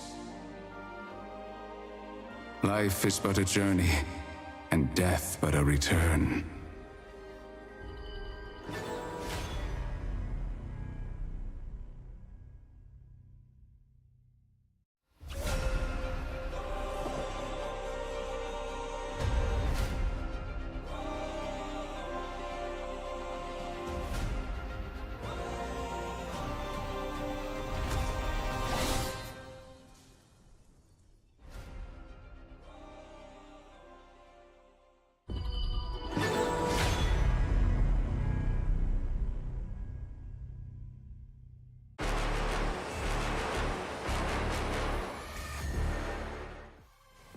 Welcome back, welcome back. It has been an amazing day up until right now. We've had 6 impressive games, and right now we're gonna move to the 7th one. We're gonna have the KPL Dream Team against AG Global. Wow, this is one that I'm looking forward to see, because for KPL Dream Team already, they have got 2 wins right now, right? Yes. 2 scores in their hand, and first thing first, I'm wondering what's gonna be the lineup for this time. Yeah, are they gonna keep just rotating and just giving more opportunities to other people, or they're just gonna just fill in with whoever that they're gonna be as their top 5? Yes, and speaking to those fixed rotations or fixed lineup, then we definitely need to name Fly, the top laners of KPL Dream Team, because he's the icon in KPL League. I can put it in that way, because this man has won championship for 8 times, and he got 7 FMVPs in his hand. So instead of speaking FMVP, he's the FFFFFFMVP. Can you imagine just one of a kind? Being on 8 finals, and 7 out of those 8, you've been the best player on the field. How crazy is that, Get? That's so crazy. I mean, he has like what, 3 FMVP skins in the game itself. Customized, yeah. Definitely. And also being the only top laner right now, the fixed position, that's going to be putting a lot of pressure on him at the same time, but he's using all the heroes so remarkably. I mean, the Alien, the pick, using everything he can, also calculating every single damage before the tower dive. This man is a legend. We have talked to the coach from the KPL Dream Team, and he had some very interesting ideas to share with us. Let's check that. Hello, welcome back to another interview, and I have the absolute pleasure of having the legend with me, the coach for Team KPL Gemini. But maybe you're going to introduce yourself to the audience. 先跟大家打个招呼吧。Hello， 大家好，我是来自 KPL 王者梦之队的教练 Gemini。Thank you so much. Now, my first question to you is going to be, how did your team prepare for Esports World Cup? 那我第一个问题想问到的是，我们这一次为了 EWC 做了一个什么样的准备呢？看了就是来自全世界各地的一些队伍的一些 VOD 一些录像，然后去做一个学习吧。I watched the video from all over the world, the team playing before to study, maybe some strategies. Some strategies prepared. We love it here. But tell me, please, with all this prep, are there any teams that concern you going through the bracket? 那我想知道的是，哪个队伍可能会让你投入了最多的关注呢？每个队伍都很强，我都投入了一定的时间。但是印象深刻的，比如有 TS， 有老干爹，还有来自巴西的 VKS。I think all the team are strong, but I think the most impressive team is three. There are 3: TS, LGD, and VKS from Brazil. They are strong indeed, but you seem to be looking really strong so far, guys. You've had the fastest games. Tell me, please, are you going to beat your own record of the fastest game in Esports World Cup so far?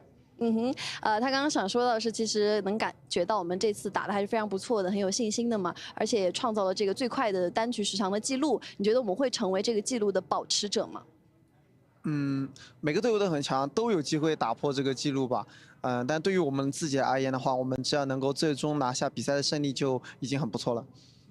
As for me, I think win is the most important part for our team, not the record. Each team can break the record. Each team can, but you definitely have a lot of chances right now. Thank you so much for this interview, and we are going to toss it back into the action. You gotta love Gemini, man. Yeah. Like, he's such a rock star. I remember him from a lot of years ago when his time with QG Happy. Like, he's always like a very humble and very, very strong coach. He's like the OG coach in KPL region, and he rose up with Fly back into 2017, and they grabbed like 3 or 4 championships in their hand. It is gonna be an interesting match right now. Our SDC predictions. Get. Who do you think? Definitely KPL Dream Team for me. They already got 2 wins, so why not going in with the third one? Nora, what do you think? I would say KPL Dream Team. KPL Dream Team? Yeah. Well, I really like the interview that they just gave to us right now, so I'm just gonna go KPL Dream Team as well. I do not think that is going to be an easy one. I believe that AG Global has actually done a lot of prep to come in and do their very best to try to take that point from them. Let's wait and see what is going to happen, as right now we're gonna move to the Amazon Arena, and let's wait and see what's gonna be in this game.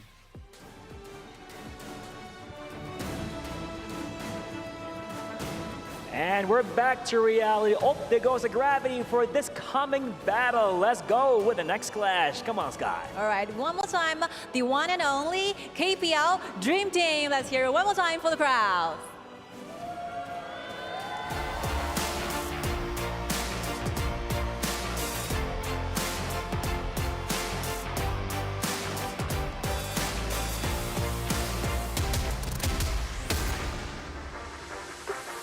This is the 3rd match for KPL Dream Team, but I believe this will be equally amazing because they are here to defend their glory of KPL. I'm sure about that, but a lot of teams want to get a taste of that on a global stage. Coming right now is AG Global.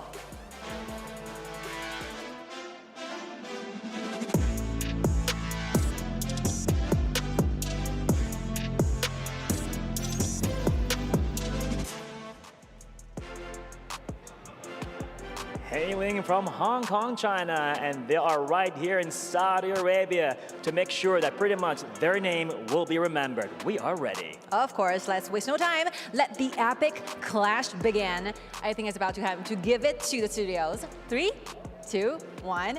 Yalla! How's it going, everybody? Welcome back to the Honor of Kings Mid-Season Invitational with your boy Blam and Stuart here, going in for our 3rd game, and it's another treat from the KPL Dream Team, Stu. Yeah, another treat. Being able to watch this team back to back 3 times today is definitely a treat, but we're going to be seeing AG Global for the first time on Stream A, the first time we get to see them as well. And us two definitely have a lot of, I guess, history with this team. We casted them over in the EMEA team where there was a wild card. We also casted them during the Season 2 Invitational. And I feel like there's been a big difference with AG Global. I think they're coming into this with maybe a bit of downfall, with maybe a little bit disappointed with their Season 2 Invitational performance. But now we're going to be heading straight into the draft. It's going to be interesting to see what AG Global have cooking against KPL. Absolutely. So we already seen those priority bans come through. It's the Dolia, it's the Mai. These two are not shy of these bans and definitely being priority bans for all the teams so far within the Mid-Season Invitational. And then we have the Dachau and the Haino ban as well. Priority pick goes over to KPL. They are changing it up. They're not going for the Lady Sun. They are impressing us with the Ali. And then over to the side of AG Global, we are seeing Mayin and Loon coming through. Yeah, for sure. Really interesting to see the priority of Ali over the Long. We know that in the KPL in general, with all of these players, that Long is a very high priority pick over there. So picking the Ali instead of the Long is definitely super interesting. We see Yuhuan again potentially being played in the mid lane with that Orgrim being picked as well. But then we see the counter pick straight away there for AG Global. Musashi going in the hands of Myosotis, a player that we know has very, very high caliber. This is a player that is a super big carry for AG Global over when he was playing EMEA and also Season 2 Invitation. Yeah, the Musashi pick's really good for me. I've been waiting for this one to come through, especially when Orgren gets picked up. But like you said there, Stu, we have the Yuhuan coming through again, and it's looking potentially to be in the mid lane once more. It's definitely not the jungle. It could be support, but the way that KPL played it in their last game, I am going to go and say it's safe to assume that Yuhuan is going to be in that mid lane.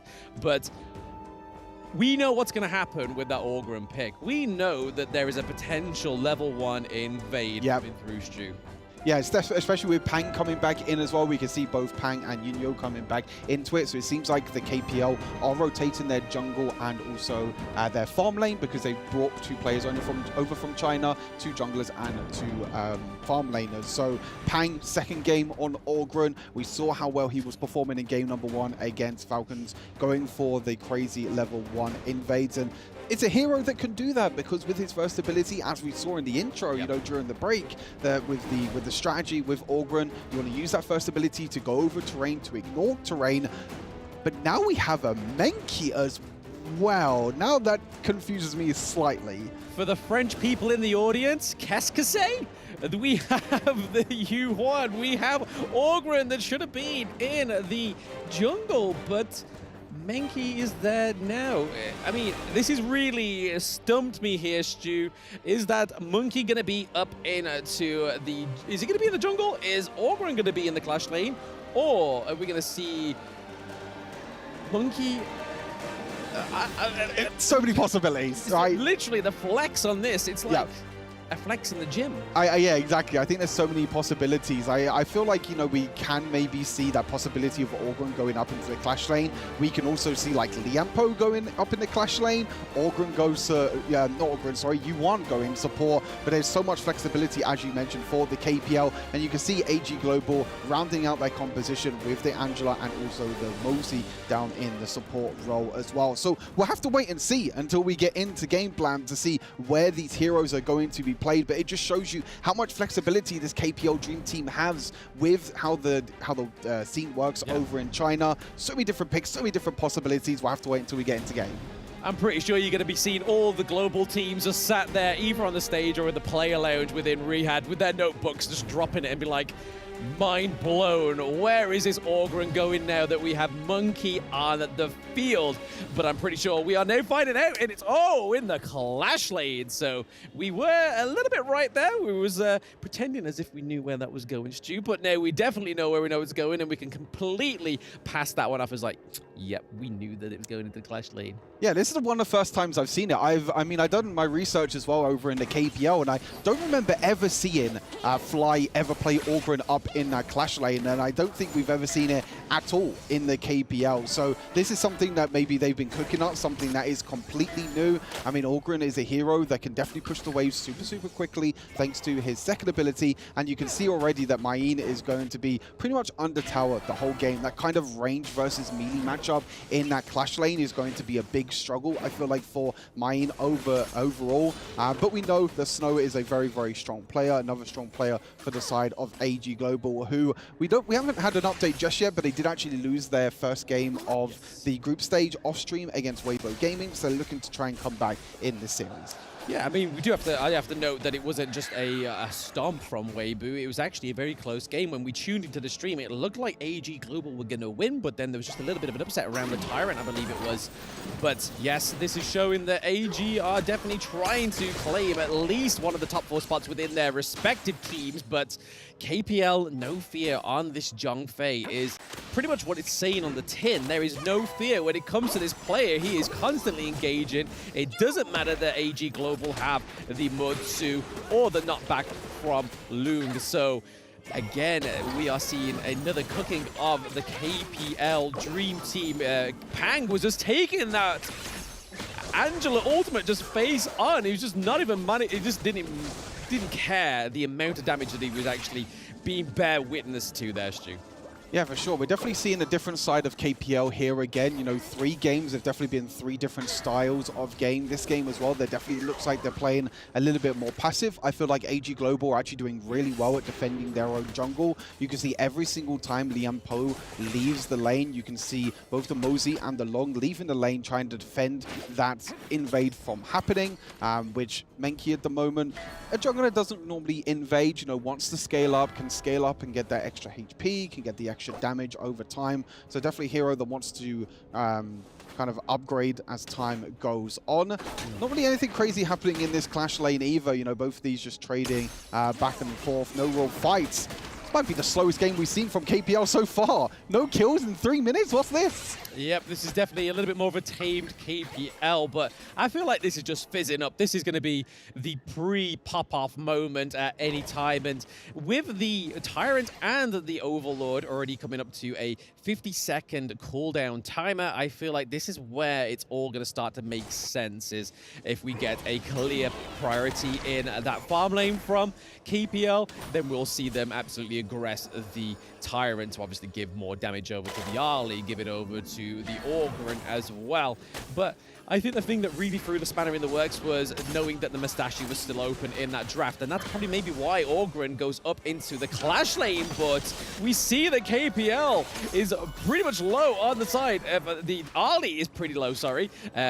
Almost getting caught out there. That could have been a first blood for AG Global, which would have been tremendous. Yeah, really taking a lot of risks there. Yinyo just trying to step up, trying to clear the wave, but just kind of knowing how much damage this Long can do during the early game. This is really the difference that you see from the KPL Dream compared to other teams, is they know their limits. They know how much damage all these heroes do in the early game, in the mid lane. They know when they can step up. They know when they can play super aggressive. And with that Tyrant spawning right now, we might get our first fight here with Menki jumping straight in. Yeah, we saw Orgrin with a very nicely timed teleport mechanic down to that T1 mid lane turret to be here for that Tyrant, because it's looking pretty balanced in the farm lane. And who's going to get it? Pang gets the smite onto the Tyrant right now, but the brawl is only just begun. Zays gets first blood, so AG Global taking a first blood, and it's like this is probably the first time it's happened between these two teams that first blood has definitely gone over to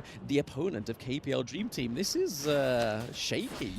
Yeah, even with the Tyrant going down there, I think KPL will be okay with this if they can use that Tyrant and take that advantage. They only have about 60 seconds to kind of make use of that advantage. But you're seeing the power of Long, the burst damage in the end as we take a look at the STC replay. You can see in that bot side, just Ali stepping up a little bit too far, not being able to get that little kill. We can see that little celebration, little fist bump in the end. I mean, honestly, against a KPL Dream Team, you have to take these little wins. You know that they're going to be an extremely strong side, but I feel like AG Global have done an excellent job so far in this early game, as I mentioned, defending that mid lane, but unfortunately looks like Lived is going to get caught in the mid lane. The tower dive is going to go even more to Mosey as well, and just when I praise AG Global, the caster curse comes in, and they might even lose more as well. The mid lane tower goes down, another kill for Fly. It doesn't matter where this Orgrin's played, the jungle, the clash lane, you can play it mid lane, it's always going to secure kills. I want everybody to know that Stu's caster curse came through very strong there for AG Global. That's what I'm known for. That's what I'm here for. That's it. You've basically been hired to be like, yeah, the team that's doing well, let's just curse them. But it's not clearly working against KPL. It's definitely giving them more hype. But to lose your T1, to lose your T2, and then 3 kills in the mid lane, that was a fantastic play by the KPL Dream Team. But it was all being set up by the different bits of functionality from their team. Like we saw that Liam Po just wasn't letting the Mayin escape, and obviously Zays was the only one to survive, and Angela pretty much got slowed to the point that she couldn't get out of the actual team fight. And KPL really showing that, yes, they may be caught out with First Blood, but they will make you pay for it. Yeah, I mean, they have a super tanky team at the end of it, you know, with that Menki, with that Liam Poe as well. You're seeing No Fear going straight into the back line. The double knock-up in the end. Lived goes down, Zeiss goes down as well. The little advantage that AG Global had in the early game, a really strong early game to be able to go toe-to-toe against the KPL, seems to be going back. Tries to dive onto Liam Poe. Not going to do anything nothing at all, unfortunately. And it was looking so good for AG Global in the early game, but one little misstep, that tower dive in the mid lane, kind of what I mentioned before when we were casting KPL, is that you give them that little bit of an advantage and they know how to accelerate that so quickly. And now we're looking at a 5,000 gold lead within the space of a couple of minutes. Yeah, it's as if, like, looking at this replay, the kind of thought, they were saying to AG Global within that, just no spoken words. It was just like, let's see what you can do. They got First Blood. KPL Dream Team was like, wiped the blood off their chin and then just completely decimated them in the mid lane, up into the clash lane now, that both of these lanes are pretty much at that high ground turret. And looking at that gold difference, Stu, we're seeing that Pang is way ahead of Mysotis there, almost by 1k, but then also the same down into the farm lane between Eno and Zaze. So a lot of gold difference bearing on the rung lanes. Yeah, for sure. AG Global. Yeah, for sure. I feel like just in general, these junglers as well, both Pang and also the other jungler, just know so well how to rotate and how to be able to get as much farm as possible. They know the jungle camp timings. They know when they can go to a lane and take it. They know when they respawn, so they can make full advantage of every single second. They can get that gold per minute up as quick as possible. And now it looks like KPL are looking to try and take down that high ground tower. Yep, the high ground tower in that farm lane does fall, but we are getting a few little falls here for AG Global, but it's soon been turned around. I thought that was going to be another 2 kills over to AG Global, but that is a triple kill by KPL Fly. He just flew over that wall and taken a triple kill right into the base of AG Global, putting them up 8k gold difference, 8 kills. They are pretty much owning this map. No side lanes have been taken from this team, and AG Snow getting caught out there. He was trying to give some vision to his team, like, boys, hurry up, get off that time, death time spawner, because we need to get that tyrant, and just absolutely falls a victim once more to the KPL Dream Team. Yeah, a bit of a mistake there actually from Rong, which is going to be very rare to see as we take a look at the replay. This was just after Rong got caught underneath the high ground tower, but you're seeing the power of this hero, Ogren. Even against 5 players of AG Global, he goes right into the middle of all 5 of them, uses his knockback from his ultimate, uses his extra damage and the healing as well, and he's just unkillable at this point. There's 5 players on the side of AG Global trying to take down this Ogren, and because you're playing in this clash lane, you can have a bit more time to go into lanes to take that farm and also look to try and invade jungle camps as well. And this is why Fly has so much gold at the moment and he's just building into this super tank. Hey, I mean, AG Global right now, the small victory that they've had is they probably had more kills than any other team that played against KPL Dream Team right now. And they're going into the 10th minute as well. That is a Hail Mary plays for themselves. There's no play involved. It's just surviving. It's like just surviving a horde within some sort of game.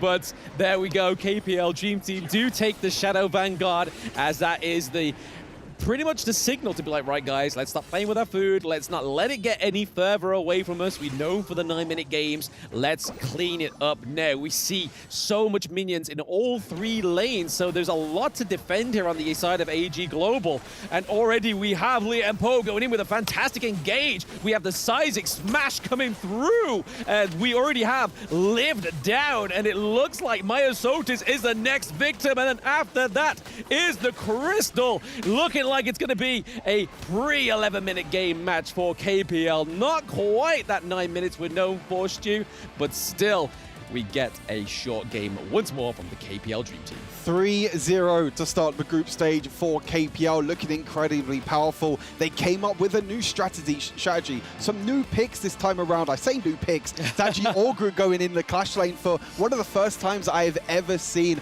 over into the KPL. So Fly have an incredible performance in the end as well. It doesn't matter what jungler they pick, what farm laner they pick. It doesn't matter which one actually gets played.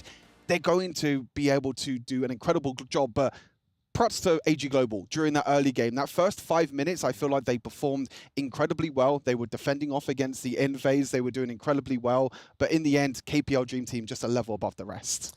Absolutely a level above the rest, but it's the KPL Dream Team, right? They are pretty much a solid team. Like you said, 3-0 currently at day 1, so great standing for the team.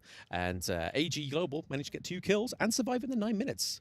Yeah, for sure. We're going to go back to the studio now and see what the analysts think about that incredible performance from the KPL Dream Team. What do we think about that KPL Dream Team victory? I'm going to say it out loud. Like, it was a very good victory, but I want to talk more about AG Global. They did actually take the first kill over there. They took the first blood. It was a great opening. AG Global actually performing at a great level. The farm lane, the marksman of AG Global, Zai Zai, he was once the member of One Team Esports, which got 10 wins in a row, if I'm correct, right? Yes. Being the undefeated back into 2023's KIC. So he already been played against those teams before, and also the bottom duo is really solid for AG Global. The bottom duo was amazing, right? Like, because I had that on the early game. On the early game, when we saw Zai Zai and Sinlin just playing on the bottom lane, just doing that 2v2, they kept it completely balanced. True. And we know that Eno on that early, it's a force to be reckoned. Definitely. And Eno this round is using his signature hero early against Lone. And Jaja did a really good job. Killing the first blood, getting it early, allowed them to take the lead. I mean, they were doing really well in the beginning. I mean, the 2-1-2, the laning was really on point. Both sides did a fantastic job, but eventually KPO took over as the games move on to the later games. But I feel like, you know, it's clear that we do have the consensus that KPL Dream Team is the strongest right now so far, right? Yeah. So everyone, the rest of the team are trying their best, putting all their efforts, trying to do some research on KPL Dream Team. So let's just, you know, get it really quick. So far, for Game 1, we've seen the operation that down by KPL Dream Team. But Game 2, we saw another team get invaded into KPL Dream Team's blue buff side, right? And for this game, we saw another team, AG Global, took the first blood. So what's going to be the next? I believe that the teams are just, as the time is passing, they're getting a lot more familiar and that they're actually understanding better how to actually face the KPL Dream Team, right? You need to understand that it's not a matter of trying to come up with a strat on like, how can we beat them? It's just about taking those little small victories. That's those small victories, just being able to invade, being able just to push till 4 or 5 minutes without a very big goal difference. That's why I'm saying, like, AG Global right now, the best performance against the KPL Dream Team that we've seen today. Agree. And with this upward trend, it just makes me more curious about who's going to be the one to take the point. Oh, yeah. That's for sure. As we can see the highlights right over here, Fly on that Ogren, just allowing us a completely different understanding of this hero. A lot of people thought that it just could be only used as a jungler, but right now, that Ogren over there on the crash lane is gonna be an option. Yes or no, Get?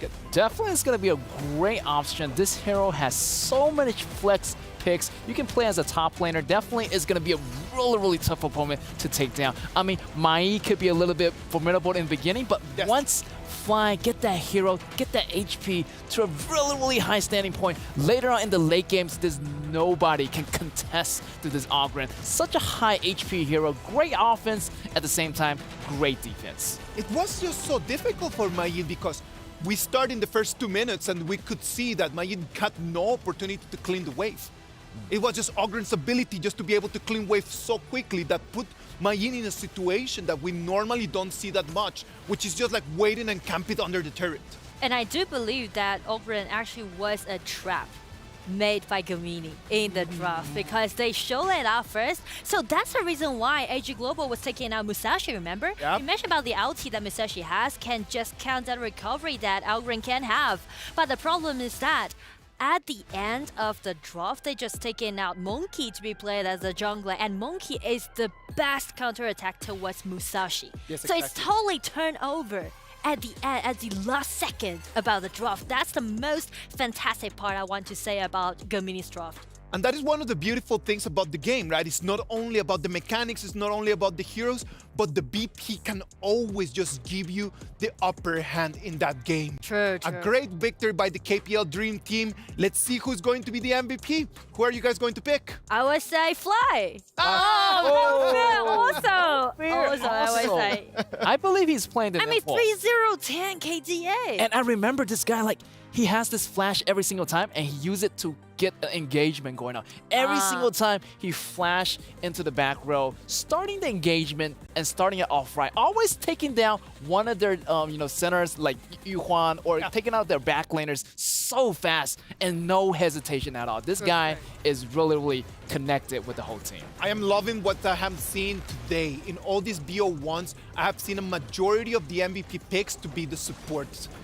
And I'm gonna tell you something, when I see supports just getting that MVP, it makes my heart race because I love when people can just understand that it's not only about just taking the kills, it's not only about just being there and just being the last person standing.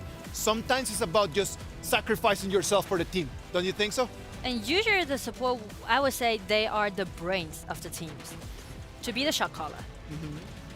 Get, what is your take on that?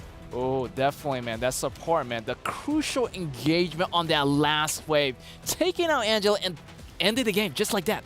Definitely the MVP is going to be in the support hand. And look at all that damage taken, all that damage absorbed for the whole team. 59.3k. That is a really substantial number right there. Like if we will be able to see just the way that the goal difference just started happening, it was just a matter of like, when I counting here in the mid game, it was only a 2,000 goal difference. It comes down to the late game that we had not seen before against the KPL Dream Team, and it's already 10,000. There's no way to defend Fly's Ogren in that moment when you have a 10,000 deficit. And I would say the reason why they can accumulate the goals so fast is because they're always aiming for the towers, for the vision control, and also definitely for those mutual monsters. Yes, exactly. Like they know exactly how to snowball their ability, how to snowball the goal difference into something that is gonna be just unable to catch from the other team. Yeah, definitely. Once they open up that middle tower, that's going to be the jungle is going to be opening. And every time when they get into a fight, they capitalize on those fights, getting those resources away from AG Global. So AG Global was like losing their resources, but at the same time, they're killing them, also taking their goals, taking their objectives. So everything pretty much was taken here by the KPL Dream Team. It has been an amazing game. Ogren has been extremely dominant. Let's enjoy this.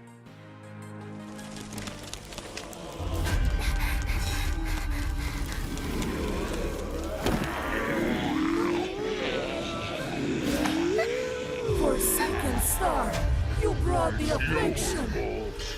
If a forsaken star is born, affliction shall befall the land. It's your fault. It's your fault. Wake up. Hey. Are you alright?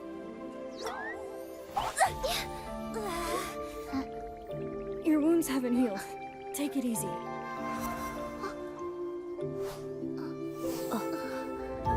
You must be hungry.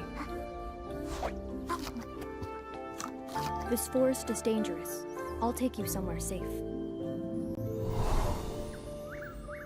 Grandma! I'm home! Have you eaten? Where are you from? Are you What's your hungry? name? How did you get so Why badly won't hurt? you answer? Can't you talk? How did you meet Chi? Yeah, that's right. How did you meet? How did you meet? No. That's enough. Her name is Dayadia. She'll be part of our family from now on. Dadia?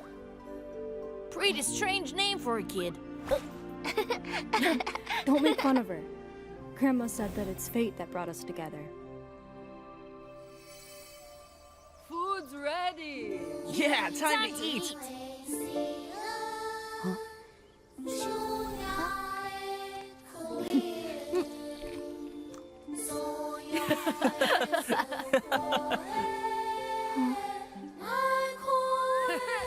Nice song. Encore, Chi! Come, Dayadia. Let's sing together.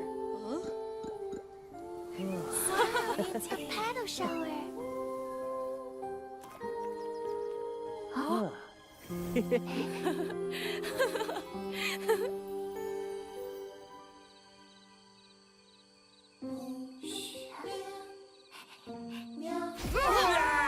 Save me!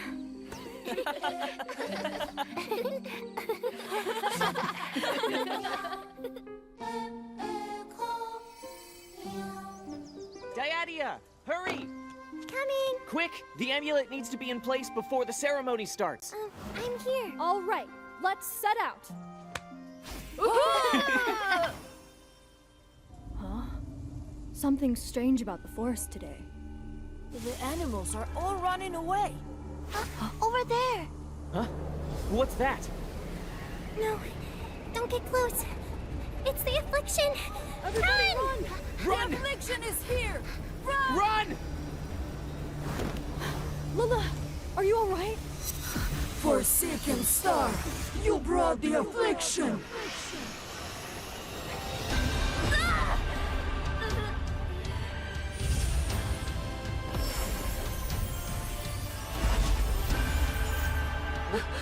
Chi! Lila! There. You're safe now. Let's go home.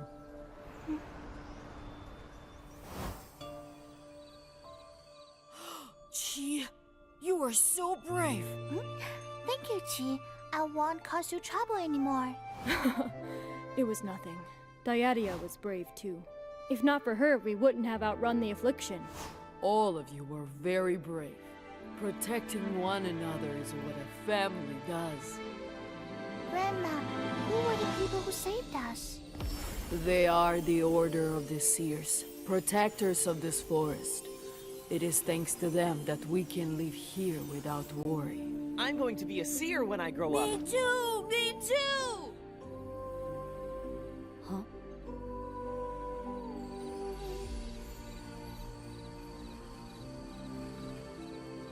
Diadia? Huh? Diadia? What's wrong? It's my fault. I'm a forsaken star. Wherever I go, the affliction follows. You're not forsaken. You have me, Grandma, and everyone else. We only escaped the affliction because you warned us. You don't have to be alone anymore. From now on, we'll always be here for each other.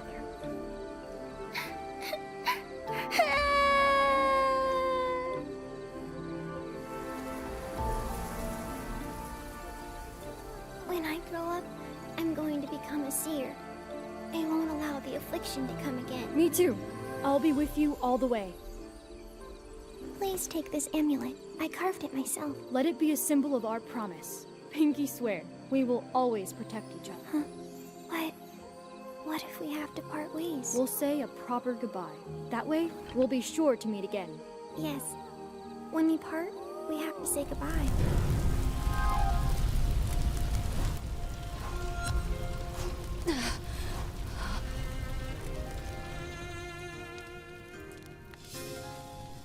But we didn't say goodbye.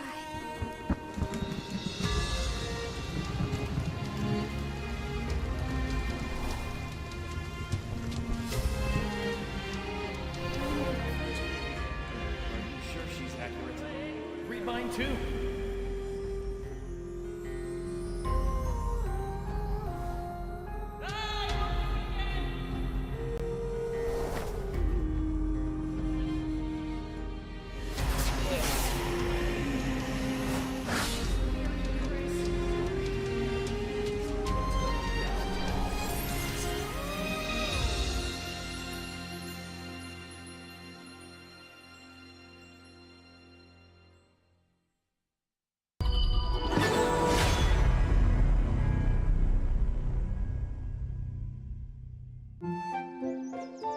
Lady Diadia, you're going to be late. Why didn't you wake me earlier?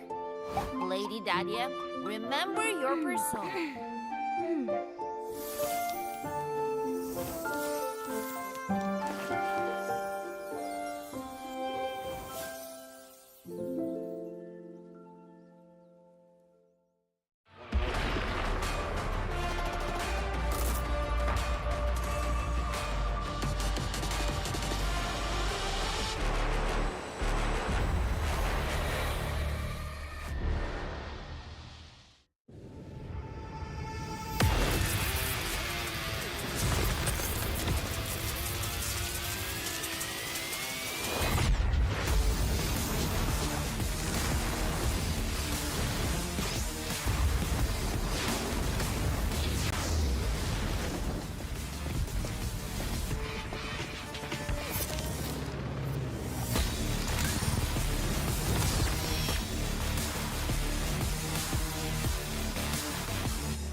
لحظات البداية عاشت معنا. كنا نحسبها وقت للتسلية بس. نحسبها بس ذكريات. عبود أعطي أختك اليد يا ولد. ابتكرنا فيها ابتكارات، وإذا بغينا قلبناها خرافات. كنا نحسبها بس لمة وصحبة وسهرات. انتبه نو ترى نو. لكن كنا نشوف عالم ما حد يشوفه. ليت يشغل وقته بشيء يفيده. الله عليك على الصوت. عالم كبر وعاش فينا. عالم الحماس فيه يوصلك كل مرة لحلم أصعب، بس ما يصعب عليك. بارد معك وين ما تروح.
Welcome back to the Honor of Kings Invitational Midseason. I am Isaac Peña.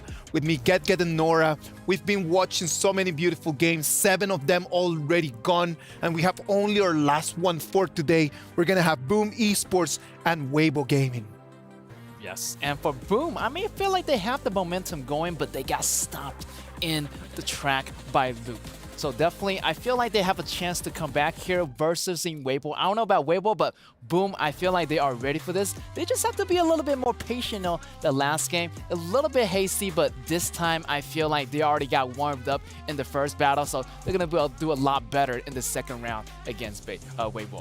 I am certain that Boom is going to do a lot better, man, because they got like really difficult games first, right? And right now that they're going to be playing against this Weibo Gaming without any disrespect to them, like it seems a little bit more accessible, right? What do you think, Nora?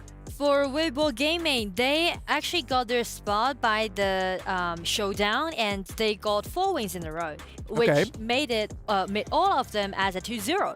So definitely they are very dominating, but this is their first showcase in the Stream A. So I was wondering that is Boom ready to do their homework against Weibo Gaming? No, for sure. Like Weibo Gaming, then their way to get into the EWC, they had to go and really work really hard. And they made that flawless. They completely just obliterated anyone who stopped in front of them. Let's talk and let's see what exactly Nono has to share with us in this interview that we had with him. Hey guys, it's Chicha here. Alongside with me, we have Weibo Gaming, Nono, the Roman for the team. And I just won also another match in Group B, but congratulations on that. But next one, you still have another match to go. But this is your first time in Riyadh, right? Yeah. So how do you liking things so far?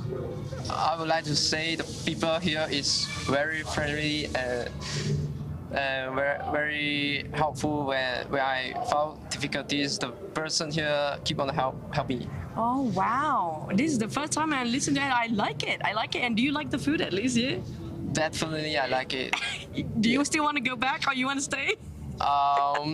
Maybe stay here. Maybe, who knows? But okay, for the next match, you are going against Boom, right? Yeah. So what's your preparation against Boom? We have stream with many teams, so our aim must be win the game, and we try to get a good result. And our aim maybe top 4 something. Maybe you can do it. Who knows? You be the underdog, or you say Dark Knight for the group for yourself. But speaking of which, I know you, the elder brother for your team. The rest of them are still like kids. How do you mingle along? How's the team going for you as the bigger brother for the others? Oh, I'm also playful with them, and I don't think I'm the biggest brother there. Going good with them. So you're also the kids in the group. Yeah, definitely. So basically, all the others are in their teens. He's the only one that actually in the adult area. But he's saying that he's also the children there. But last but not least, do you have anything for you to say to your fans out there, whatever language you feel comfortable with? Terima kasih kepada sokongan peminat-peminat Weibo Gaming. Thank you very much. 谢谢你，多谢你。Thank you. Ada lagi tak? Malaysia boleh. Yeah, very good. Thank you so much, Nono. That's amazing. Good luck for your next match. Thanks. Lovely to see Nono over there just showing us that there is no actual age limit in here. And now we're gonna see what he can do in the next one. Now, our STC play predictions. Who are we going for in this game? Well, this is really hard. I would say Weibo Gaming then. Yes, for me, Weibo Gaming, they had a good stat. I feel like Boom lost a little bit of mojo in the beginning, but, you know, hopefully they can bring that back. Let's wait and see what's going to be as the players are already in the Amazon Arena. Let's go there. And we're back to the battlefield taking place right here, the Amazon Arena, for the last match of Honor of Kings Invitational Midseason for the first day. So we are ready to call in our warriors. Let's go, Sky. Let's get ready. Shout out to Team Boom.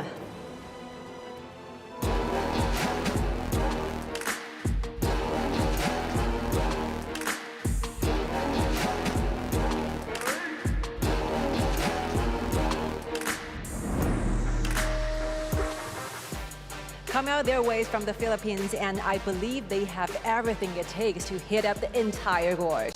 Let's see about that as they're gonna go against their competition. Let's hear it for Weibo Gaming.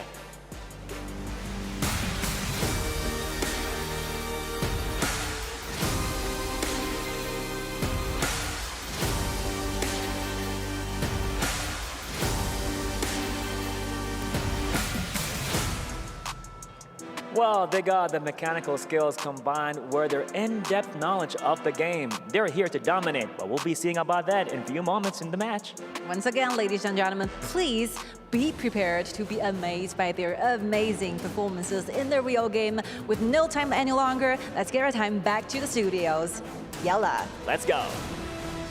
Thank you very much to our amazing stage hosts there at the Amazon Arena. Boom Esports against Weibo. Myself, Stuart, joined again by Blam for the last best of one for today. Blam, I want to dive a little bit more into Weibo Gaming. First time that we're going to be seeing them on the main stage.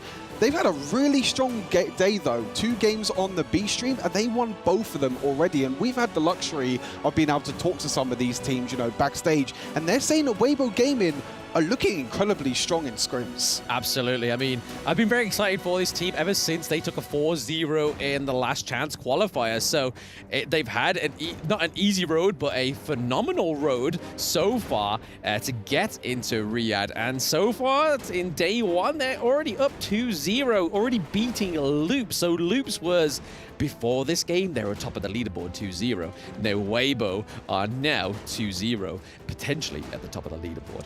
But we are now into the draft, and we are seeing that the Mai once again and Allgrin being prio bans here. And oh, they ban out the Athena stew, which some of these teams didn't do against Boom. Yeah, for sure. We saw that Boom Esports already tried that Athena kind of distraction strategy. It didn't work very well for them. They weren't able to win, unfortunately. But Weibo Gaming don't want to risk it. Maybe they don't know how to really play against that. And again, we're seeing a really interesting kind of adaptation, I guess you can say, throughout the tournament. You know, a lot of players coming into this have been saying Long is a very high prio pick, but Ali seems to be the one that's being prioritized over the Long so far. So maybe it's more to do with comfort, because we know that some of these players have not not had that much experience on Long. Obviously, a hero that's only come out in the last couple of weeks, but it is going to be picked up here by Weibo Gaming's JD. So it is going to be that trade of the Ali and the Long with the likes of Dolia, who can give that double ultimate over to Long. You know, if you thought one dragon was scary enough, they get two dragons for Long in the end, with Dune, Lady Shen, and Liam Po rounding out the first picks here for both sides. Yes, I mean, Liampo, again, this has really surprised me because in Season 2, this is all that I was begging for. Liampo is probably one of my favorite heroes. The engaged potential of this hero is just phenomenal, and we've even seen it already in Day 1. So I'm really happy that the teams have now taken Liampo on board, and it's a great counter for obviously the likes of the new hero Orgrim, but the Musashi gets banned out as well, so trying to get rid of that aggressive jungle pool on the side of Boom Esports, and then Boom Esports banning out the Princess Frost and the Hugh Huan. Even though they've got the done, maybe they thought they were going to flex into the mid lane like KPL Dream Team have done. But fleshing out Boom Esports roster here is Kaiser and Charlotte. We've seen a fantastic performance for Miji on Charlotte, especially in that last chance qualifier. Yeah, I mean, it's one of the picks that he was prioritizing as well. We got to kind of talk to him a little bit as well. He's saying that, you know, Charlotte was a hero that he wasn't really playing too much in the S2 and even in the qualifiers before that for the Philippines. It's a new hero that he's picked up, as you mentioned, in the SEA showdown match against RRQ. Had an incredible performance over on and really needs to step up even more in this because Boom Esports at the moment are 0-2 in this group. So they need to try and find wins for somewhere, because if they go 0-3 after Day 1, it's going to be a mountain to climb really at the end of it. But we're going to see the comp round out with Haino again. And it looks like it might be Haino mid lane again, which is super surprising for us. We were talking about this a little bit backstage. Obviously, we were watching the games in the studio, the first 4 games. We've been seeing a lot more Haino in the mid lane than the jungle, which is completely different to what we saw at S2. You know, S2 Invitational was all about the tank Haino in the jungle, but it seems like more players now are starting to pick him up in the mid lane, playing him more as a carry. Yeah, people have probably realized that going sort of like Princess Frost or even necessarily the Moisture Inui against something like the Lady Shen doesn't always go the way that they want it to. We saw quite a lot of failures, quite a lot of hurdles for people picking up the Moisture Inui in Season 2, and it seems to be a prio ban in this one. We clearly they have some insight that we don't. Maybe it's a huge thing in scrims, and it's probably something that the teams like Weibo Gaming or the KPL Dream Team could be superior on. But Boom Esports, I feel like they have a great team comp. They have got a very strong front line. They've got the Kaiser, they've got the Liampo, and then we've seen it quite often where having that strong front line only enhances the Charlotte's playstyle in these team fights, and her being so aggressive, fast attacks, being able to dash out of team fights, being able to dash in, kind of pick off that back line, which you're going to try and hope for with the likes of the Loon on the side of Weibo Gaming. Yeah, for sure. We're seeing the Lady Shen being picked up as well, still in the mid lane, even though we saw that there was a couple of nerfs to Lady Shen a couple of weeks ago. Still, players prioritizing this pick in the mid lane just shows how much presence she has in terms of wave clear, in terms of crowd control. She also can use her first ability on herself to become invulnerable. So there's so many ways in which Lady Shen can set up the team incredibly well. As you mentioned, you know, the setup is super important for the likes of Charlotte and even Ali as well. But already Boom Esports looking to play aggressive. This is exactly what they were doing against the KPL Dream Team, and it backfired. But can they do something this time around? No, it looks like Kong Ling is still into the thick of it with that Dune pick. He's able to sponge damage, even at such a low level, but he's able to actually give out a lot of base attack damage at that early game. But no kills been taken here. We see a flash go over for Impressive, playing a little bit too aggressive because Toshi was seen in the middle part of that lane, so no way for Toshi to get in there and try and take on JD. I think it's worth the trade in terms of flashes because you actually burn the flash of JD, and Long is a hero that can be very immobile before the ultimate comes through. So maybe Impressive just playing super aggressive. You know, again, we talk about that SEA showdown match. Impressive with a crazy performance on that Liam Po, so Boom Esports definitely going for a lot of comfort. But I feel like with a hero like Long, you kind of want to burn that extra mobility in the early game, and maybe you can catch them out like they're trying to do here at the moment. But the extra damage is coming back onto Toshi, and the first blood might be going on to Long. In the end, it is JD with the first blood on Long. No flash, no problem for JD, but it's trying to get traded back here for Impressive. Really nice knockback by JD, and he's going for one more kill. Can it get traded? It can. JD on Long, 2 kills in the early game, and if there's any hero that you don't want to give kills over to, it's definitely the Long. Yes, it's long overdue. The kills coming through in that game. We are up into the 2 minutes, almost 3 minute marks here. Boom, Jixix is looking a little bit scarce here. We get the knockup from the Dune, but they aren't able to get that little bit of poke that they needed from the Hino there. We see that Impressive is trying to stop the takedown of this red buff, but we see that the Golem goes, the Crimson Golem, sorry, goes over to Dune. So still a successful invade in that jungle. Didn't quite able to get the kill onto the Kaiser, but able to take some of his farm. Yeah, we're seeing the picture at the bottom of the screens as well. Charlotte going head-to-head with the Dharma at the moment. Both of these players extremely well. Such a super skilled matchup, I feel like, in the Clash lane. You know, both Dharma and Charlotte have so much playmaking potential. You know, during the laning phase, this is a pretty even matchup. It's all about the skill of these two players. At the moment, so far, Miggy is actually one that had to burn the flash early on. Gu Yi still has the flash on the Dharma, so he can still try and set up plays with his ultimate as we take a look at this replay. Yes, all that power, all that damage coming from JD there, but we're not going to be seeing that replay for much longer because Impressive does get taken down for going a little bit too overstepping into the farm lane with such a little health.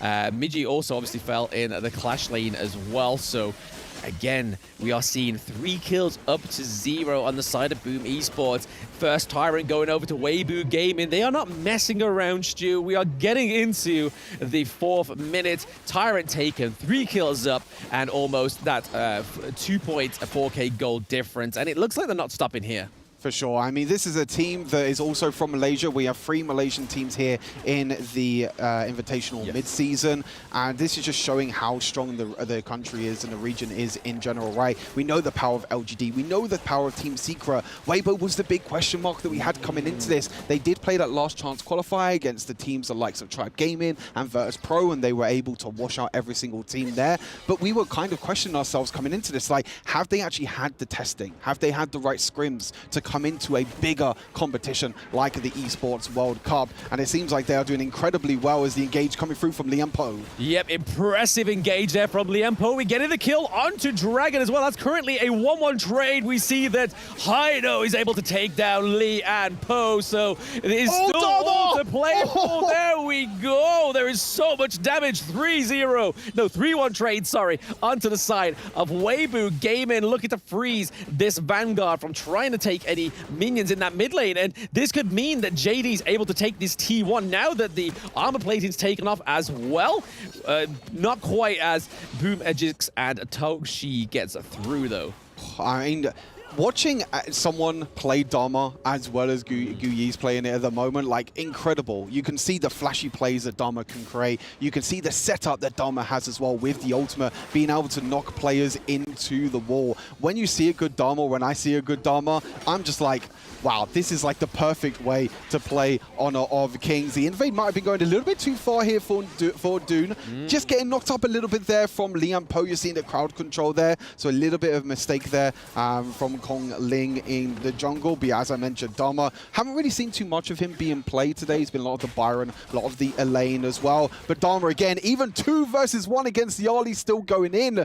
And we have a pause. We have to wait and see what happens with that. But yeah, going back to my Dharma point, right? We haven't seen too much of Dharma today, but I think as a hero in general, super flashy hero to play in the Clash lane.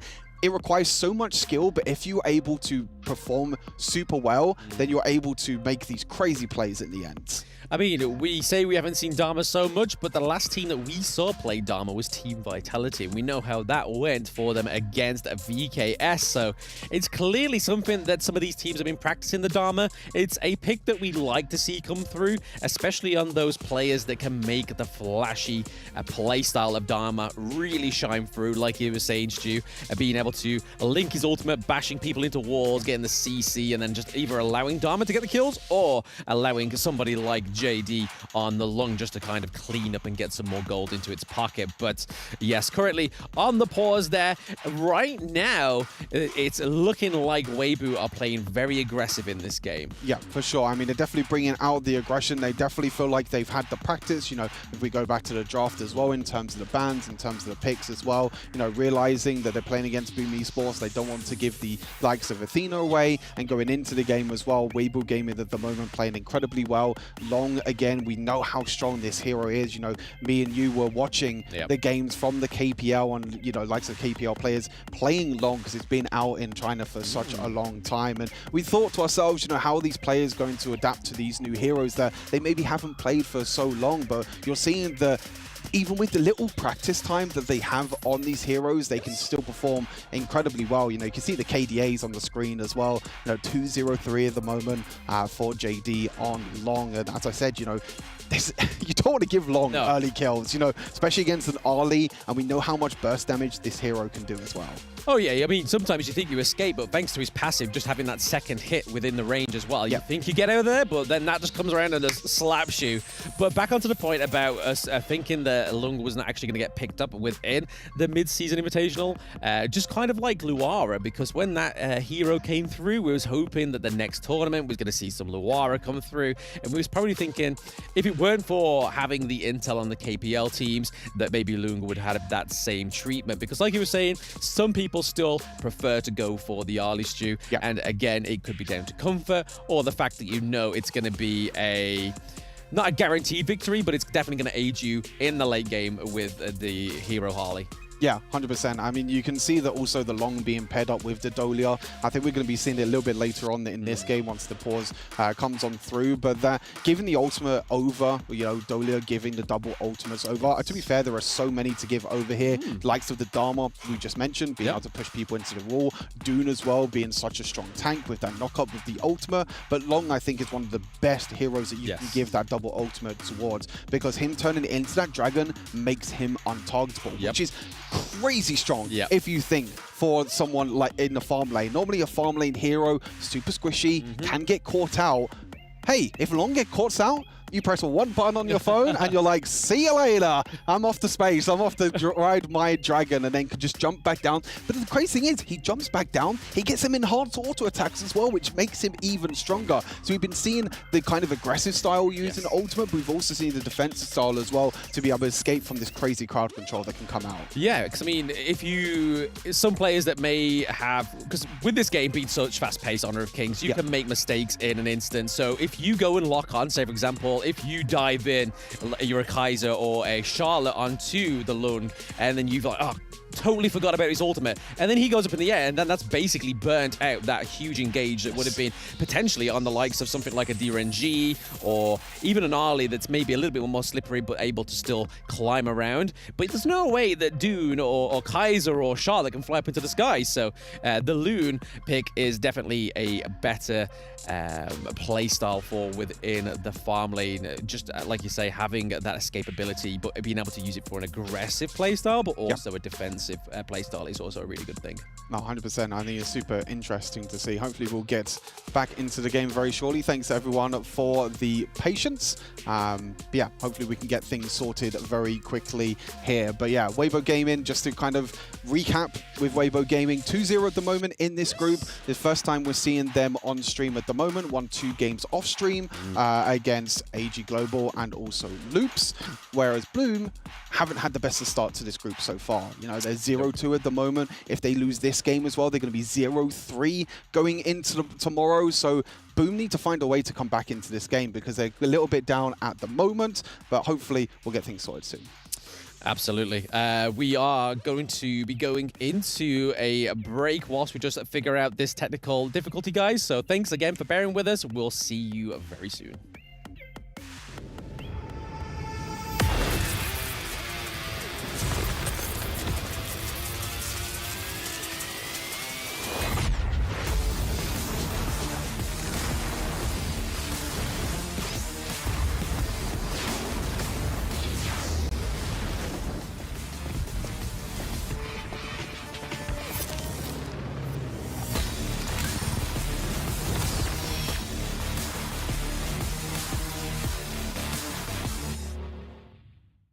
Honor 200 series, the best portrait phone AI empowered. Studio level, AI portrait camera, 3 hardcore portrait modes. Color, vibrant and classic to capture portraits that truly stand out. AI empowered magic portal. Snapdragon 8S Gen 3 AI chipset. 5,200 milliampere per hour silicon carbon battery, 100 watt, Honor Supercharge. This is Honor 200 series. You ever wondered how a Hollywood movie is shot? On a Sony. You review it on a Sony. And how do you make that sound epic? You record it on a Sony. Lunch break on a Sony. So why wouldn't you watch it on a Bravia by Sony? Have you got what it takes to get to the top? It doesn't matter how high you climb. To reach the top, even the biggest champ needs a break. So you can recharge, dive back in, and dominate.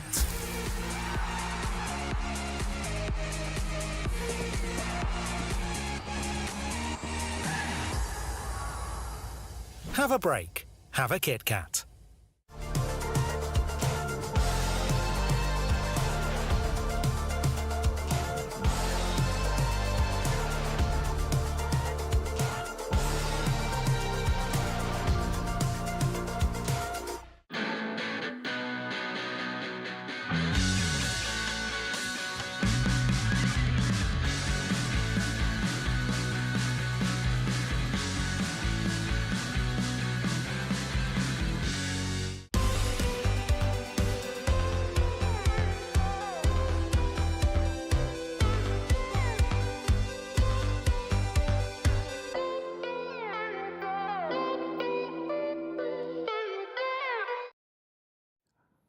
Welcome back, everyone, to the Honor of Kings Invitational mid-season here in Saudi Arabia, Riyadh. We are unfortunately still in the pause at the moment between the Weibo Gaming and Boo Esports. My name is Stuart. Joining me again for the cast is Mr. Blam. Nice, beautiful Blam over there. Yeah, going back to the game itself, I think that, you know, both these games, both these teams need to be, you know, performing to their top standard in this competition.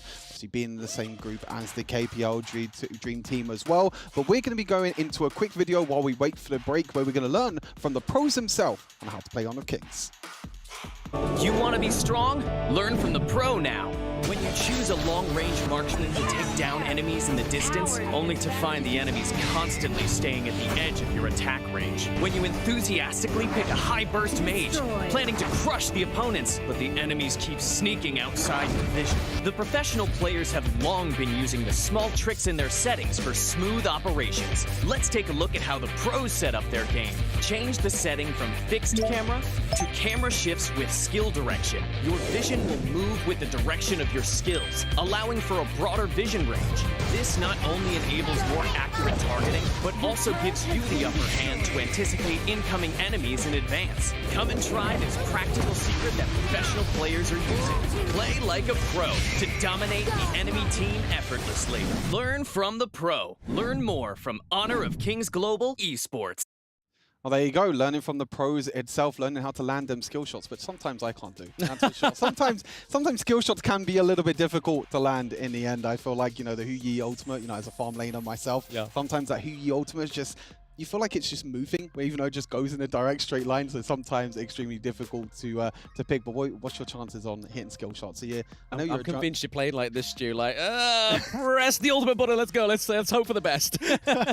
I know we were playing some games as well. Obviously, you were playing the jungle. You're playing like of, you know, Dune and things like that as well. I was playing the farm lane. You know, what's your kind of favorite role at the moment when playing Honor of Kings? To be honest, I do like the jungle. In solo queue, I would much rather go into the farm lane because I feel feel like with Honor of Kings being a little bit more different to what we're used to, it's a lot more fast-paced. So knowing that you can actually control what's going on, because I feel like a lot of people don't know how to macro play. So having that in my stride is much better than giving it to a random. Hey, for sure. Speaking of farm laners, we're going to be taking a look at a quick video of Long, who's been an extremely powerful hero at the moment in this tournament. The world descended into conflict during ancient times. The dragons perished from protecting the lives of the world. The last soldiers standing exhausted their life force to secure the final hope. Their hair turned gray overnight. They went into seclusion, and dragons became nothing but legends. What does the dragon's home look like? Ah, it was beautiful. There was always a nice breeze, and thunder roared during spring. He was right.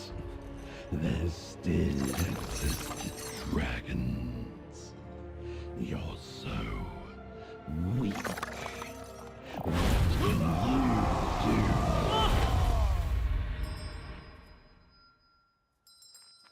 Grandpa, what's this? A horn. When you grow up, you'll know what it means. We don't like horned monsters. You are a monster.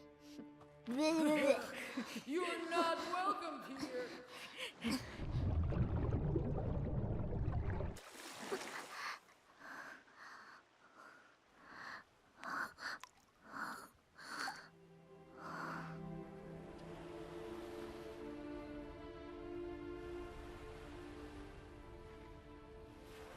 What's wrong? Something on your mind?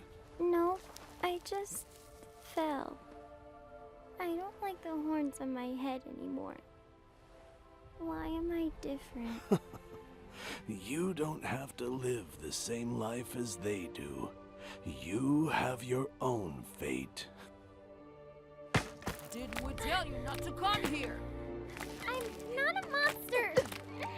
Beat him up! Get rid of him!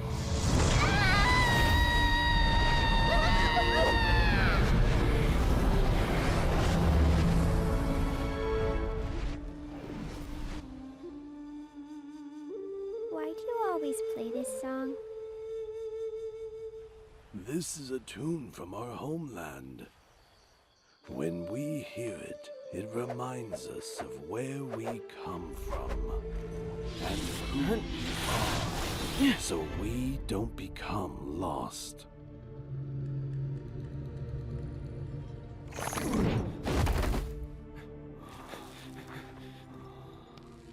Grandpa. Grandpa. You must keep walking. The road ahead is long.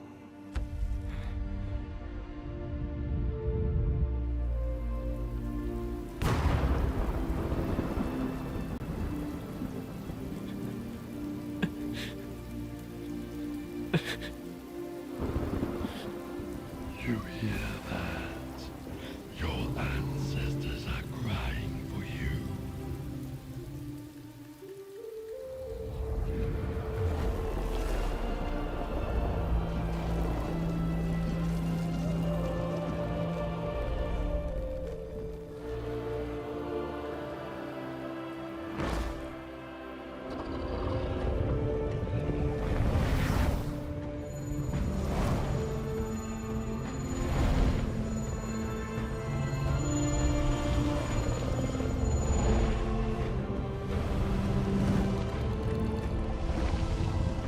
My child, we are not crying. Dragons don't cry. This is our war song. Our war song.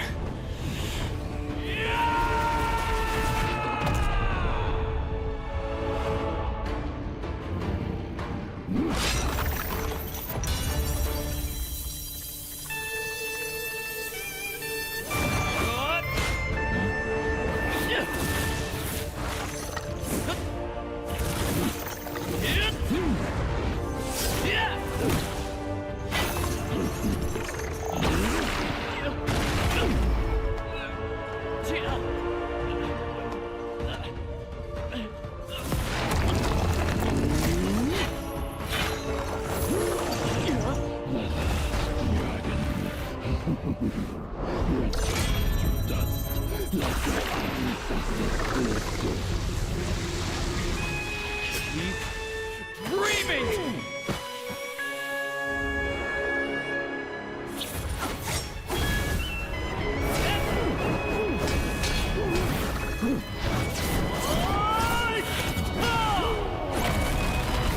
Let me show you what dragons are capable of.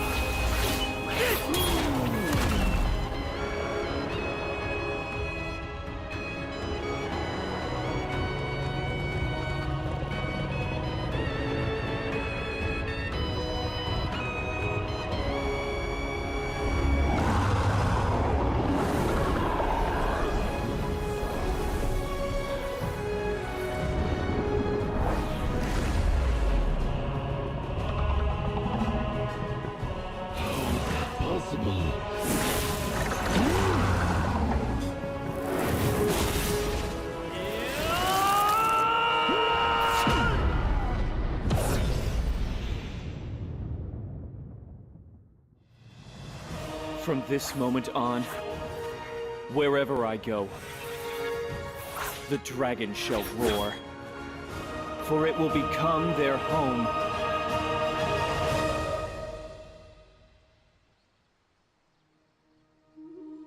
Grandpa, I will keep walking.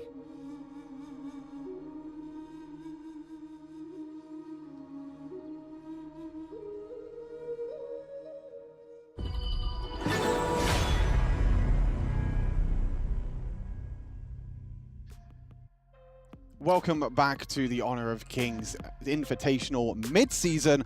I'm hearing and I'm seeing right now on the other screen that we are ready to go back into games. Here we go. Thanks so much for bearing with us, to all the fans in the Amazon Arena, also the fans watching at home as well. We are getting back into the game here between Boom Esports and Weibo Gaming. Just to give an overview of this game at the moment, you can see Weibo Gaming currently 6 kills to 2 up, about a 3,000 goal lead at the moment. The eyes are all on JD in this game, Blam, on long, with so many kills early on. Absolutely. I mean, this is a marksman with so much in his kit, and another kill in his stride as he just builds another item as well. So again, just going to be a bit more attack damage coming through for Lung in this game. Impressive. Was trying to get a little bit of an engage here in the mid lane, trying to pause and freeze the enemy's minions, but it looks like they're able to come through here. They're going to have enough potential to get the T1 in the mid lane. We are still waiting, but Jizzix is able to keep those minions off, but there we go. Conling manages to do the inevitable and take that T1 turret in the mid lane. But whilst all that's happening, Dharma is pushing that T2 into the clash lane, Stu. Yeah, it looks like they're losing momentum in this game of Boom Esports. You're seeing that they're so worried at the moment about JD. We saw that burst damage potential that was able to go over to Lady Shen. The crazy burst damage that Long provides. Being able to build the extra crit items as well. There are kind of different builds that you can go with Long. You can kind of go for the burst build where you build items like Axe of Torment. You can try and go for a bit more attack speed like the Shadow Ripper, and also going for like a lot more crit. But either builds that you're able to go, just being able to combo your abilities together, combo the elements together is so important for this hero, and we saw that exact moment in the mid lane. Yeah, we saw just before that Lung was able to get that Eternity Blade built up, and to me, that's probably like mid-itemization build for Lung. So going forward, he's just going to be sort of getting stronger, a lot more attack damage, a bit more crit, but there we go. Dharma taking a 2v1 in the bot lane there. So farm lane just being held off and defended by Dharma, so great plays by Guy Yu there.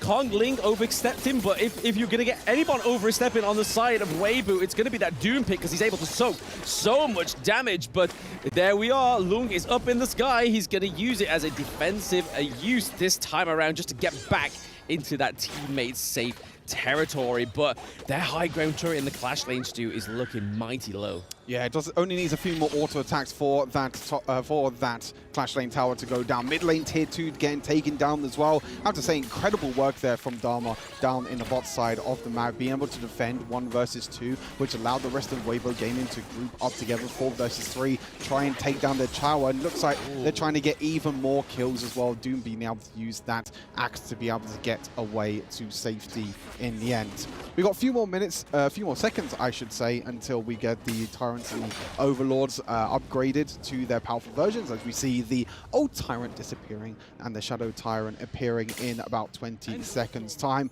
I feel like for Weibo Gaming, they can try and take the Shadow Overlord, use our Shadow Vanguard to try and take down that Clash Lane tower that only needs 1 more auto attack left. Yes, sirree is going into that 10-second cooldown for the Shadow Tyrant. Already up with 1 Tyrant for themselves, and I believe that it was Boom Esports taking the Overlord. So already that 50-50 split within the jungle of those neutral objectives, but because they have such a pushed wave in that bot lane, they're able to take this free Tyrant, but it's looking like Boom Esports is wanting to prioritize the Overlord so they can try and reclaim some of that lost territory in those lanes, Stu, and they're able to get it, but now they have the Shadow Overlord. Lung is going to be packing so much more heat now going into this fantastic engage. Whoa, dude takes down the Ollie. Very slippery hero has been taken down, and so is Kaiser. So again, one of their huge frontline picks is gone down to in that great engage from Weibo Gaming. Super interesting there for Weibo Gaming. I was mentioning about the Shadow Overlord trying to push down the lane, but in the end, actually deciding going for the Shadow Tyrant. We see Dharma maybe getting caught out here, as Soas knock up so much cow control. 1 taken down though from Miggy, gonna try and go for another, but not going to in the end. But as I was saying, instead of going for the Shadow Overlord, they wanted to try and force a team fight. They went for the Shadow Tyrant that gets the extra damage. They wanted to force a team fight. They knew that if they win 1 more team fight, they could finish this game. So really interesting strategy there from Weibo Gaming. It worked out for them. They were able to get a few kills, but at the moment, they still haven't taken any high ground towers. So Boom Esports still have a slim chance in this game to try and come back. Yeah, I think once one of those high ground turrets do go down, unfortunately for Boom, they just got baited there by the High Nose ultimate, recalling back to a save point. So again, yes, it does take it off cooldown, but the cooldown's not that much on High Nose ultimate. But I feel like what Weibo did there in the Boom Esports jungle was a little bit of an overstep. I think it might have been just a little bit of a misplay there, because they had looked very clean when they had that team fight up into the Clash lane. Loon down into the farm lane, looking to try and clear up that T2 from the side of Boom Esports, which would then mean that they are pretty much backs against the wall as soon as that T2 falls, because they then only have the higher ground turrets. For sure, we're going to be waiting to see here. Long going down into the bot side now, just waiting for the minions to crash underneath the tower, just allowing you to get 2 minion waves pushed in. You got the mid lane wave pushing in, you got the bot lane pushing in. You can see the rotations at the moment for Weibo Gaming, being able to get 2 sources of minions pushing in the top lane, the bot lane. Now you can see Dharma up into the top side as well, being able to push in that way. So Boom Esports are going to have to defend from all entries into their base, which I'm not too sure they are able to do, and they need to make sure that they're just on their last legs at the moment. They need to do everything they can to try and stop this high ground tower from going down, but Charlotte can only do so much. That's going to be a walk up there for Doom. The first high ground tower is going to be taken down, and then the mid lane is going to be next in the cards here to be able to do that. So we'll have to wait and see there. But first high ground tower going down there for Weibo Gaming, really, really huge. That's exactly what they wanted to try and take down. You have them super minions now pushing into that lane to be able to get that advantage. Yeah, we saw Dune actually just walk up to the high ground turret in the Clash Trainers. Basic attack. One auto attack, that's all needed. Bat, done. And it was gone. And yes, that means that their crystal is wide open. But once again, we just have a small technical break here between Weibo Gaming and Boom Esports right now. But so far, it's been a fantastic game for Weibo, but I feel like there has been some overstepping. Yeah, for sure. I mean, I think they have a lot of confidence, Weibo Gaming. I think with them being able to win the first 2 games, you know, we were talking about this group, how it's all about, you know, likes of Weibo Gaming, Loops, you know, could be 2 of the teams that can maybe go into that top 4, but with Weibo Gaming already beating Loops already earlier today, again, if they're able to close out this game, I think they've played incredibly well so far, you know, been able to win the 2 games in our B stream, but also have looked pretty dominant in this game. Like I said, maybe a few oversteps here and there, but this is a team that we don't really know too much about, as we mentioned. You know, this is the first time we've really seen them, except for the last chance qualifier. So it's you know, super exciting to see. But why we have this technical pause as well. Another great thing that you can do, and for everyone at home as well, even if you're in the crowd, you can go onto the HoK camp, mentioned at the start of the day. If you just search HoK camp, you can actually see some stats from this tournament as well. So you can see stats from the players, from the heroes that are being played as well. You can also learn about all the heroes as well. So if there's a new hero that you wanted to learn that you've seen the pro players game, you can just search the HoK camp on the browser, and you'll be able to find it. But Lady Shen at the moment is actually the most picked hero in this tournament. This is both a stream A and stream B, which for me is a little bit surprising. You know, we did get a little bit of nerf to Lady Shen, but we also got nerf to Princess Frost as well. So it seems like both these mid laners, I think in mid lane in general, is still very high priority for these mages compared to the likes of the assassins. Yeah, I mean, I'm going to go on to the coin flip argument and say I expected it, to be honest. But like you said, it's because of the nerf, then yeah, maybe. But with it being mid lane, if it was say for something like, I don't know, a farm lane hero that got nerfed to the ground or nerfed to a point where it's kind of like, maybe we won't pick it. That's a fair point, yeah. But the Lady Shen, as we know, most mid laners, when they go for mages, they aren't necessarily getting the priority gold anyway. It's either going up to the jungler, or we see the farm lane rotate up into the mid lane first thing. So again, it's just because once she's got those 3 skills, she's pretty much got her utility there for team fights, for freezing herself. She's literally got a Splendor in her pocket. She doesn't need to build Splendor. So I think it's no surprise. So we're just waiting for a few minutes here. We're just getting a phone swapped out as we are playing mobile games over here. But we're going to toss it to another video where we're going to learn from the pros about Honor of Kings.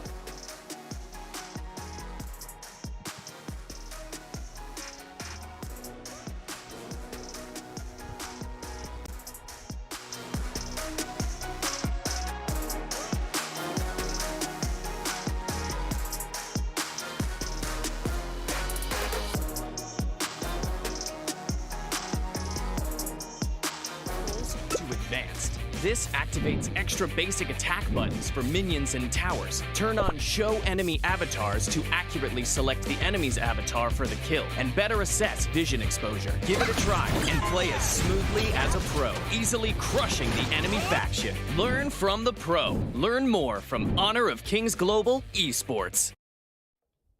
Back here, we shouldn't be too much longer now. As mentioned, we're just swapping out our phone. That tower and minion button, it's pretty important, I would say. I feel like everyone should definitely be turning on that feature, you know, being able to swap your auto attacks instead of just using the normal attack button in Honor of Kings. You can swap that to just attacking minions, just attacking the towers, which means you can kind of prioritize for your auto attacking, which I think is super important in a MOBA and a game like Honor of Kings. It's a huge skill to learn as well, because if you are just using that basic attack button and you end up going into a team fight, and yes, sometimes it does prioritize the heroes that are closest to you, but you could just end up whiffing and going for a minion, and it could have been a nice skill shot. The minion could be in a different direction. You auto-click your ability, it goes in that direction rather towards the hero. So like you say, having those 2 things, it also means that you just change and know when to attack. If you're in tower and you want to focus a tower, you keep clicking the tower button so you don't try and get the aggro from the turret by attacking the enemy hero by accident. So yes, everyone should definitely do that. And if my ranked teammates aren't doing that, do it. Because I feel like some of them don't do it. Hey, you heard it here first. If you find Blam in your ranked games and you don't have it, then you're not going to be able to do that. But we're going to be taking a look at a high note cinema, which I'm super excited to see. As we're waiting for, as you can see, we're waiting for the phone to be swapped out. Has anyone seen my cat?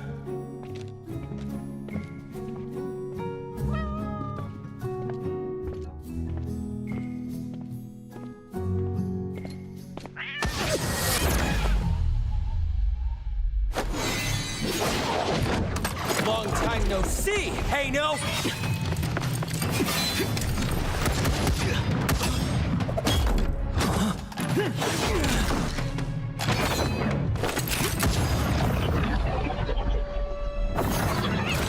Oh no!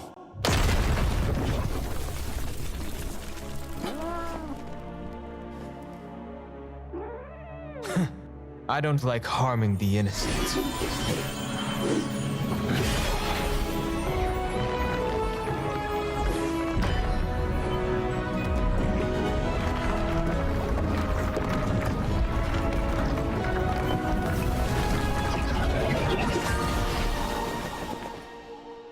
This again? Did fate give you an answer? Where the heck's my cat?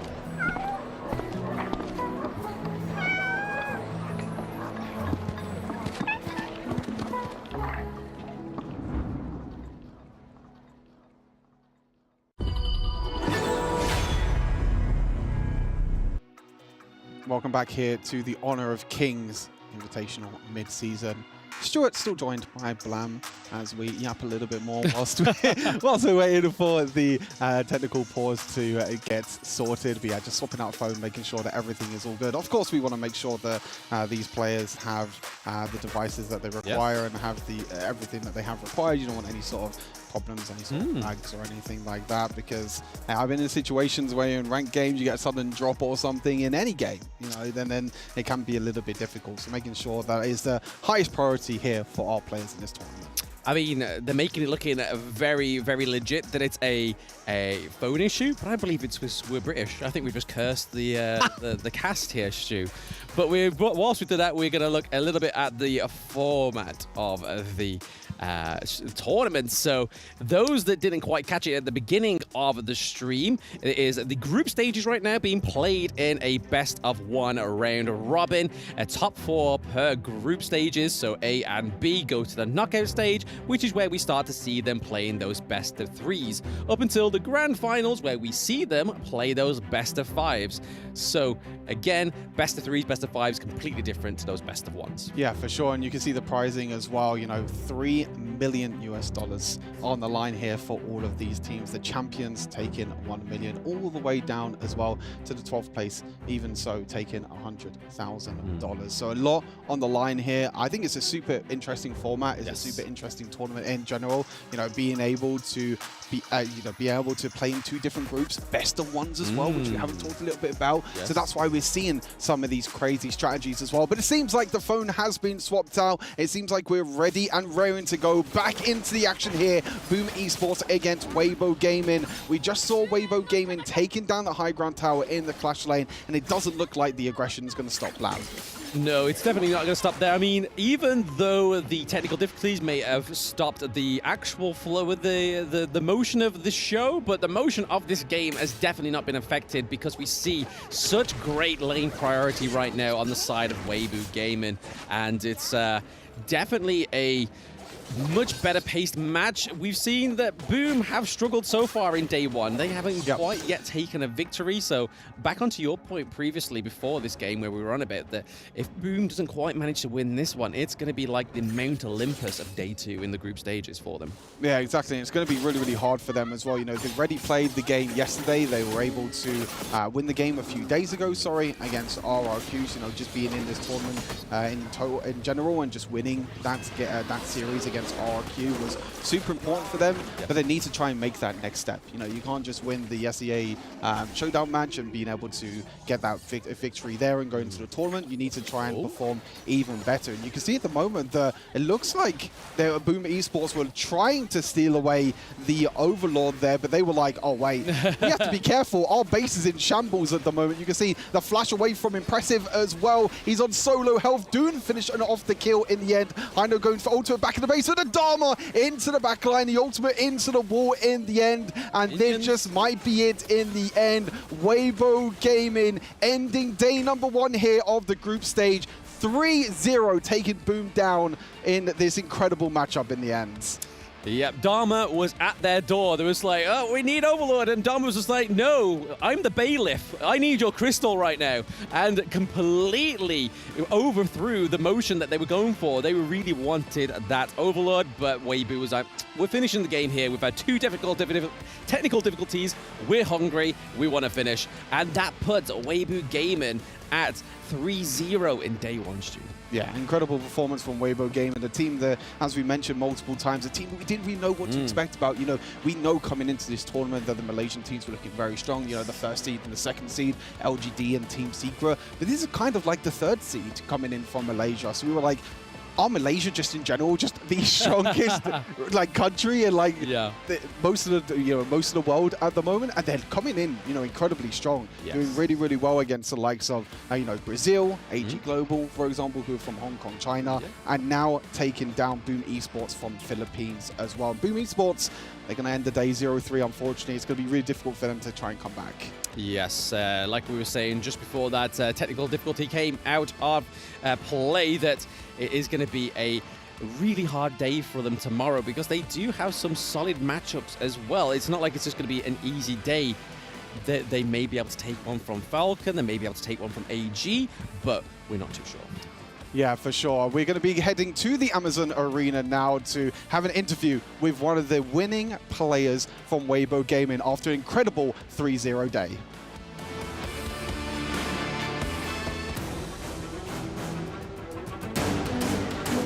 And ladies and gentlemen, viewers around the world, what a match that was taking place right here for the last match of the day. How do you feel pretty much being victorious? 来，恭喜这地选手呢获得这局比赛的胜利哦！今天拿下比赛之后，现在是什么心情、什么感觉呢？非常开心。Very happy, very excited. I can tell, pretty much very content as well. What about some technical questions taking place Of here? course, we've seen you have Lone versus Arlie on the bottom lane. So how does it feel? Because you're supposed to have some pressure of it, and what will be the solution to this? 我们看到在对线期呢，其实你是熬影嘛，打对面的公孙离。前期对线会比较难呢，在对局当中是怎样去把握这个制胜的关键的呢？狗先等队友。Okay, I will just hide under turrets, being protective, and wait for my teammates trying to give me supports. Okay, well, this could be a personal question now. What is your favorite hero line in the game? 有一个非常有趣的问题想问到你啊，因为我们王者荣耀里面呢有非常多有趣的英雄和有趣的台词，你有没有自己最喜欢的呢？马可波罗。的哪一句？世界那么大，我想去看看。My favorite line from our heroes will be Marco Polo's, "This is a very big world. I want to take a look." Okay, what about your favorite line? Actually, stay the same. It's the same. Love the spirit of freedom. For me, pretty much, I think I need more time in the game just to find my line. But you know what? What about the other talents in different studios pretty much being part of this match? What is your favorite hero line? Let's hear it. Congratulations to Weibo Gaming on that victory in a very long match, right? Like, it was a very long one for everyone. But at the end of the day, Weibo Gaming just taking the dub and right now finishing this day with 3 victories. Yeah, I mean, everyone now know about Weibo Gaming right now because they definitely will pay more attention on these top laners to play the Dharma. Yes, exactly. That Dharma pick over there, right? Like, and then in the mid lane, the flash, and then straight up just with the stun. Amazing. That was a great highlights. Yes, and I always say that kid, he just kicked the door for Weibo Gaming being such a nice position. Yes, exactly. Like, Boom Esports at the beginning of the game was pretty stable, but then after that, just Weibo Gaming decided to just take control completely of the game, and you can see, look at this one. Go. This is the one, man. I love it. Boom. And then done. Oh, the positioning, the timing couldn't be better here. The top laner, the Dharma, the combo coming in, and that's pretty much the turning point. After that, Weibo Gaming definitely put the doors on Boom. Boom couldn't really stop them, and now they're going for the final push. And yeah, eventually everything came in better for Weibo today, and they got the 3-0. Yeah, congratulations for them for that. Oh, come on, like, look at this. Like, it was them all over the place right after that, right? Like, they just turned it around, and then there was no way for Boom Esports to try to respond to that. True. I always say I do like the drops as it did because they pick out Dun as well as this Haino. So just provide them enough vision control for Long or Dharma to farm up more. Yeah, the BP for sure was for Weibo Gaming. The same as Boom Esports. Hopefully today, as they go back to the hotel, they can start thinking about like how to change things around, how to turn things around. Like, what do you think that Boom Esports needs to do tomorrow if they still want to hold dear to that last hope to make it through to the next round? Definitely, they got to do their homework right now. They got to go back to today's match and see what happens, see what they can do a little bit better. I mean, they're a little bit hasty in the beginning, but eventually I feel like after today, they're going to go back, they're going to talk it over with their coaches, they're going to talk it over with their teams and make sure to come back a little bit stronger tomorrow. Like the numbers today for them were not the best, that's for sure, but mathematically, they still have a chance. Yeah. Like we can still just look at the standings in their Group A and Group B. If you talk about Group A, LGD Gaming, 3-0, and then you have a tie for second place, Team Secret, Vitality, and BKS, all tied in second place. That's going to be fire for tomorrow. And Group B, on the other hand, KPL Dream Team and Weibo Gaming just over there, 3-0, still perfect performances. Loops, a 2-1, and AG Global, Team Falcons, and Boom Esports still trying to get their first dub. And clearly we can see it went very even in Group A, but there seems to be a gap in Group B. So I would say tomorrow will be the last day for these teams to compete for their points, because most of the team actually just down with 3 games today. Yeah. So they really need to hurry up and just made up their points to let them to be the top 4 out of the team, the group. This has been an amazing day full of amazing performances. What about if we move forward to our Kidia plays of the day? Look at this one right over here. It's from Team Secret against LGD. Oh, I love this one because we mentioned about the mechanics that Joe is using by this Limpo and also the triple kill that JR got in game. There's just like everything that is happening at the same time. Yeah. Triple kill coming in. It's just not only that. Like the triple kill is just like the cherry on top of everything, because you know the build-up for all that, it was insane. Look at this one right over here from the LGD against Kagendra as well. Oh, LGD did really well this. And there's nobody can get to JR right there. He's like waiting in the back. Also, he has the ultimate to save himself. Definitely, they have 2 huge walls that's going to be defending him. It's going to be the Xiaoho. There's going to be Moses protecting him as well. So JR is going to be super safe here and ending the game very beautifully with the ace and getting that game win right there. Wow, that was beautiful play. You can see how they just moved all the way from the clash lane all the way to take that crystal. An amazing, amazing Kidia play of the day brought to us by LGD Gaming. And I mean, for this one, definitely KPL Dream Team is under the spotlight. Each game went so clean, went so fast, and also check out the egg run that Fly is playing for this game. He could actually take the quadra kill right over there, but it was just like that last ability did not actually click in there. If it would have, it would be actually not a triple, but a quadra kill. True. I need to say that these 2 teams, LGD and KPL Dream Team, they didn't let us down at all with a 3-0. I mean, like for LGD, right, for Xiang, what can be better than grab a 3-0 score back home for his birthday? Yep. Talking about that, like 3-0 from LGD, 3-0 from KPL Dream Team. Well, Weibo Gaming, 3-0 as well. Good. Definitely, man. I feel like they're going to be another contender to go up against the KPL Dream Team. Definitely, KPL Dream Team might even have a competition with Weibo Gaming. So I'm really excited to see that game as well. Can't wait. Yes, exactly. Let's look at what we have for tomorrow. Tomorrow, we're going to have exactly the same 15 electrifying games that we're going to be bringing to you in both our Stream A and Stream B. It's going to be the last opportunity for us to see who's going to make it to the top 8 and move forward in our tournament. And I definitely is going to highlight the 4th game, which will be KPL Dream Team play against Weibo Gaming, since they are being the undefeated so far in the journey of EWC. The battle of the unbeatable. Yeah. It's going to be Love an it. amazing game. I cannot wait for tomorrow. That is going to be an amazing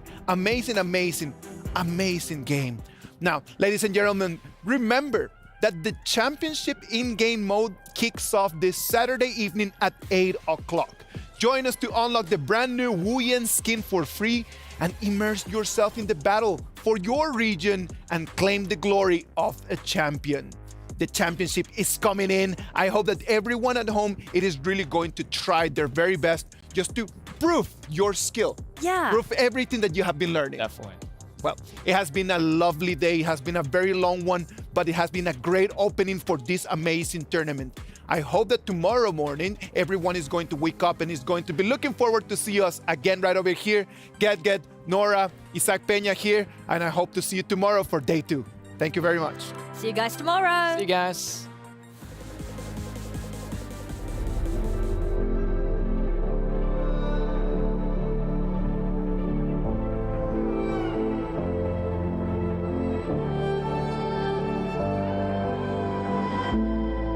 We're no strangers to the fallout. It's what got us here. Ever changing, some chameleon. Blood, sweat, and tears. We'll never make it if we fall to everything that brings us down. With a comeback is now. Blood, sweat, and tears. Fight for what we want. Doesn't matter the cost. Every day, put in work. Blood, sweat, and tears. Nothing comes overnight. Strengthen numbers, start to line. We don't bow to fear. Blood, sweat, and tears.